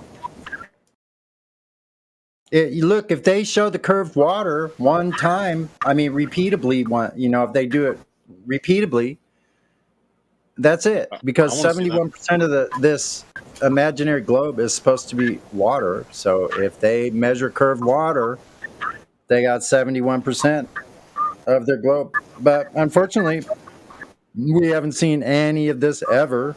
That's why we're still here. Wait, are you the Glober? No, I'm not. Go fast, sis. Who's the Glober? Go Not fast. even a good Glober, really. We gotta get to this guy. Nah, he's just living in his own head. He's not really a tough nut to crack, man. I've seen worse than him. Yeah. Anyway, he prefaces a lot of "if it were a globe" and imagination. You have to start. Just imagine this. We'll just do a thought experiment. That's where he's coming off from. He's a fan of SpongeBob. So Horizon was geometric until refraction ate it. Exactly. First step in globe is imagine it's a globe. That's the first step. The sunlight was parallel till it was scattered and diffused. From their own mouths. Exactly. Parallel. When he's talking about the number penumbra, which is not parallel. It's parallel until it becomes not parallel for some reason. But it was parallel. Oh, okay, but you needed it to be parallel the whole way. Finally. Now he says it's parallel until it hits the atmosphere, then it's not. Yeah, then it's not parallel anymore, so that really helps. He said a couple things. He said it when it gets to the edge of the moon, then it changes something. Like, where is he getting all this?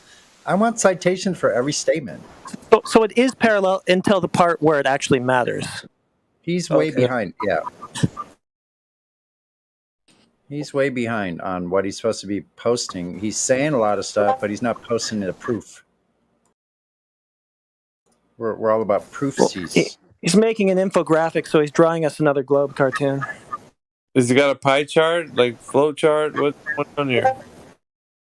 Dude, I can't believe people still think we live on a freaking ball. It's 2022. I wonder if he actually even thinks that, judging by the quality of his evidence. Oh, wait a minute. He dipped. Oh, he's gone. Yeah, he left. Run. Yeah. Yeah, that's what happens. So you know why we're all in here right now? Because we know the truth. We know the truth. We're here because guys like him couldn't make their point. Yeah, that too. No, I was just in here to talk to Lou and Helio. No, I'm just kidding. I was looking for Globers. And if we could help, I mean, I'm not in here a lot, so I mean, do Globers come in here a lot or not really? On and off. Mainly, we just talk amongst ourselves. Yeah, I'm just some asshole on the internet. You know, you guys discount. Yeah, no, almost everything that I say. Oh, is that Larry? That's me, Helio. If he truly believed it was a globe, it wouldn't make sense that like nobody has made, like he said, like he's trying to put together something. It's weird that nobody else have done it before him, so he could like just copy paste it, you know. But like he has to create it. No, but that dude was here for like over 2 hours. Didn't post one proof. I know. It was stupid or whatever. He's typing. I think he's going to drop it now. I was gonna say, like, you're just concerned about what to do with your Warframe clan, you know, and like. Oh shit! Do you remember that? Yeah, it's still sitting there. I got Those it. were the days. No, dude. Yeah, mine is too. Freaking. I got your setup. I don't know. I haven't played it since pretty much shortly after you stopped playing. No, but you. I mean, you still got your whole computer. Yeah, set. yeah, it's all there. It's not that old. Shit, I bought it like 2 years ago or 3 years ago or something like that. No. I mean, what I heard from this last guy was, well, I go out into reality, it doesn't match the flat Earth that I'm making up in my head, so it can't be flat. Like, well, dude, no one supports that silly, goofy flat Earth that you're making up in your brain. You're not debunking reality. You're debunking your own silly imagination. Yeah. I think I'm gonna go. Good night. All right. Have a good night. Architecture, yeah, you're exactly right, CB. It's just like, hey, all of us have been taught the globe model. Not all of us understand it completely, but since we've been in this discussion for several years, we know what they're saying about it, right? So it's not like you're going to say something that we don't already know. Like, I'm going to show these flat earthers what the globe is all about, Yeah. as if they have anything, right?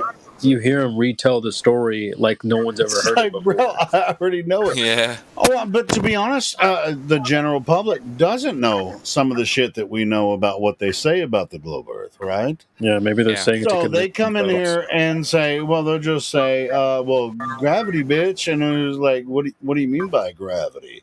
Well, they can't describe it. And Exactly. They try That's all to they poorly explain something that we have for years been trying to prove. Literally been trying to prove the thing that they can't even explain. You know what they do say is like, what do you use for your standard of evidence? What do you? What's your standard of evidence? Actually, what do you use? Yeah, what do they Well, use? and that's where it comes to Horizon. We talked about Horizon with that dipshit for over an hour, I think. Like, why would you have to ask us for standards of evidence if your Why are evidence is you not asking a substantive? flat Earth person, for the standard of evidence? Oh, I like it, man. Yeah. Well, Yeah, Central I mean, said it best.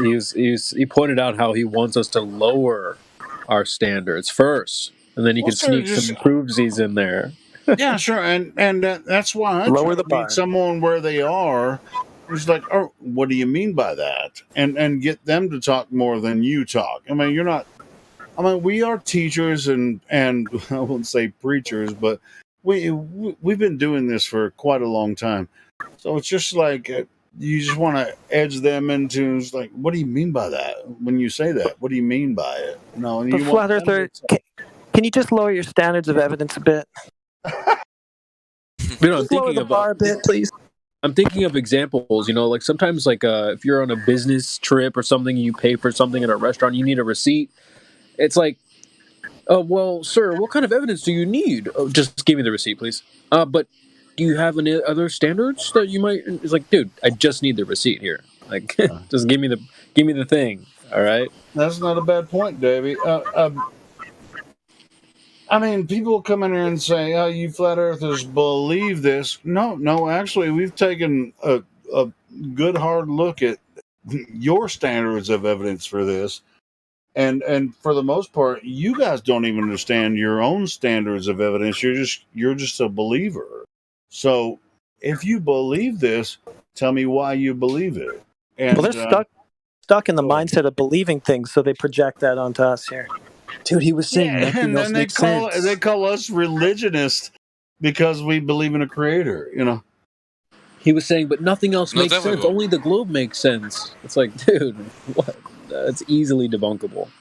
But everything I've been shown only points to a globe. Like, okay, dude. Except for this and this and that, and the light that was Right. parallel until it got scattered, and then it wasn't parallel, and blah blah blah. Oh yeah, everybody on Earth, just like I was saying earlier, everybody on Earth observes the sunlight as divergent rays. And he's like, but I have proof that they're parallel, but he couldn't show it. Yeah, he said it was parallel until it got scattered and diverged in the atmosphere. So not parallel where it mattered. Well, actually, what he said, it was the only time you can observe the light parallel is when it's a clear day, which is absolutely not true either, because I've seen divergent light. So it's going to be perfectly. I've seen divergent light from the sun without clouds. Yeah. So, because there's still moisture in the atmosphere, you can see the divergent light from the sun. And then he needs it to be perfectly clear across hundreds of miles too, for Eratosthenes to work. It's just like, all right, well, I don't need that natural observation. As everybody know, it's pretty much appeal to authority. I mean, that's pretty much most of his argument was appeal to authority. So appeal to folklore. It was some folklore. I mean, some of us are guilty of that sometimes as well. But as far as this argument goes, it's not even necessary because we have physical evidence that the Earth cannot be the globe they told us it is. Yeah, you just appeal to Earth. There's Earth. Take a look at it. That's what I'm talking about. Yes. Yeah, appeal to Earth. Don't we all live on Earth? Don't we all observe the same thing? Yeah, hey guys, I'm gonna dip out of here, guys. It's been fun. Have a good night. Yeah, peace out. Bro, it's good to see you again in here, man. Good job today, brother. Yeah, I'll stop awesome. again just to see what's going on. Poke my head around. Good stuff, brother. You have a good night. Yeah. Later, bros. Have a good one, Miggy. Peace out, man. Brother. Maybe we need sometimes to have two Globers, his friend, and he will say, okay, I agree with him, and then that another friend need to repeat all what this guy said, all I did. That's a good point. I think it's great to put two ballers up against each other. That's a good idea. We're usually just like searching for any ballers. I don't know how you want to do that. Well, it's just like, I mean, you could have Matthew in here and another baller, but Matthew's kind of like the standard Globy, but it'd be kind of weird to have two of those type of guys at the same time. I'm disagree with you. Matthew maybe was a normal Glober. Yeah, maybe was. Matthew's not. Matthew's not a normie Glober. He believes that Jesus makes everything possible and creates balls. So, Matthew's not only that. With all his claims in the last time, Matthew's totally anti-flat earther, man. You cannot call him anymore. Matthew supports our server. Right? Yeah, I mean, Matthew's. Oh, come on, Helio. We can speak like that about Rumpus. The same. Even Matthew was claiming. Yeah, Matthew, I think, claimed worse thing than Rumpus. That means that Matthew is anti-flat earther more than Rumpus. Matthew, but at the same time, Rumpus is an asshole. Matthew's not. Yeah, that's good. Helio, what I like more one asshole than one good, anti-flat earther. I mean, Matthew knows what we're about. I mean, he's taken more shit from all of us than anybody that's ever been on this server before. And he's still here. So, Helio, I know what the two Globers could debate. I got a subject for them. All right. At what height can you actually see curvature of the Earth? Ooh, that's a good one. Shoot, well, they're going to give you like 10 different answers. Yep. First of all, they're going to say you have to go to some high altitude, and then they're going to say that they saw the curvature from the ground somewhere, Pontchartrain or whatever. Dude, those answers will be all over the map. You'll have people say, well, you can see it from always. Or people then the other side of the spectrum saying you can't see it at all. That was the case with Homeboy earlier. It's just like, well, curvature is... I mean, the horizon is the curvature of the Earth, and then you ask him questions about it, he's like, well, it's not the curvature of the Earth, or there's refraction involved. I mean, pull out a telescope, and you'd be like, that's when they start tap dancing. They tap dance all around. And that's when it got ridiculous. I didn't get necessarily involved in that. Yeah, he was saying, well, the effects of the horizon, it's like, dude. Yeah, I was and it wouldn't be, it's not infinite. Bro. Okay, well, it's not infinite. It's just like, do you think you can find something that's not there with a fucking telescope. Pardon my French, but you can't. If something is supposed to be obscured by the Earth curve, you think you're gonna find it with a telescope? Every time you zoom in with a telescope or a camera, every time you zoom in, you just your length of view actually decreases. So you're only zooming in on a certain point, right? So, and sometimes they'll make some weird idea. It's like, if I was in New York, I could see the Eiffel Tower from the shore of New York. I mean, it's like, who told you That's that? incorrect, Leo. The width of your view decreases. The length of your view increases. But you're really just zooming in. It works similar to a microscope, which is absolutely true. Am I wrong about that? Because you're just zooming until you see something you should not be able to see. Now with a microscope, you're just zooming in on a plate. Holy shit! When you zoom in with a telescope across the sea, you're just zooming in. But if the Earth was a globe, to be honest, you wouldn't be able to see over 1,200 miles away to see the Eiffel Tower from New York. That would be ridiculous.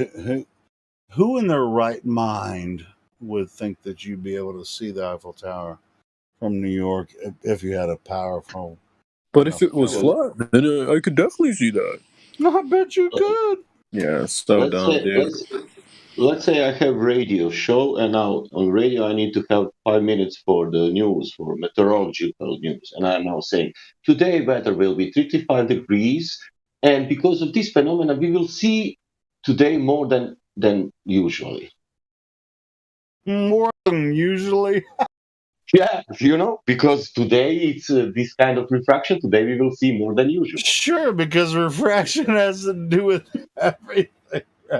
And then because people are traveling, with the ships and everything, with the cars. and everything. That's the blank argument, right? It's just like, you didn't consider. Well, of course you wouldn't be able to see the Eiffel Tower from New York that day because you'll never be. It doesn't matter what type of. If you're gonna use a telescope, which nobody ever does, by the way, looking across Earth, nobody would ever do it. This is what's so ridiculous about their argument. You would never be able to use a telescope to look horizontally across Earth. That's ridiculous. Well, especially, even if you had they have telescopes that look at space and they're all across the planet. But they never point them horizontally to see if they can see fucking Mount Fuji or freaking Everest or anything. They don't point them that way because guess what? That's not the way that shit works. Yeah, I've always found that really goofy. Like they'll point a telescope up and think they can see. I'm talking about optical telescopes. All right, Helio, you can go. I'm just talking about optical telescopes. We can go into radar arrays and shit. I have some more shit to say about that too. But anyway. Yeah, but that's why I'm asking because of Black Swan. If they say refraction, I'm asking what is with water immediately behind Ulrich? Is it physical or optical? If they say optical. Well, it's definitely optical. I mean, it's just somebody with his camera that went down to the shore and took a picture of these freaking barges. And you take a boat, Helio, and go there and show that it's physical. Yeah, you could do that. Yeah, I mean, I trust the BLM SB69 videos. I have a feeling that if you just launched from shore and went to there, it's going to be as the distances are going to be accurate. So, I don't think that's inaccurate at all. Do you think they're closer or further? Which that's not the actual argument. So, Helio, I got a question for you. Yeah. I thought we were going to have a presentation. Did that guy bounce? No. Wasn't he going to show us the globe curve presentation or something?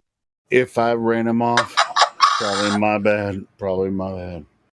Man, I had the popcorn out and everything. I was going to stay up for another 20 minutes.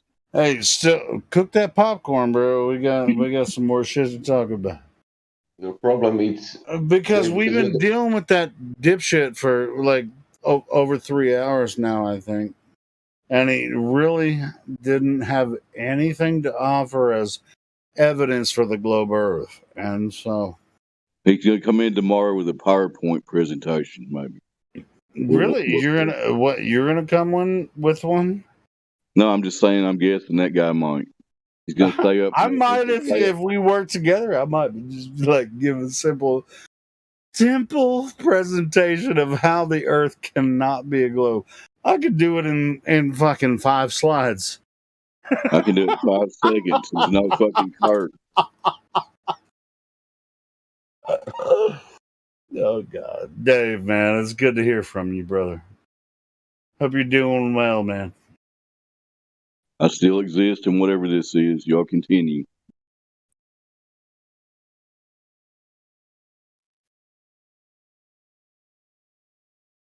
And by the way, if I come in here, in whatever version I am in, and I apologize if you guys feel like I'm disrupting. That's fine. You can say, "Hey, Hideo, shut up." I'll shut up. You fucking. You fucking guys just roll on just like we always do. I fucking love you guys.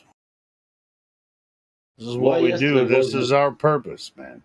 Why yesterday wasn't ladies' night? Well, I mean, you can't have ladies' night if there's no fucking ladies in there. So yesterday was Monday. It was Friday. It was Friday. It was Friday yesterday. No, you're Monday.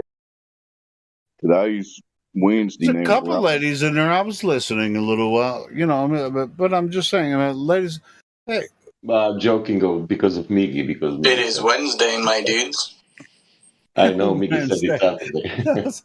I was talking about last Friday. It's just like it's usually on Friday, but the ladies' night thing, it's just like if there's not enough ladies that show up, we'll just continue as and we can just all identify as ladies. It's yeah, we might as well, motherfucker. Are we sure that it's Wednesday? No, but in all honesty, I think we could jazz up and do some different events. I've thought of like 3 different events that we could possibly do.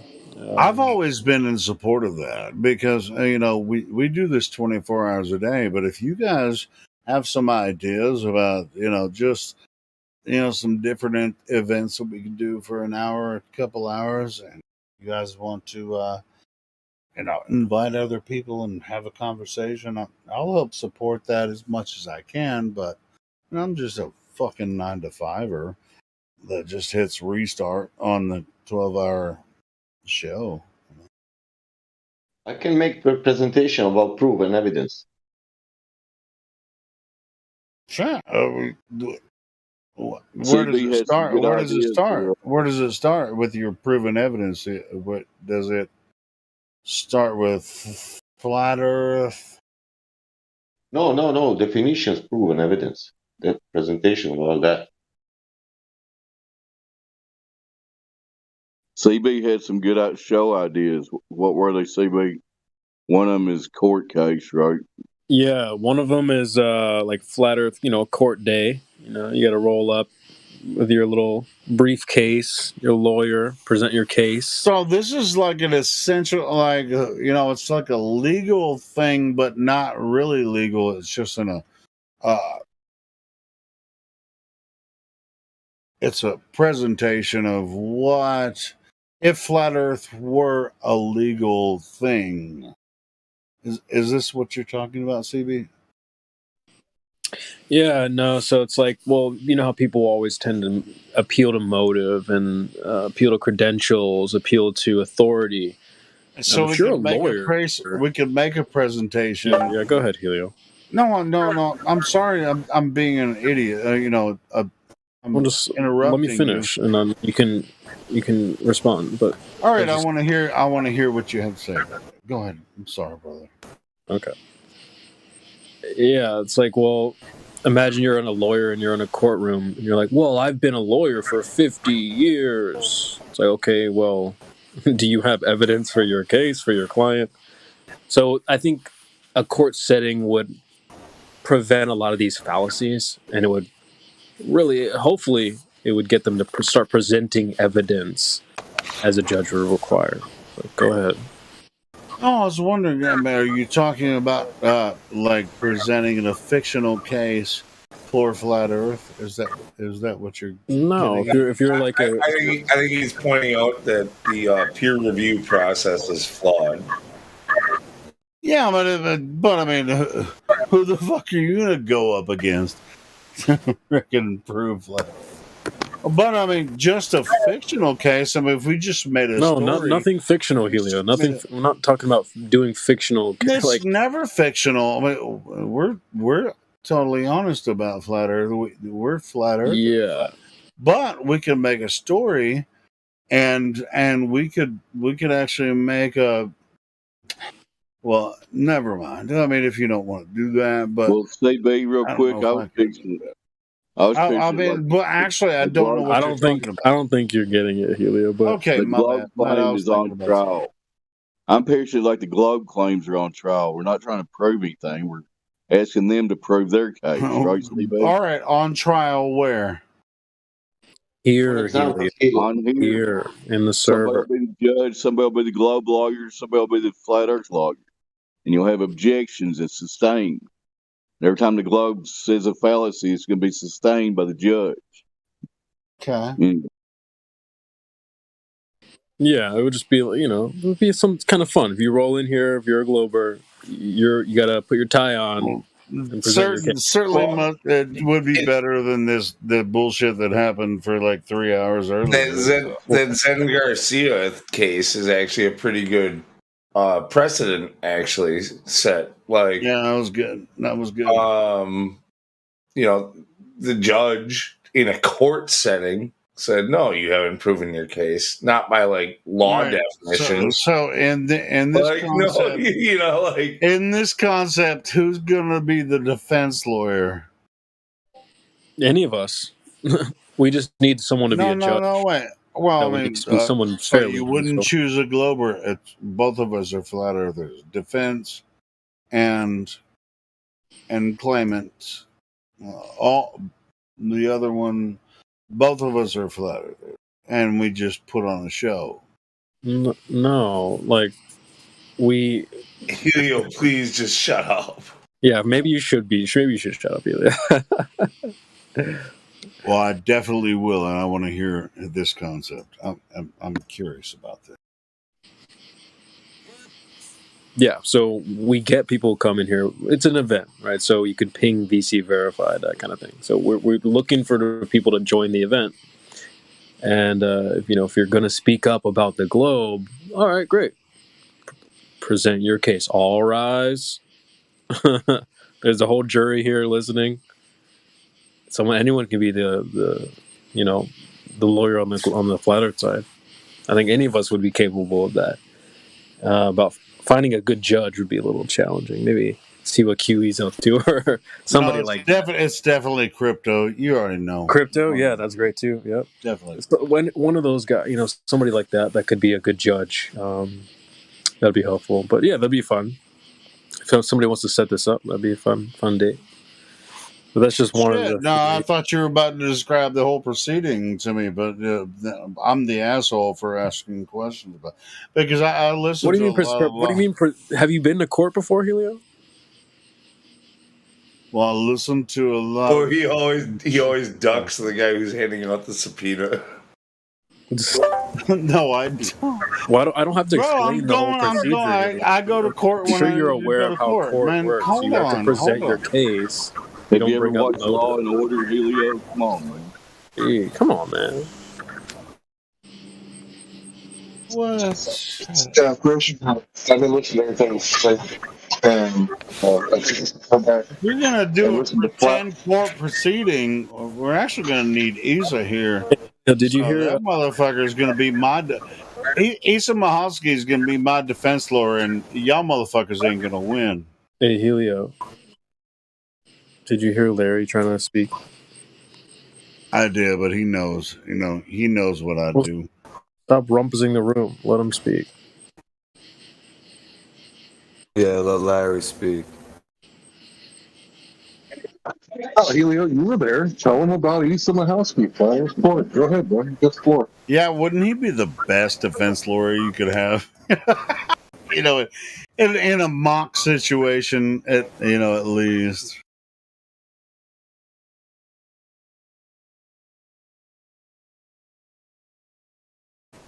We've had our share of fake lawyers that came through this server. Somebody could employ one of them. Yeah, there was a Simon Dan's lawyer talking about suing the server and stuff. Trustworthy. So Simon Dan had a lawyer come into the server and talk to us? No, It was that's a LARP. not really what I was referring to. I'd like to hear more about that too. I think it was a LARP more than anything. It was just some dude kind of clowning on Simon Dan. Oh, they hate us because they ain't us, right, Crit? Yeah. No, dude, we've had our members, and like literally, I don't want to create drama about it, but like guys shit, what was his fucking name? I banned his ass. Anyway, we've had people come in like just nonstop talking law, like where they're. A lot of people have opinions they pretend about like law, they yeah. know it all, but then when you ask them like what cases have you won, they're like they just completely detract. Well, Like, sure, for the most Yeah, part, people that study this, they're just like, all right, here's the way I'm gonna defend myself, and they're gonna go pro se, but should you or should you not? It depends on what you're charged with. I mean, so but I don't blame anyone for hiring a lawyer because no. Well, the lawyers are you really can't get through the legal system without a lawyer. Like if you go in without one, you're pretty much fucked. Yeah. So that's but And if you're going with one, you're pretty much fucked. yeah, but at the same time, yeah. So I went up against a lawyer. I went up against a team of lawyers. You fucked me 2 times. I'm gone away. It's like the Doors, right? Never But forget, your lawyer who's speaking for you, he's on their side. He's not on your side. I know he told you he's on your side, but he's on their side. Yeah. Yeah, that's correct. Well, that's not always true though. Like, there's plenty of people who have lawyers that are in their family. If their family gets in trouble, they have their own family member, friggin' who is doesn't go fucking save their ass. It Like, doesn't always what I work mean? that way. Like- If you're from an affluent family, the lawyers will save. Well, they'll freaking protect the family like nobody's business. I mean, if you're part of the brotherhood, if you're part of the brotherhood, yes, you may get some leeway. Yeah, but if you just like, hey, I got charged with whatever, and then he's like, I'm going to you, and then you have to pay him $1,000, $2,000, like protect me in court, and he's like, here's what I'm gonna do. I made a deal with the prosecutor. What's gonna happen is they make a deal with the prosecutor, and then you have to pay a certain amount, maybe spend a few weeks in jail, and then it's like, and then you still have to pay that lawyer So after you get out. You've just proven that you know the whole process in court. Fuck so yeah, I know fucking how. Okay, dude. You're like, well, I need CV to explain it to me because it's his idea. No, but the lawyer the whole time should be like, bro, I'm on your side. I'm making a deal with the prosecutor. I mean, I'm doing the best I can do for you because I care about you, but he really only cares about the fucking money. Anyway, that's the way it works. Right. So what didn't you understand about what CB was saying like 5 minutes ago? Oh, well, man, I was just letting everyone know that was ignorant about the process. He was just salty that how told it him to be works. quiet. I mean, because if you've been through the system, then you understand that the lawyers, they'll act like they give a fuck about you, but they're really actually just kind of like, it's like, I want to make myself look good amongst the other, the other lawyers. Bro, what are you I'm talking a about, defense man? lawyer. I'm a prosecutor. This is the way the system works. Might be time for a smoke break. You mean my smoke break or yours? Because I was thinking Helio, the go take same a smoke exact break. thing. Helio, go Freaking- take a smoke break. Both of us, Helio. We both need a smoke break at this point. Shit. Fucking A. The disconnect is real, dude. I know. And there's this article on the Discord, Wikipedia stuff, or not really Wikipedia, but their information thing about how to deal with high conflict people. And it kind of breaks down this clinical psychologist who explains that the people who are doing this stuff, like coming back with sock accounts, constantly trying to disrupt, that they think that they're fighting against some higher, some system. Yeah, no, I think that's the only way that it works. Like we often talk about them being paid and shit like that, or a part of an organization, or even the military, even. Which, look, they admit like they do stuff like that. So that's not what outside of the realm of possibility. But like most of these people don't need to be coerced or paid. No. They'll do it for free. No, like they just do it on their own. That's it. Someone's hot miking. Can't tell. Oh, that's CB. No, I think Lou has the feedback actually. Oh, okay. There's a fan in the background. It's on low, but you might hear it. No, it's just looping audio. Oh, sorry. No, it's cool. Just turn your gate up a little bit. Go ahead, Crit. Yeah, no big deal. I just was trying to. Okay. So anyway, in this article, it says here: keep in mind that they've created you as their nemesis, so they want to punish you. And sometimes playing along is what they're looking for, but it doesn't mean it's like the incorrect thing to do. Because the goal is to get them to stop, right? Is to get them to start listening or adding something to the conversation. Yeah, correct. Yeah. So like it can be different ways of getting there, right? Like so maybe moderation might work for one person or moderation might not work for someone else. But really to get them to say like what are they mad about? They come to a flat earth space. Why are you mad about flat earth? And when they can't articulate it, because they don't really, a lot of these guys don't know what's the problem. They just kind of think something's there. Like, or they might have this weird idea that like, flat earth is an insult to all of humanity. Okay. No, I've noticed, Crit, that you talk often, like on a psychological level. Do you have education in psychology or no? No, I just kind of think about the whole idea with environmental conditioning, like what it would mean for the globe or the flat earth to be true. Like it would affect people on a very spiritual and psychological level. Yeah, no, I think it's cool that you do often bring that aspect. Like most of us don't really touch on that all that often. Like that's the most important bit. That's the most important bit. No, but there's certain things that we hit on over and over again. But it's like like cogdis. That's a psychology thing, right? Like, yeah, but we just keep saying it and saying it and saying it. You know, like Yeah. Made me I think actually of really that. love this angle. I love the angle Crypt brings. It's like I call it setting the table. It's something I do a lot. Okay, so who's claiming what about the horizon? You know, so it's like we gotta set the table first before we eat. And I think that's Me of sort of what you that. do a lot, Crypt, which I like. I appreciate that. Go ahead, Andy. You remember the movie Fifth Element with the big blob that they keep firing missiles at and it gets bigger and bigger and bigger? That's exactly what you just reminded me of that there. It's like Donald Trump, right? You know, everybody, oh my God, who's this fucking crazy narcissist dude? What? But you can't stop looking. You go, oh, what's he saying now? What's he saying now?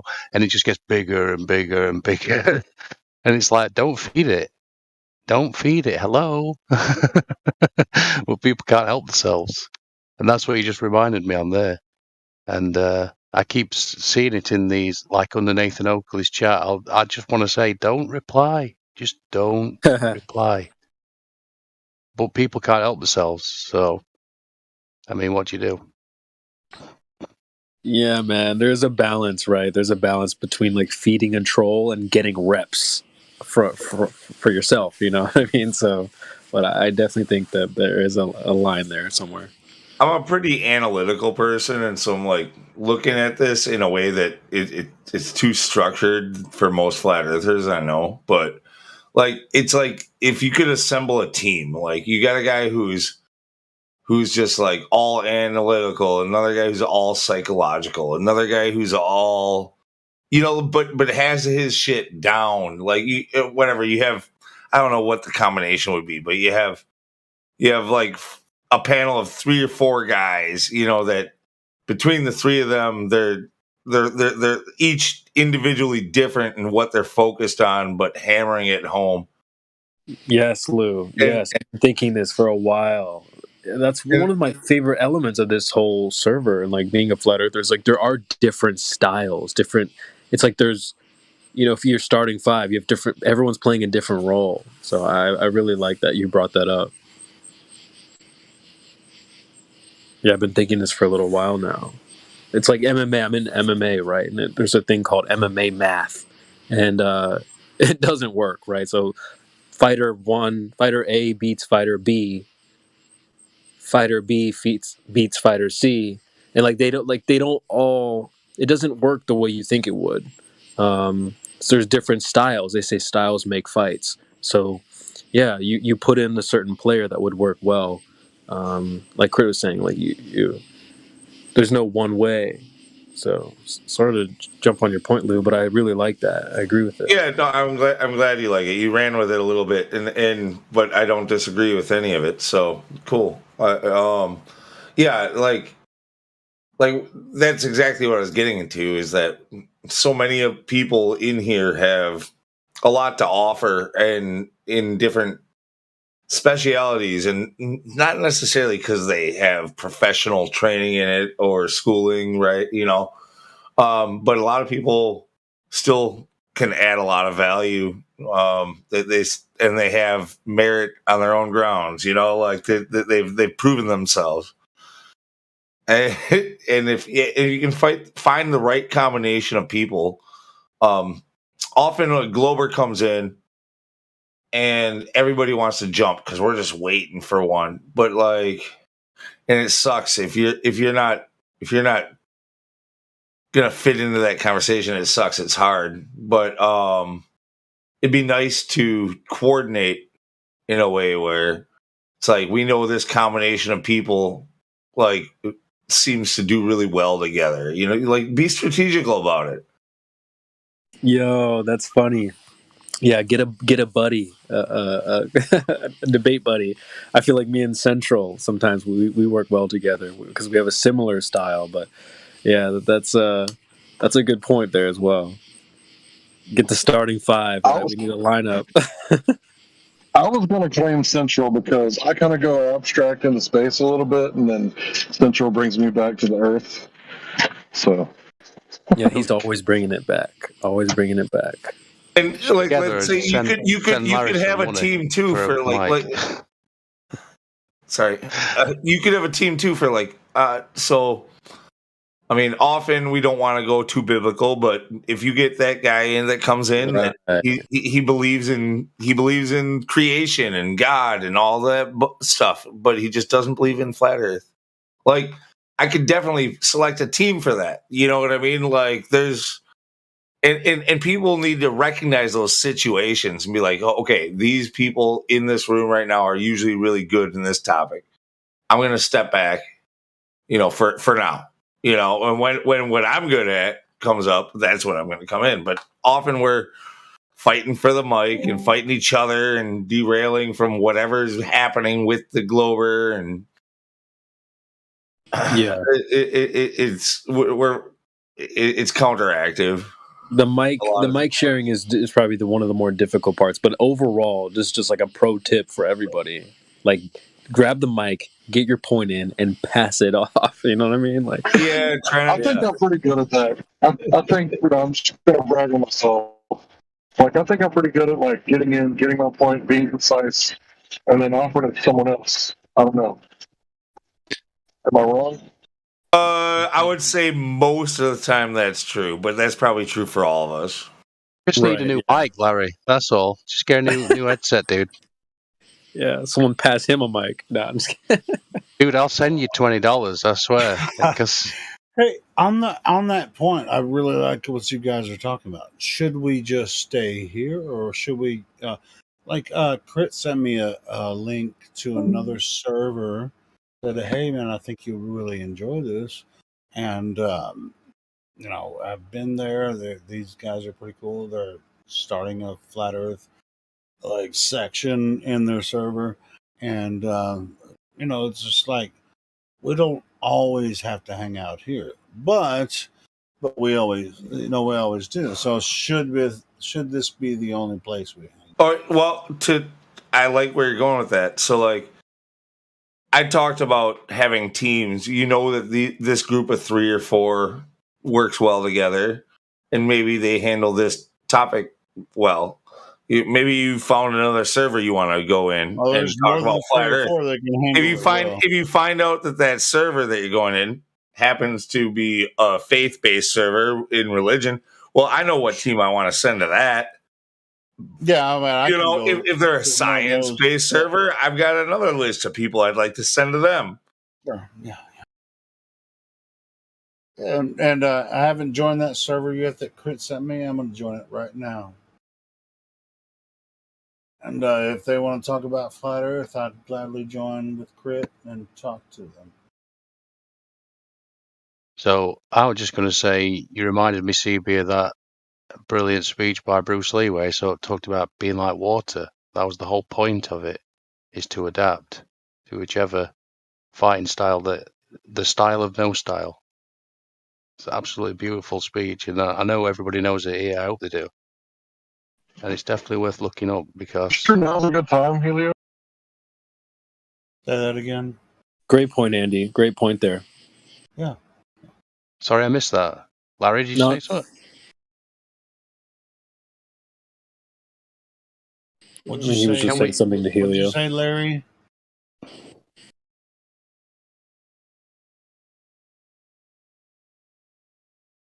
Larry was breaking up. Can you repeat what you said, Larry?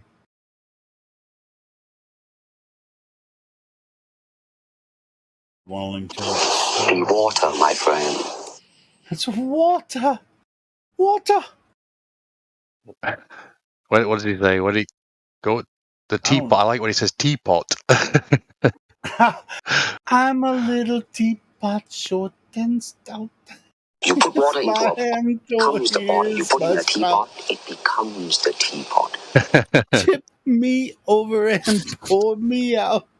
Bruce Lee's a gangster. Dude, you should cover that in a heavy metal song.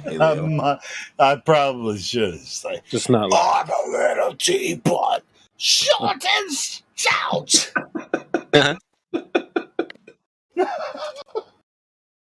I didn't say hair metal. Are you fucking 90? I What the don't fuck's know. wrong with you? Fucking A. It was just I was just made shit up off the top of my head. Fucking A. I could come up with something really crazy.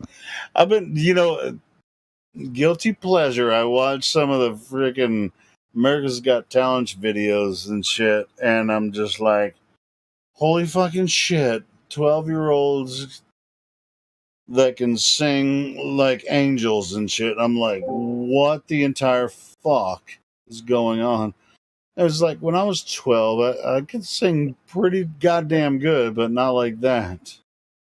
No, look, people are, who are well-to-do, so to speak, or even just moderately well off, are sending their kids at an early age to go become soccer athletes, stars. On that point, And I watched a video of AGT, it's American Got Talent, of people that they just picked up off the street, and they went to and it was like, what's your story? Well, I just performed in the subway in New York, and this fucking dude ripped it, bro.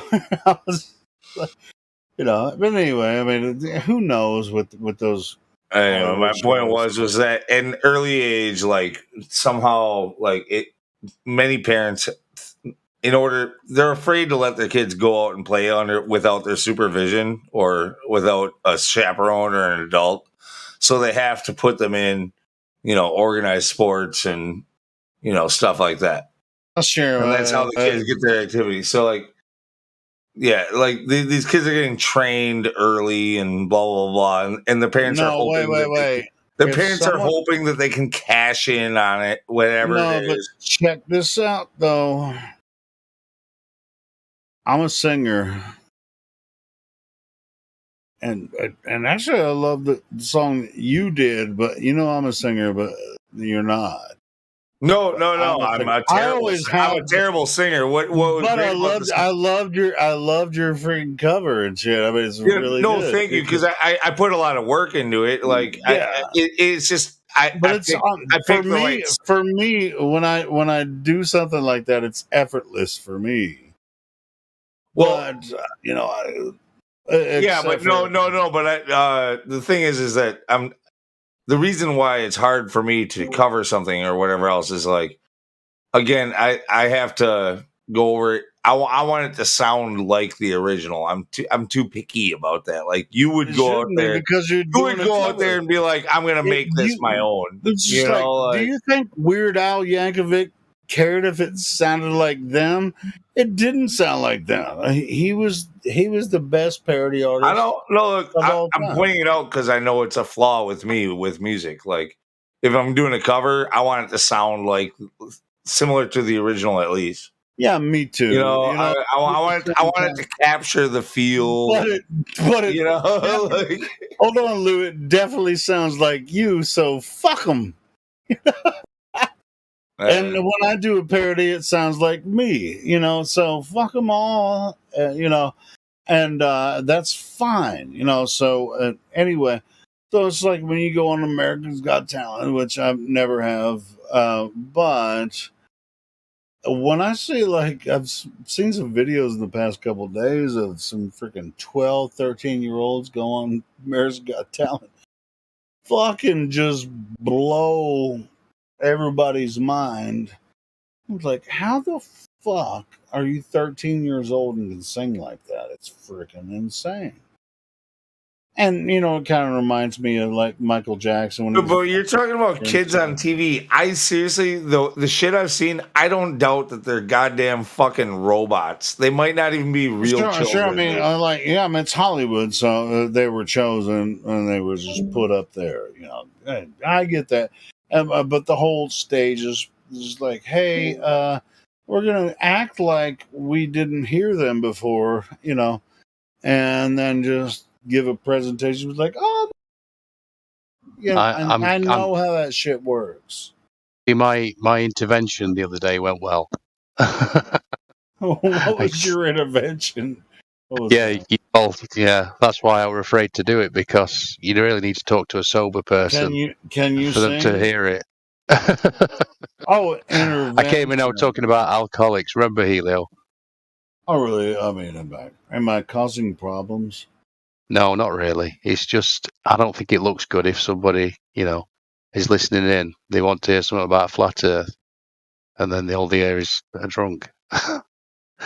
Oh, the drunks! They just all look at them. They're just trash. no, like, and I get here that. I am. I get that. I I'm buzzing apologize pretty good for that. myself, and I'm sure people have picked up on it. So, but here's what I'm gonna say: like, we're still here, just trading free thought. We happen to be streaming it. You're right; it doesn't necessarily look good, but all of the philosophers throughout history happen to get a little bit, squishy on some freaking drink or something from here and there, and it helps to lubricate the gears. It helps to open up your words and thought and portray them. It's as long as you don't take it too far. If you're not being belligerent and stuff like that, I really don't see a problem with it. But then again, here I am, of course, having a couple of drinks, right? So am I, but it's just like what's so bad about? Am I making some bad arguments? What's so bad about being belligerent?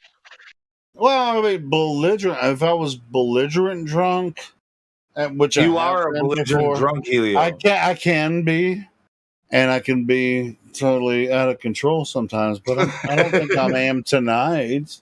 Oh, no, I was just going to lead off from what the other guy was saying about, from a psychological aspect, you see, because the ultimate battle, of course, is with oneself.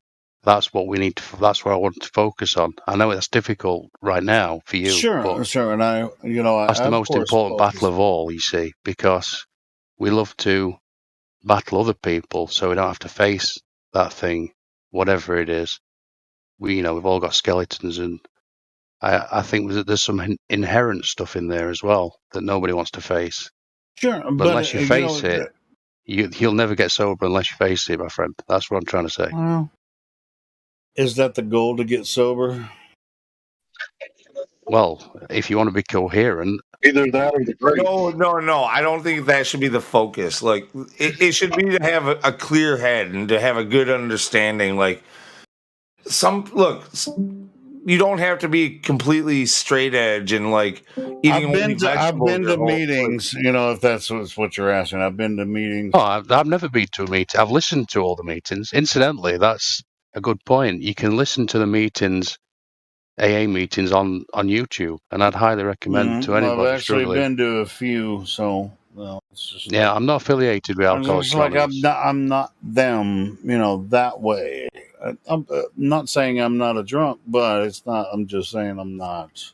What he was saying, Anthony Hopkins has got a wonderful AA tape. He's got a tape and a video. That Anthony Hopkins, probably be Tony H.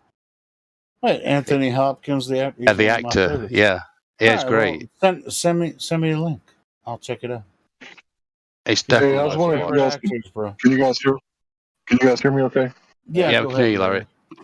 So we were talking about psychology the other day, and I mentioned this a few times. I apologize if you heard it before, but I was thinking about how new people come in, the Globers, and a lot of things they do, they're acting like children. And I kind of thought to myself, like, is it possible these people are like reverting back to their childhood when they were told about the Glober, and they were taught everything back in kindergarten and early school, right? And in a lot of ways, they act like children when they first come in here, right? And we say, oh, they got cog dis, and what do? We give them a little time out, right? We kind of put their nose in the corner, and they go to cog dis. So, and then after a while, it fades away, like the inner child, it fades away, and then we can start having emotionless conversations. So something I kind of noticed about this place, like we all knew it subconsciously, the cog dis was the inner child acting out. We put them in cog dis for like a week, and then we can eventually talk to them like normal, That's a good point, Larry. Very good point. Yeah, well, I mean, without necessarily calling certain people out, well, actually, I won't even ask that question. Anyway, that's the way it goes. But I know a lot of times, people can tell I've been drinking and stuff. I mean, I'm kind of notorious for it, which is, it's sort of embarrassing to me, a lot of times. But I think I make some decent points most of the time. Dude, I mean, I've got to say, when I was drinking constantly, I wasn't a sloppy drunk. I wasn't falling around. I wasn't, it's just in the morning I was so shaky that, well, it's not very nice. And Well, it's I never needed nice. I just want to to make just sure that. come I mean, round, I sort of don't thing. want to be, I don't make myself like an idiot, but I am notorious for it, But I don't think I've destroyed, my reputation by showing up drunk here sometimes. You're worried about your reputation, Helio? No, I'm not. But for the most part, I don't think I have. So that's all I'm saying. Wait, you haven't ruined your reputation? What is that reputation? Well, that's for you to figure out, bro. No, I want to know what you think it is. Some fighting words.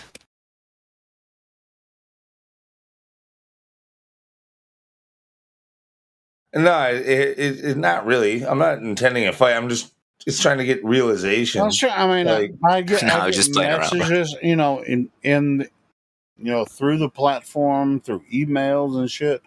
People email and message me all the time. And it's not like they're really taking that in consideration, as if it's necessarily going to affect how they're begging to be in a part of the part of the server, part of the YouTube channel.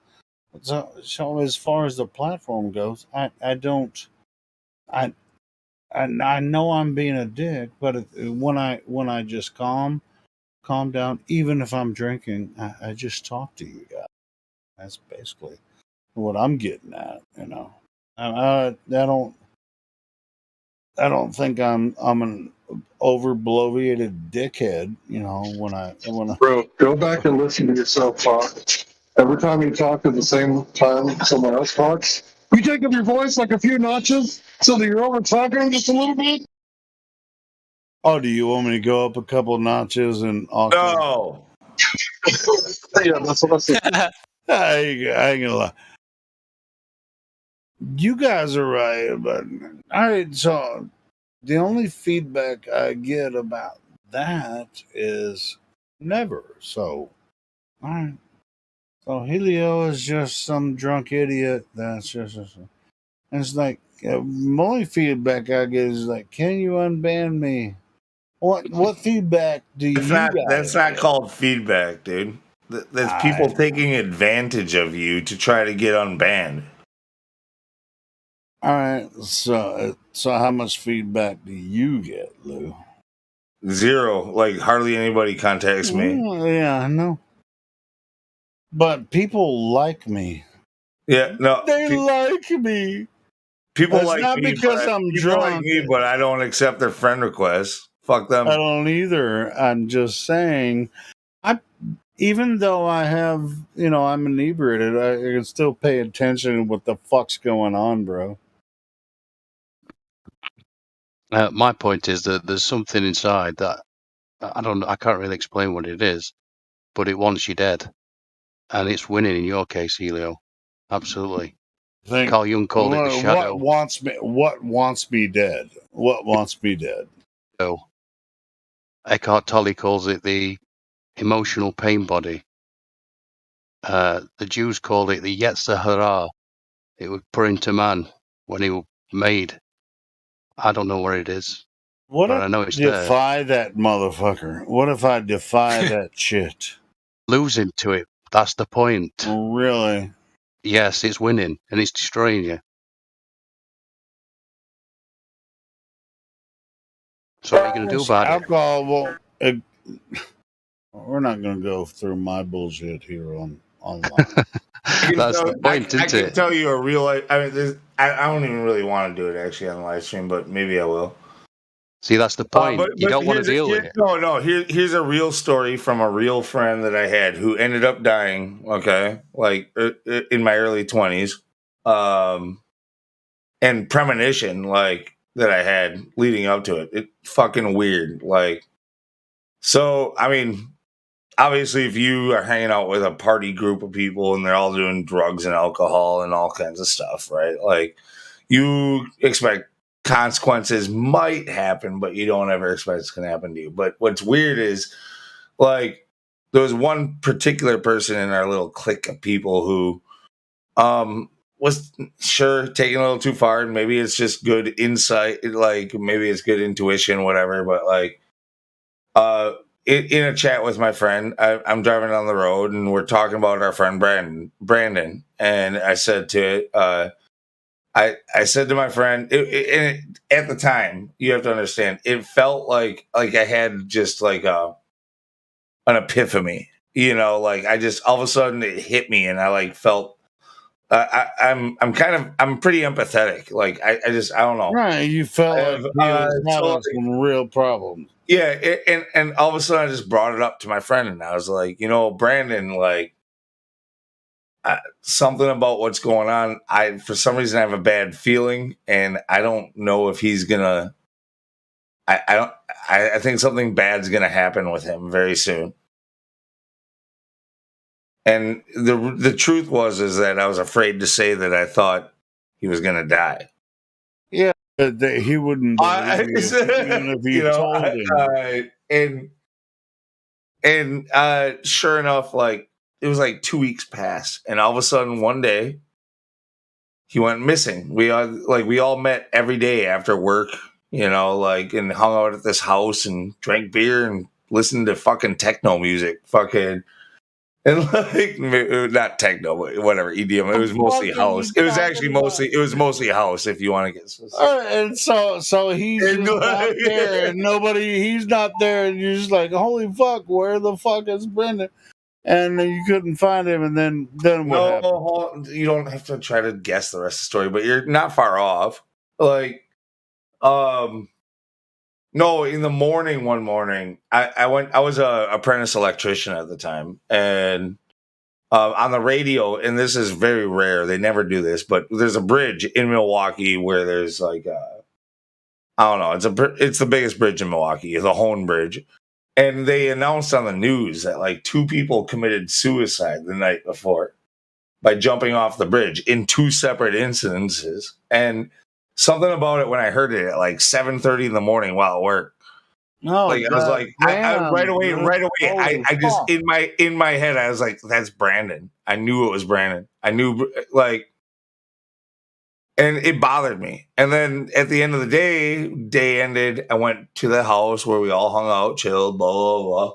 And Brandon wasn't there. And they're like, "Where has anybody seen Brandon?" Like, you know, like.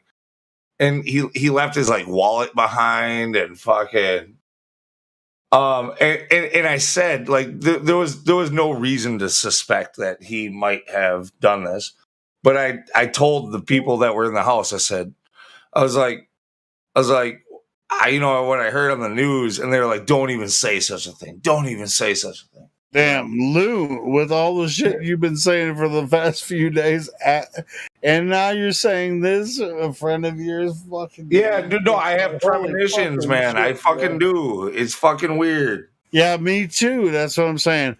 Motherfucker, if you guys ever hear that I commit suicide, you know, I've done some fucking twisted shit, but I will never commit suicide.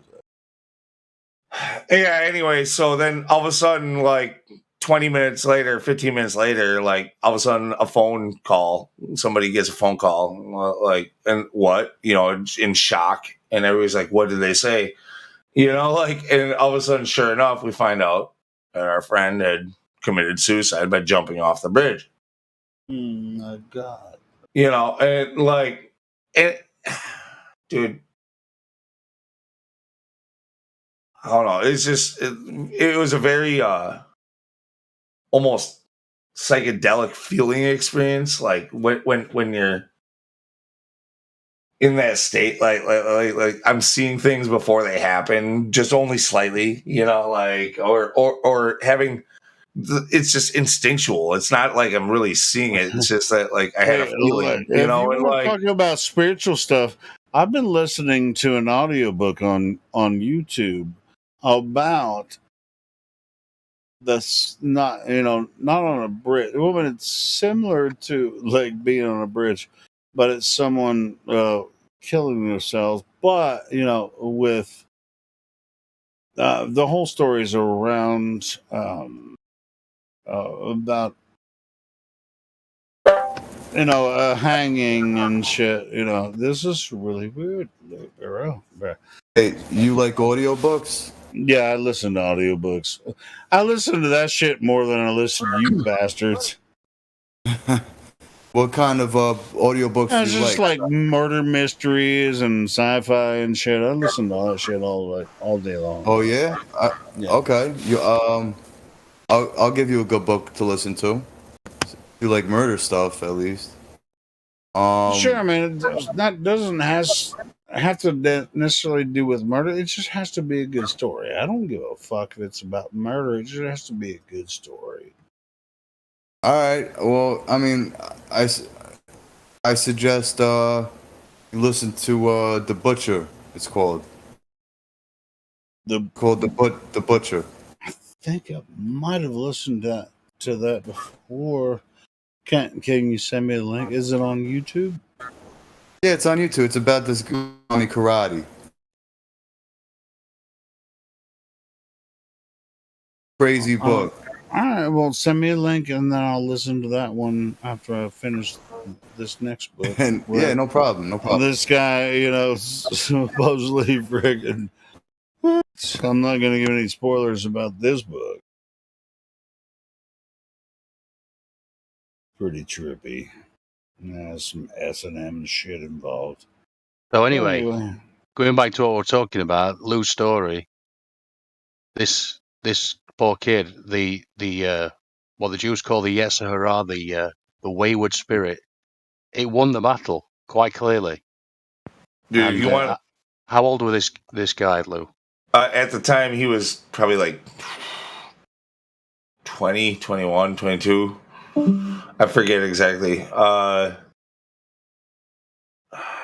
Absolutely yeah, tragic. Yeah. No, here's what you were just getting into. Actually, is quite amazing too. Yes, the guy did trip on a lot of psychedelics and stuff. Yeah, but He may have lost his mind. He was no, hold on. He was like a DJ. He was a house DJ. Fucking, he used to do a lot of like Chicago raves and shit like that. And fucking, and this is like in the late '90s, so like back before raves sucked. Like, and so yeah, drugs could have driven him crazy, but there was many times where without being drug induced, yeah, probably because of his past drug experience, it might have something to do with it. But he literally talked often about seeing demons hovering over people, like just hanging out over their shoulder, like kind of like the cartoons and shit, like just demons hanging out over people. So you heard him say that while you were hanging out with him? He would talk. There was one, like only a couple of nights before he actually did it, or the night before even. He talked about he broke the side. Everybody was dancing to music and whatever, having a good time, and all of a sudden he kind of like broke all that, and everybody was eerily listening to him for no reason. Like it was just you wouldn't normally do this, but. And he was tripping on acid. And he told this girl Lindy that was not normally there, and he's like, everybody in this room has demons above them except for you. And